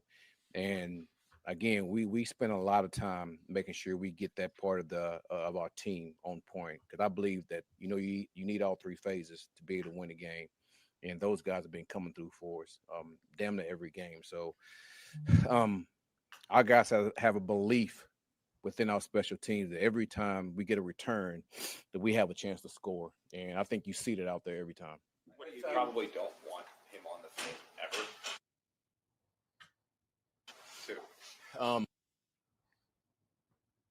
And man, Mac is he is a weapon, and I call him a weapon. We call him our sniper, because he has the ability to flip the field for us and need to give it time. But man, it's the collective unit, that I look at. You have a damn good punter, but the thing is, you see you gunners. Stiggs is doing a hell of a job. He ended up being a captain for us today. Stiggs. You see the plays that he made with Kane out there being a gunner, and then our interior guys being able to go down and make plays. So it is a true belief on our return team, on our coverage teams, that those guys feel like they can go out there and they can change the game and create momentum for our team. And we put a lot of time into that. We really do, from a meeting aspect and from being on. So what was clicking today so well that maybe Samini. Well, I don't know if that's a true statement that it hasn't been clicking. You got to understand, those guys need to gel. It takes time. I mean, I know we think this is a league where you can just put somebody in it and it can just happen, but it's not like that. With him, Mitch, Tyrod, man, he like I said, he's had a week with those guys last week. He finally got 2 weeks with those guys. So I think just those guys continue to work after practice, spend more time in meetings. Listen, those two guys are at the facility more than anybody. And it's not just being in meetings with coaches; they're just catching balls in our in-house, in our field house. So, I expect that now, just to see how those guys work. I expect to see those guys make plays like that. You think the kick was good off his foot, and once it was good, what was your first thought? Anytime Nick kicks the ball, I feel like it's good. Even when the one that he missed, I feel it's good because he's a very accurate kicker, and I have so much trust in him. Man, it was good to see it go in, and for those guys to gut this win out and get this win, because it's more to me than just the win that I'm looking at. I look at these guys never quit, and they get bashed. Everybody on this team gets bashed for everything, and it's okay because we know exactly what we're trying to do, and we're going to continue to just block out all the noise and keep our focus straight ahead on that vision that we got on what we're trying to be as a team. Tyrod was such a scrambler? Yeah. Yeah, of He's course. been doing all his career. Fucking, What would you shot just you? get here? What a stupid fucking question that was. Who was Let that? him go. 35 years old. What was your message to AD when you got him, getting a fresh start here? Did you know Tyrod was a scrambler? He's fucking in the NFL yeah, 15 years, dude. He's here for a reason. And, sometimes when these things happen, these trades happen, sometimes, people think that he's a throw-in, but he was never a throw-in. He was a guy that we wanted. And Interesting. listen, we watched him coming out of college. He's actually from my hometown, high school with my daughter, so I've been knowing about this player for a while. So for him to be able to be a part of the trade, to be a part of what we're building, again, he's a true X. The body type is a true X. He has good speed. He can win one-on-one. So, man, I just look forward to see him progress as the season goes, and for him coming back next year and being a huge part of what we're doing. With Tyrod like this, for a guy who's dealt with the career up and downs like AD has, and some good, some bad, but to have a game like this where he seemed to be the focal point of the passing attack, made the big touchdown, key to with the catch to come set the field goal and convert first down. I mean, can this be a moment for him in his career that can really? I don't know if the word career is the correct. I would say there are games where he had some up and downs because it was his second year. Yeah. So he still has a ways to go for it defined as his career. So yeah, I love Aaron Glenn. He's always known serious, that he man. can play. He's always known that. He has some issues, within his career as far as playing, games as far as being up and down. but I don't think he's ever lost confidence in himself. And I think once he got here, I think it just helped him with his confidence that he was wanted, and then, the players just gravitate to who he was as a player. And listen, we're going to try to get him the ball as much as we can. I mean, obviously it shows that he can make plays for us. So I just think his confidence at an all-time high right now, and we want to continue to get him the ball as much as we can. Thanks, everybody. Tyrod, shower. I love. I'm just gonna say this, guys. Like, I love the way that he answers questions. And by the way, the whole thing with the media and the, Glenn, like, you gotta understand what he's doing. And I've said this many times. Like, being in I've been the leader of organizations, right? Like, you gotta stand out front and weather shit, like, for your team. And then when you go with your team, you can lay into people and go, yo, man, that shit ain't, like, whatever. You can discipline people. Oh, what the fuck was that? Jesus Christus. Hold on. What the fuck? Dude, Boy Green's chat just jumped on my fucking screen. Like, Boy Green all of a sudden yelling on my TV. Anyway. So I like all that. But the way that he, like, exactly. Did you know Tyrod Taylor was a scrambler? Like, dude, if you fucking watched NFL, of course I know he runs. He's not Lamar Jackson, but of course. And then, like, talking about A.D. Mitchell, all the difficulties of his career. And he goes, his career? Dude, he's in the middle of his second year.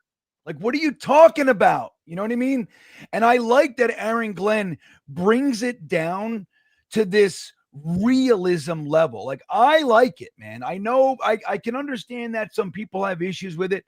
But for me, I like the way that he handles everything. I don't want to get caught up in the drama and the bullshit and all the crazy, weird storylines that people are getting caught up in.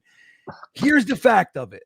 You know what I mean, Jeremy? Like, with a comment like that, like, oh, A.D. Mitchell, his whole career. You know what I mean? It's like, dude, he just got here. And we're talking about a guy in his second season. Like, relax. He's got plenty of time.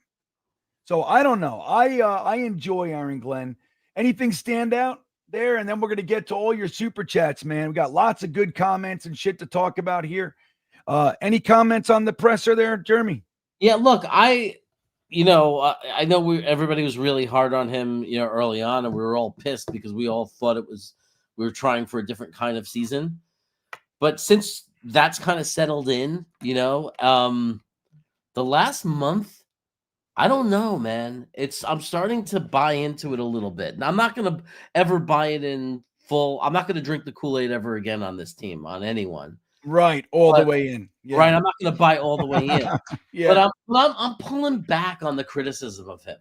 And I'm starting to see what he's trying to do. And I'm starting to see a change in the way this team is playing, regardless of the fact that we've lost talent, right? Our stars are declining. And yet it feels like we're very competitive.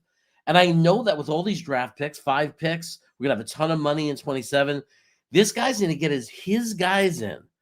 With his culture, his mentality.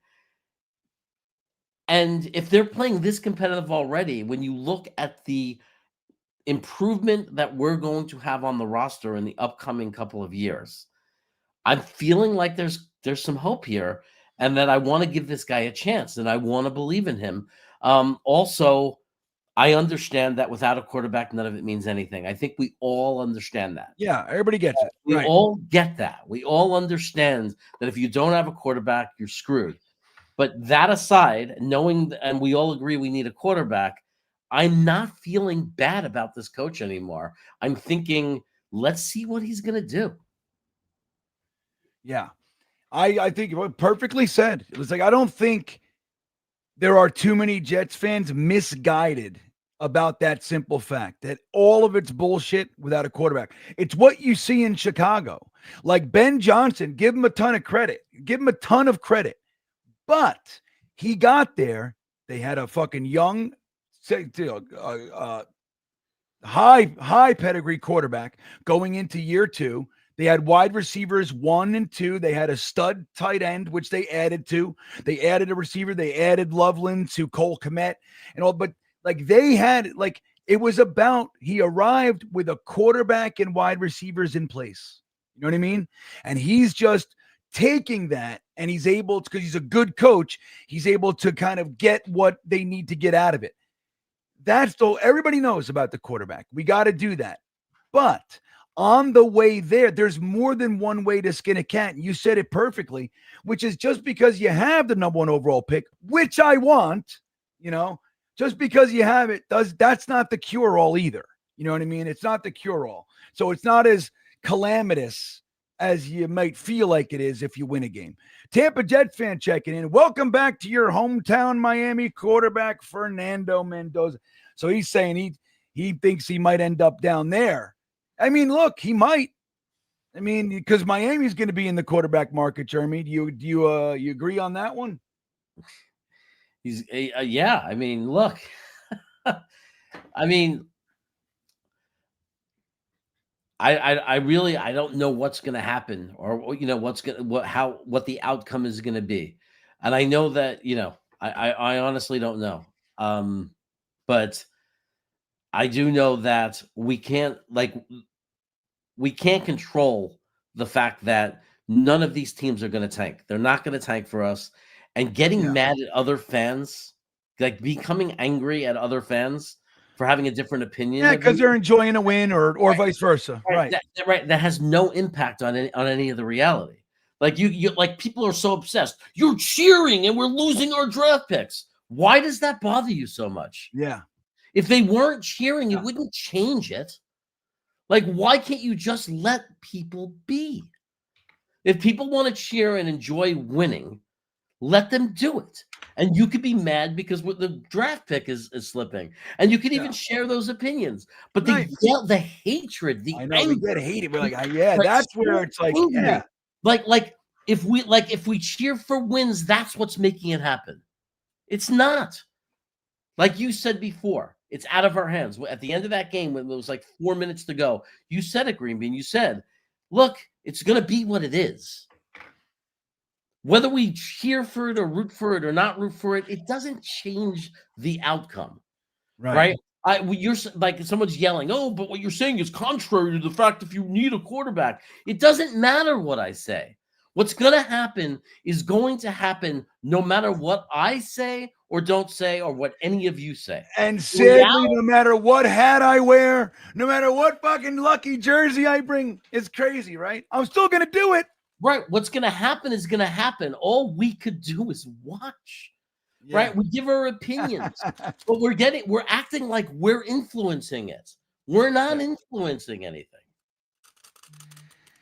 Maybe a little bit. Anyway, I do think my lucky jersey has a little bit of power. Come on, Jeremy. What the fuck are you talking about here, man? But I'm with it. Let's get to some more of these. Thank you, Tampa. Tampa Pete, I'm calling you. Let's see. Where was it? Don't care. This is Skellington. Jack Skellington checking in. Don't care about the tank. Proud of the team. And I got to say, I am too. I'm proud of them. Dude, they're playing their asses off. And like Jeremy said, dude, we didn't win when Sauce Gardner was here. We didn't win when Quinnen was here. Like, we're seeing the cast of characters out there. You have a group of young guys, for the most part, that are trying to make their career. Like, that's what we got. And they're finding a way to be competitive every week. And today, winning. So I'm proud of them too. And I'm loving this 80 Mitchell thing, dude. I'm loving it. And Mechie had a rough game. And then what happens? The fucking coaching staff keeps playing him, keep throwing the ball. They worked through it. And he ended up having 2 or 3 receptions to end the game. Dude, that's how you do it. I complained about it all last year. Fucking Malachi Corley drops one. It wasn't even a bad play. It was just stupid. He just dropped the fucking ball. It was a bone. And they put him in the doghouse. Like, you never saw him again. It's like, how the fuck are you supposed to help somebody get through this? And it wasn't even like a bad, it's just a mistake. You know what I mean? I got to ask Beefy this because he's saying, yes, it does matter. Hold on. If it's not a super chat right now, I don't. Okay. Yeah. Let Beefy complain. He's complaining about the offensive line and shit too. Maybe not today, Beefy, but I see you. I see you guys. Lou is there. Lou was at the game. He was one of the 18 people that showed up today. I'm so glad I'm here. best game of the year. Good for you, Lou. I know you went to so many tough losses. Lou's traveling with them. He's all over the place, going to away games. I'm glad you got to see a victory. There you go, guy. Can we be happy for Lou, one of our tried and true diehard Jets fans who goes to pretty much every game, sitting in the rain, and he got to walk out victorious? I'm telling you that Lou is so lucky. What do you mean? Why? Lucky Lou, because his name used to be Lucky Lou when it's not the email address. No, that's not Lucky Leo. Oh, that's not Lucky. Oh, okay. No, that you're thinking Lucky Leo. Oh, well, I'm happy for Lou. I'm happy you got to see it. Yeah. That's what was his? Lou was like Die Hard, some shit. I forget how it was. I hate that YouTube changed all your names. It kills me. I know. But anyway, I'm making a second cup of coffee that my amazing fucking wife gave me, a whole thermos. Where's my stirring pen, Jeremy? What did I do with it? What did I do with my stirring pen? Anywho, Cashmere Black checking in. Should the Jets trade for Eagles backup quarterback Tanner McKee? Well, look, that's a narrative out there. Dom C's actually on board with that. He's a Tanner McKee guy. I don't know. I mean, I don't know if the Eagles look, when a good team has like a good backup quarterback, like good teams understand the value of having a good backup. You know what I mean? Yeah. Like just because he's not playing doesn't mean you got to trade him. Jets have done stuff like that in the past or let guys go. I don't know if he's available. I'd be open to it, but what are you willing to give up for a guy that's done literally nothing? You know what I mean? I mean, he had one start or something. I think he's got like a 66% completion percentage, which is good for one game, but I don't know. I mean, I'm open for that. I'm open for anything, really, you know? Swamp Ranger checking in. Hot take, Jets should trade Garrett Wilson for 2 more firsts. There you go. Because we already got our wide receivers, right, Jeremy? You know, I always love that. Jets fans, we do that a lot too. Like, soon as one guy comes in and he can play, we want to get rid of somebody else. It's like, why can't we just have not GW? No. Garrett Wilson. I want Mitchell to be good to be the number 2 to Wilson. Correct. I want to have 2 good wide receivers. Yeah. Right? And I know Swamp Ranger's just playing right now. I know. No. But it's like, yeah, dude, I want, like, you know, when you watch like the Niners, right? And they had, you know, Deebo Samuel and fucking who was the other guy that they? But they were like loaded. You look at the Eagles and they got AJ Brown, Devonta Smith, and then they go and trade for Romeo Doubs. It's like, dude, why not have, like, you don't have to only have one guy and then a bunch of shitheads. You know, have a stocked cupboard. That's what I want. Yeah, like especially at wide receiver. Oh, especially at wide receiver. Jonathan Francois checking back in. Thank you, buddy. He says, we pick 6th now as of today. Again, there's still 5 games left. So we'll see how that goes. Vegas, Cleveland, New Orleans all need quarterbacks and are ahead of us. Say bye to all our picks if we want to draft a quarterback. Better hit or we will get set back another 5 years. Not going to lie, I'm really mad right now. Yeah, but why? Next week they could all lose or win and we could lose. I mean, why? Right, we don't know yet completely. Well, we have no idea. There's 5 games left. We don't know who's declaring. We don't know anything. Yeah, but it's like if you're winning, imagine watching a football game, right? And in this moment of the game, like the season's the game, in this moment, something bad happened for what he wants. In this moment. Yeah, no, and I get that. But that's a great point. And Francois, who's been with us for years during the games, like he's one of the guys that just sticks out as somebody watching these games with us for years, right?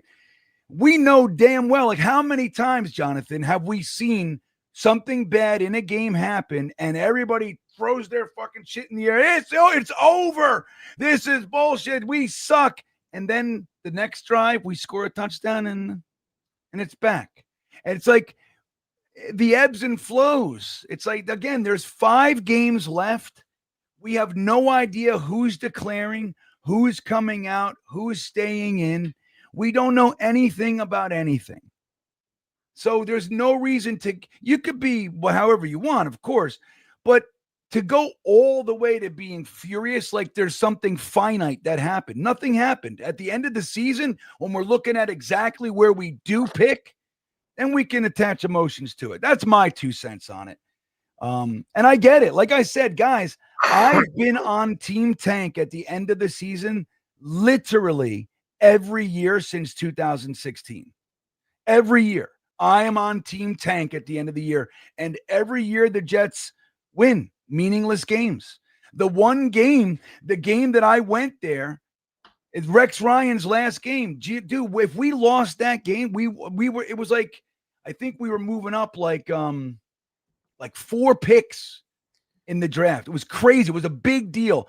And Geno Smith fucking played like his best game of his career. It's like, that's what we do.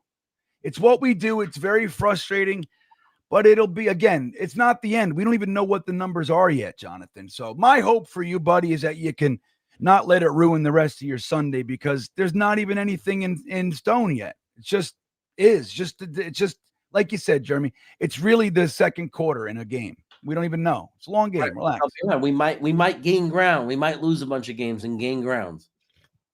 We don't know. Right. We have no idea. Francois checking back in. We always fuck up the tank. We haven't made the playoffs in 15 years and have yet to get the number 1 pick. This franchise is, I know it really is frustrating. Don't get me wrong. But again, I hope it doesn't ruin the rest of your day, because again, nothing's in stone. Nothing. We don't know this next week. Everything could change next week. It's not gonna, because we're gonna beat the Saints. Who's next week? The Saints. What's our schedule here? I don't know. All I know is the rest of the way it's 10 a.m. games for me, which is what I like. Yeah. Like all early games. Oh, I love it. Weird, nothing fancy. Just nice Sunday early games. I love it. All right. So who do we got next? So next week, we got the Dolphins. Jets, Dolphins next week. Then we got the Jaguars. The Jags should beat us. The Dolphins can beat us. Yeah, they then should. We got the Saints. Then the Pats. The Pats will beat us. And then the Bills. The Bills should beat us. So we could lose a lot of games. Maybe we might accidentally. Miami, New Orleans. I'd rather lose to New Orleans. Oh, dude, that's a big bang for the buck game. Yeah, that's the big one. But I think we're going to beat New Orleans. Brace yourselves now. We're beating New Orleans. Just like I said, we started this day. There wasn't a doubt in my mind. This is one of the games we're winning. Now, during the game, I thought, maybe I'm wrong. But I went into this one knowing it. I'm like, yeah, there's no way. I think we're going to finish the season 4-13. 4 and 13. I 4 think and we're 13. The season 4-13. I don't know what that means for the draft, because I don't know what the other teams are going to do. I just think we're going to finish 4-13. Yeah. And I hope New Orleans is the game. I hope we lose that game. And if we're going to win another game, it's like Miami. If we have to win another game, I just hope it's not New Orleans. Yeah, me too. But brace yourselves, because that's the way it's going, Jeremy. I already know. Yeah. But yeah, we should lose most of those. Blitz Crew checking in says, we have enough draft resources to do whatever we need to in the draft. Let's just enjoy the rare wins. How often is the first quarterback the best quarterback? I know.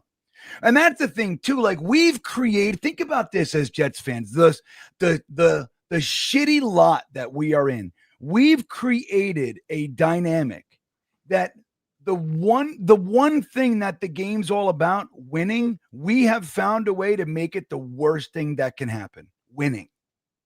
Think about that. That's fucking, dude, we're brain damaged people. Like, we are sick in the head. We're damaged. Like, think about it. We've created a fan experience dynamic that if we win, we're mad. We're miserable. And it's still technically November. It's November, right? But isn't that nuts? Like, what are we doing here? What are we doing? We can never as a fan base be together. And we can't allow ourselves to just be happy. Like, look at it as a singular thing. Dude, we just watched a fucking second-year kid, a second-round pick from a year ago, get 100 yards and a touchdown today. We just watched that. And he was like Aaron Glenn set the record straight there and said, look, by the way, that wasn't a throw in. We wanted that fucking player. But as far as the value of if we traded Sauce Gardner and all we got was 2 firsts, nobody would have batted an eyelash at that. Getting AD Mitchell on top of it, like, think about this. You want to talk about a culture shift, a sea change. Our general manager he squeezed the lemon in such a way that not only did we get 2 firsts for our cornerback, we got a fucking wide receiver that could viably be the answer at wide receiver 2. It's crazy, Jeremy. And we just watched that, and we can't see the forest through all the trees. We're not allowing ourselves to go, holy shit, we might be on to something here. I know, even the people who are upset that we won, like, even if you're upset that we won, you wanted to lose, I get it, because I'm not, you saw me watching the game. I was conflicted. Okay, can we put that aside now? Put that aside for a second. You're mad that we won. Could you also at the same time say, wow, AD Mitchell looked pretty good. Fuck yeah, right. Real. I hope that's real. I hope that win or lose, like, no matter what happens the rest of the way, he finds a way to keep looking good. And maybe that means we have something in him. Could we at least agree on that we want some of these guys to be good? And that would be a good thing? As important as quarterback is, wouldn't it be a good thing for that quarterback to have a really good receiver? Even if he's not the WR2, even if he's the guy that's going to back up Wilson and the future WR2. Isn't it good to check that box? Right. Can we all agree that it was good that he had a good game and that we're hoping that he continues to look good? That's all I'm asking. It's a funny thing, man. That we do. Like, yeah, like, can't you be like, fuck, like, look, the truth is I would have preferred if that game ended in a loss. That's the truth. I would have preferred to lose that. Mm-hmm. But I said the perfect ending would have been for them to go down the field and kick a field goal. Kick that fucking field goal. That would have been the perfect ending. Perfect ending. It would have been great. But instead, here we are. But I'm going to focus on all those things that we talked about. You know, dude, we got young players that feel like it's important. Think about this. They feel like it's important to play hard to make this team. That's where we are. It's this season's a wash. It's very easy to quit right now. And the Saleh teams did. That's what they did. The Robert Saleh led teams, the Todd Bowles led Jets, and the Adam Gase Jets, they quit. They were done. They quit. Yeah. So it's a whole different thing around here. Francois. Also, Woody will trade all those picks to draft a quarterback, by the way. Look at the half-empty stadium today. He will light those picks on fire to sell tickets.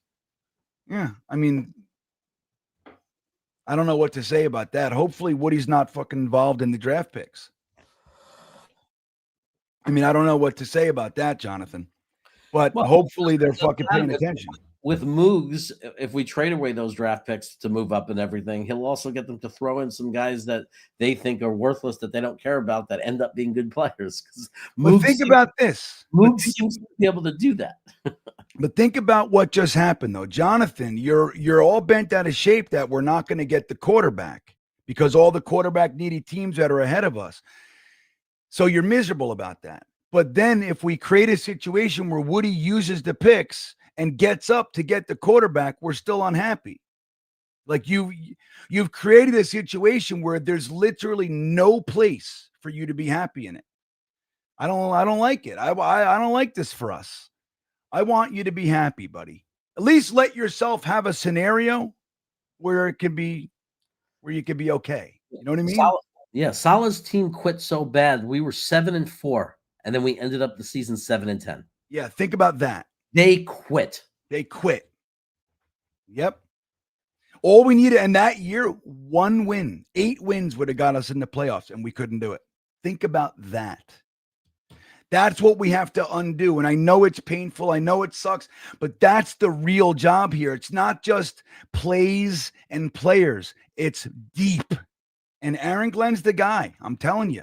He's got the resolve. He's got the mindset. He's been involved Think about the teams he's been associated with. The Jets, he was here 1-15, bought Parcells and all that shit. So he was here. He goes and plays for Sean Payton and the Saints. The Saints were the Aints my entire life, Jeremy, until Sean Payton. So he was a part of that. You know, the guy who changed the Saints. He was a part of the Jets, then the Saints, and then the Detroit fucking Lions. Like this guy, he's been at all the stops. He knows. I'm telling you, man.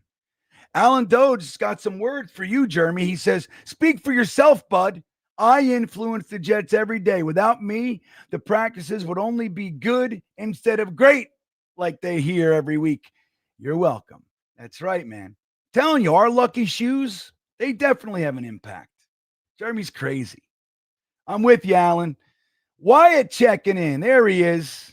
Lynchburg's own. I'd rather our coach win games and prove himself. Draft pick is secondary to finding a good foundation. We could find or miss a quarterback anywhere in the draft. I just want Glenn to win and have balls. That's the truth.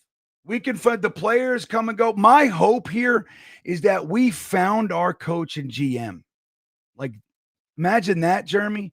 Like, look, we had great players. Like Quinnen Williams, here he is. He's like, I can't do it again, guys. I can't. Please set me free. Let me go somewhere. I can't do this again. We got to have and that's the thing. Like, you look at a team like the Steelers, like the Ravens, like the Niners, right? There's like the Bills, their system is entrenched. When a player comes in, he's falling into something established. We are changing it every fucking 10 minutes. I'm with Wyatt. I like it. Alan Dodes, we found a way around the round 2 wide receiver curse. Oh, I like it. Take someone else's wide receiver from round 2. I'm celebrating every win this season. I love Victory Monday. Right on, Alan. You get to wear your Jet stuff proudly, right? Jeremy's coughing. I'm with you, Alan. We were 0-7, and now what? We're 3-10. Look at that. So 3-3 in the last 6 games, right? That's right, Aaron Glenn's. And look, we're changing it all. And it's funny, you brought it up early.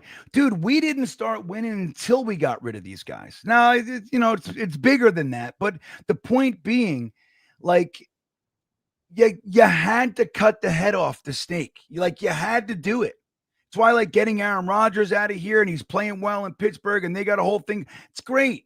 It's not going to work. Dude, we have to scrub the joint. It's like it's time.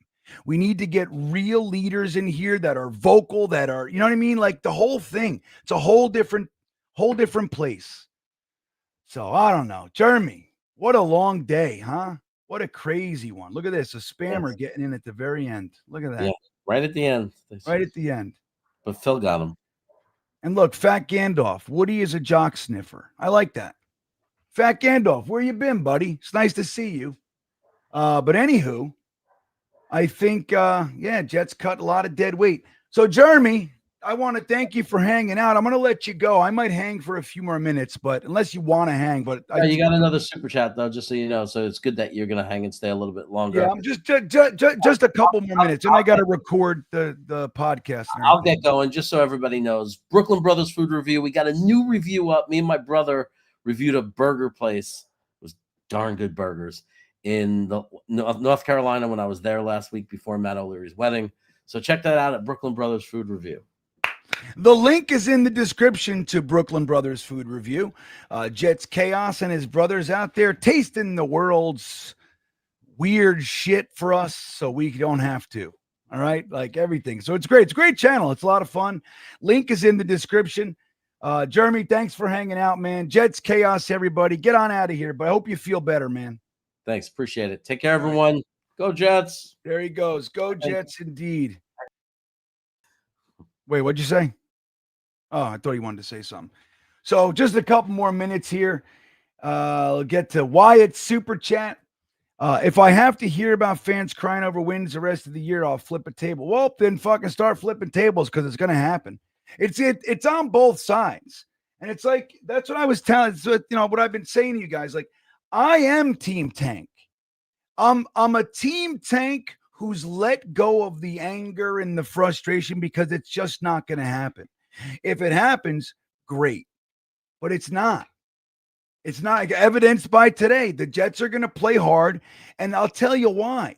Because they got a whole bunch of young, new people that they're from the organizational side that they want to evaluate. But on the player side, they see an opportunity to redefine their career, like to make a team. That's what's going on right now. You got rookies, you got trades. That's what we're seeing. And these young guys, they're going to play hard. And Aaron Glenn, dude, he's going to be changing our culture. We should be happy. He's not just phoning in the rest of the season and going, we'll do it next year. He's doing the work that we need to do for the foundational change now. Just like with the trades with the wide receivers. How great is it that we're not waiting until the draft to address wide receiver or free agency or what have you? Dude, we got 2 to look at now in Mechie and AD Mitchell. Now we get to, kind of audition them before the season's even over. It makes the season about something instead of just some bullshit season going through the motions, wait until it's over. It's amazing. I love it. I love it. How did I do? Let me see here. I want to look at the box score again. The Jets, Falcons box score here. And let's see the player stats. Well, let me see the team stats. So look at this. Let me show you guys. Let me show you guys what we're looking at here. This is just the box score. Again, remember, look at this guy. Hanley McCoy. Thanks, Green Bean. Love hanging. I know I love hanging out with you guys. I genuinely do. I'm so glad that you guys come and hang and all that. It's like, look, we make lemonade out of lemons around here, So, team stats, the Jets, 269 total yards. This is without all the storylines. The Falcons had almost 400 yards of offense. A lot of running, right? 167 yards on the ground against our defense. The Jets had 110 on the ground. A little 4.3 yards a play. Not the best here. First downs, 16 to 25. 7 for 16 on third down. Not good. Less than 50% there. So you see, man, lots of work still to do. Like, we're struggling. We got there's some heavy lifting that needs to go on here. For sure. Look at the penalties, 9. Dude, I'll tell you what, what's his first name? But McCrary Ball with those 2 personal foul penalties. Jesus. Look at this, guys. We had a turnover. The penalty thing isn't good. Now, we saw, like, they've been going down, and it's like it was weird today. We had just kind of like that burst of penalties. I think overall we're still down. Aaron Glenn's got to make sure that that's not something that ever is looked at. It can't be allowed to just creep back in. Can't do it. That's so incredibly important. It kills you. It totally kills you, man. Penalties. Time of possession, pretty even. They had a little bit more. Look at this. All right, let's see some player stats here.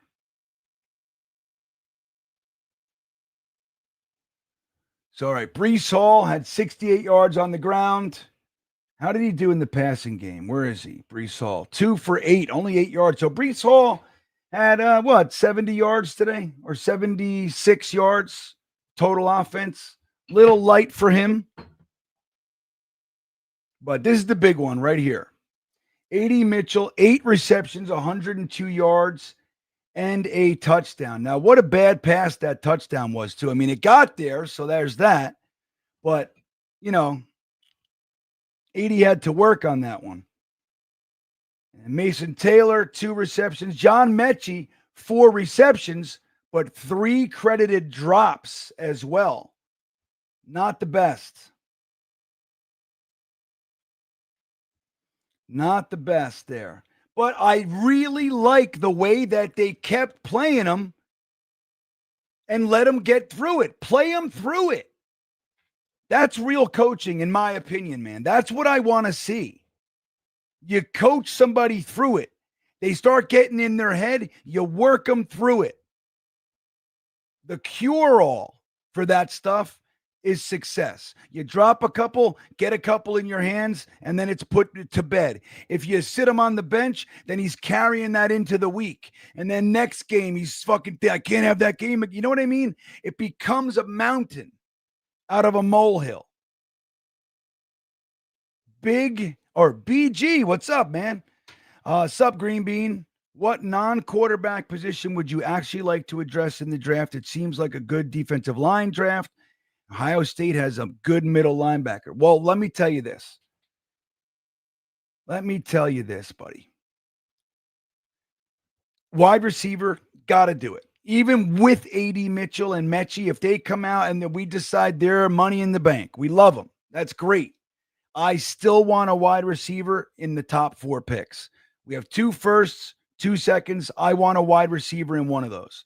The type of wide receiver that I want is a big-bodied possession wide receiver, somebody with great hands, big target, high points to ball, but is also difficult to tackle. That's what I want. I want a big, strong wide receiver. In addition to that, I'm all about another tight end. Another one. Get me another tight end. And I want to stay offense. I want to make sure offense is our focus, but it is time. It is time to get a snarling, just drooling middle linebacker. Foaming, I should say, not drooling. A foaming at the mouth middle linebacker. It's time. And I want one. So I think that. So wide receiver, middle linebacker, safety, and tight end. That's what I want.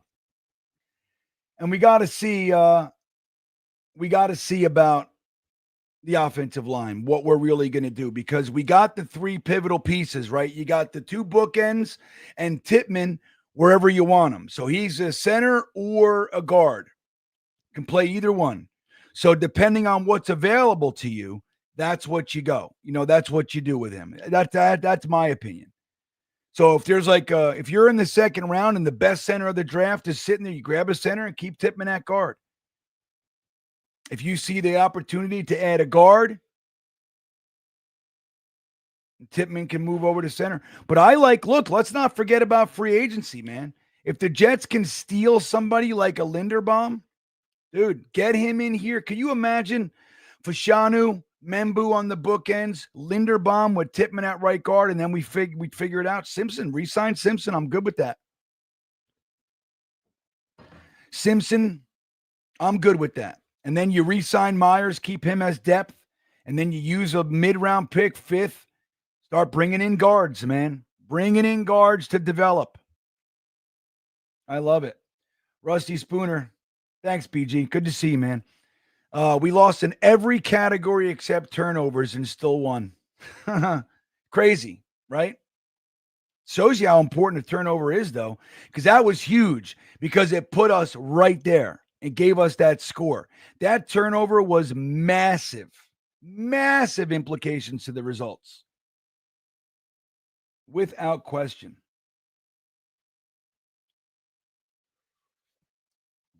Yeah, I hear you, hire John Gruden. Again, I'm disappointed. You guys know it. I wanted to end up losing that game. I knew we were winning. I just had a really strong feeling. I really did. I had a really strong feeling that we were going to win that game early, before the game.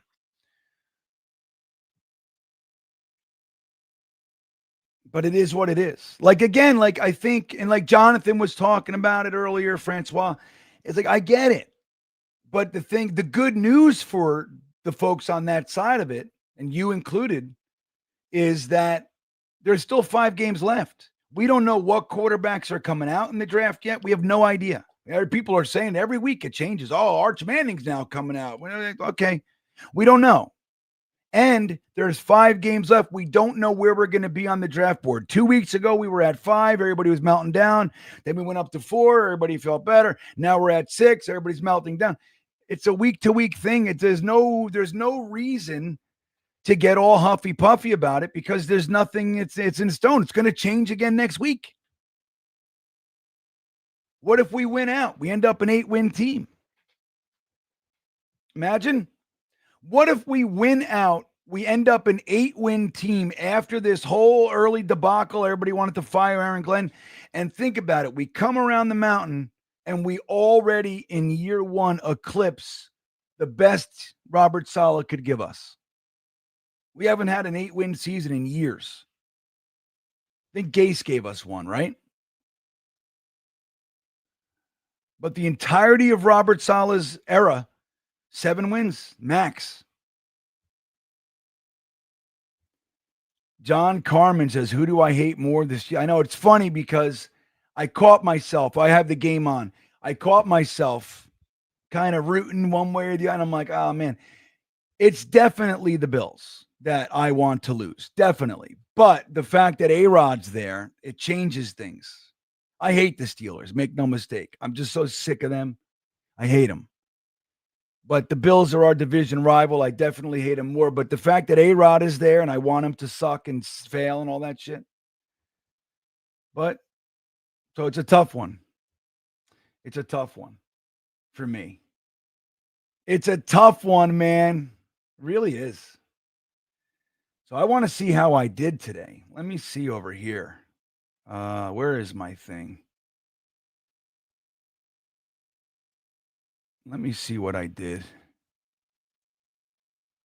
Holy shit. What did I do? I fucking shut that down too? Damn it. So I can't check it. I don't know where I put it. But I will say this. I want to remind you guys about this amazing offer, guys. Before I think I crushed it today. I know that at least 3 of them. So I put 4 up there on Sleeper. And let me tell you, 3 of them at least were locks. So just like that, a $10 bet ended up netting me $251 because on the Sleeper app, it's very easy to turn game day into payday, everybody. Soon as you download the app, the first thing you see up top is, would you like an offer of $20 to get you started? So you say yes, and you can use that immediately. It says, would you like to use it right now? You say yes. And then all you do is you pick the sport, you pick the game, the bets will come up, the props, you pick which one. It's so easy. You look at the player and the projected stats. Brees Hall, 1 touchdown, more or less. You go more or less. And that's how easy they make it for you. Once you know you like it and you see how easy it's going to be, when you make your first deposit, use the promo code GREENBEAN because it's going to get you a match up to $100. So you put $100 in, they're going to match it for you. Add that to the $20 you already got, and they're giving you $120 just for downloading the app and using the promo code GREENBEAN. The link is in the top of the description of this video. I made that even easy for you too. It makes perfect sense. For people like us, sports, used it to your benefit with the amazing Sleeper app, everybody. Can't tell you how much I love it. So, guys, with that all said, I want to ask you, if you haven't yet, squeeze those milk thumbs for us, huh? Yeah. Give us the old like button. And if you're new here, have not subscribed, please consider doing that. We are on our way to 15,000. I'm just under 14,200. Got 800 more to go. That's all. That's all we got. So if you'd be so kind, I greatly appreciate it. And that's going to wrap up our show. How long did we do today? This was a long one. 4 hours and 40 minutes. Oh, yeah. So I'm going to go and record our podcast, which we'll release tomorrow morning at 6 a.m. We release it on YouTube and we release it on audio for all you guys listening to it on the way to work or what have you in the work truck. Love you guys. I'm going to bounce. Hey, Jets win. Jets win. Try to let yourself enjoy it, and we'll see how the rest of the season goes. With that all said, I'll see you tomorrow morning with Green Beans Jets Pod. Have a great rest of your Sunday. No, he fakes it. He's setting him up. Throws it to fuck. Any day now.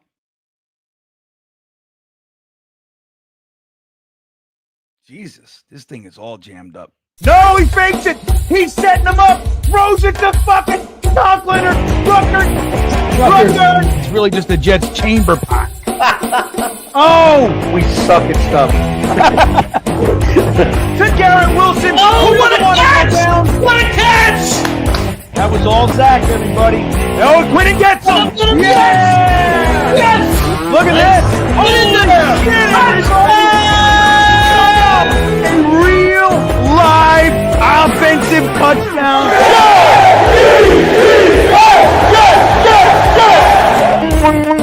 Got pressure. Run, you idiot. Here we go.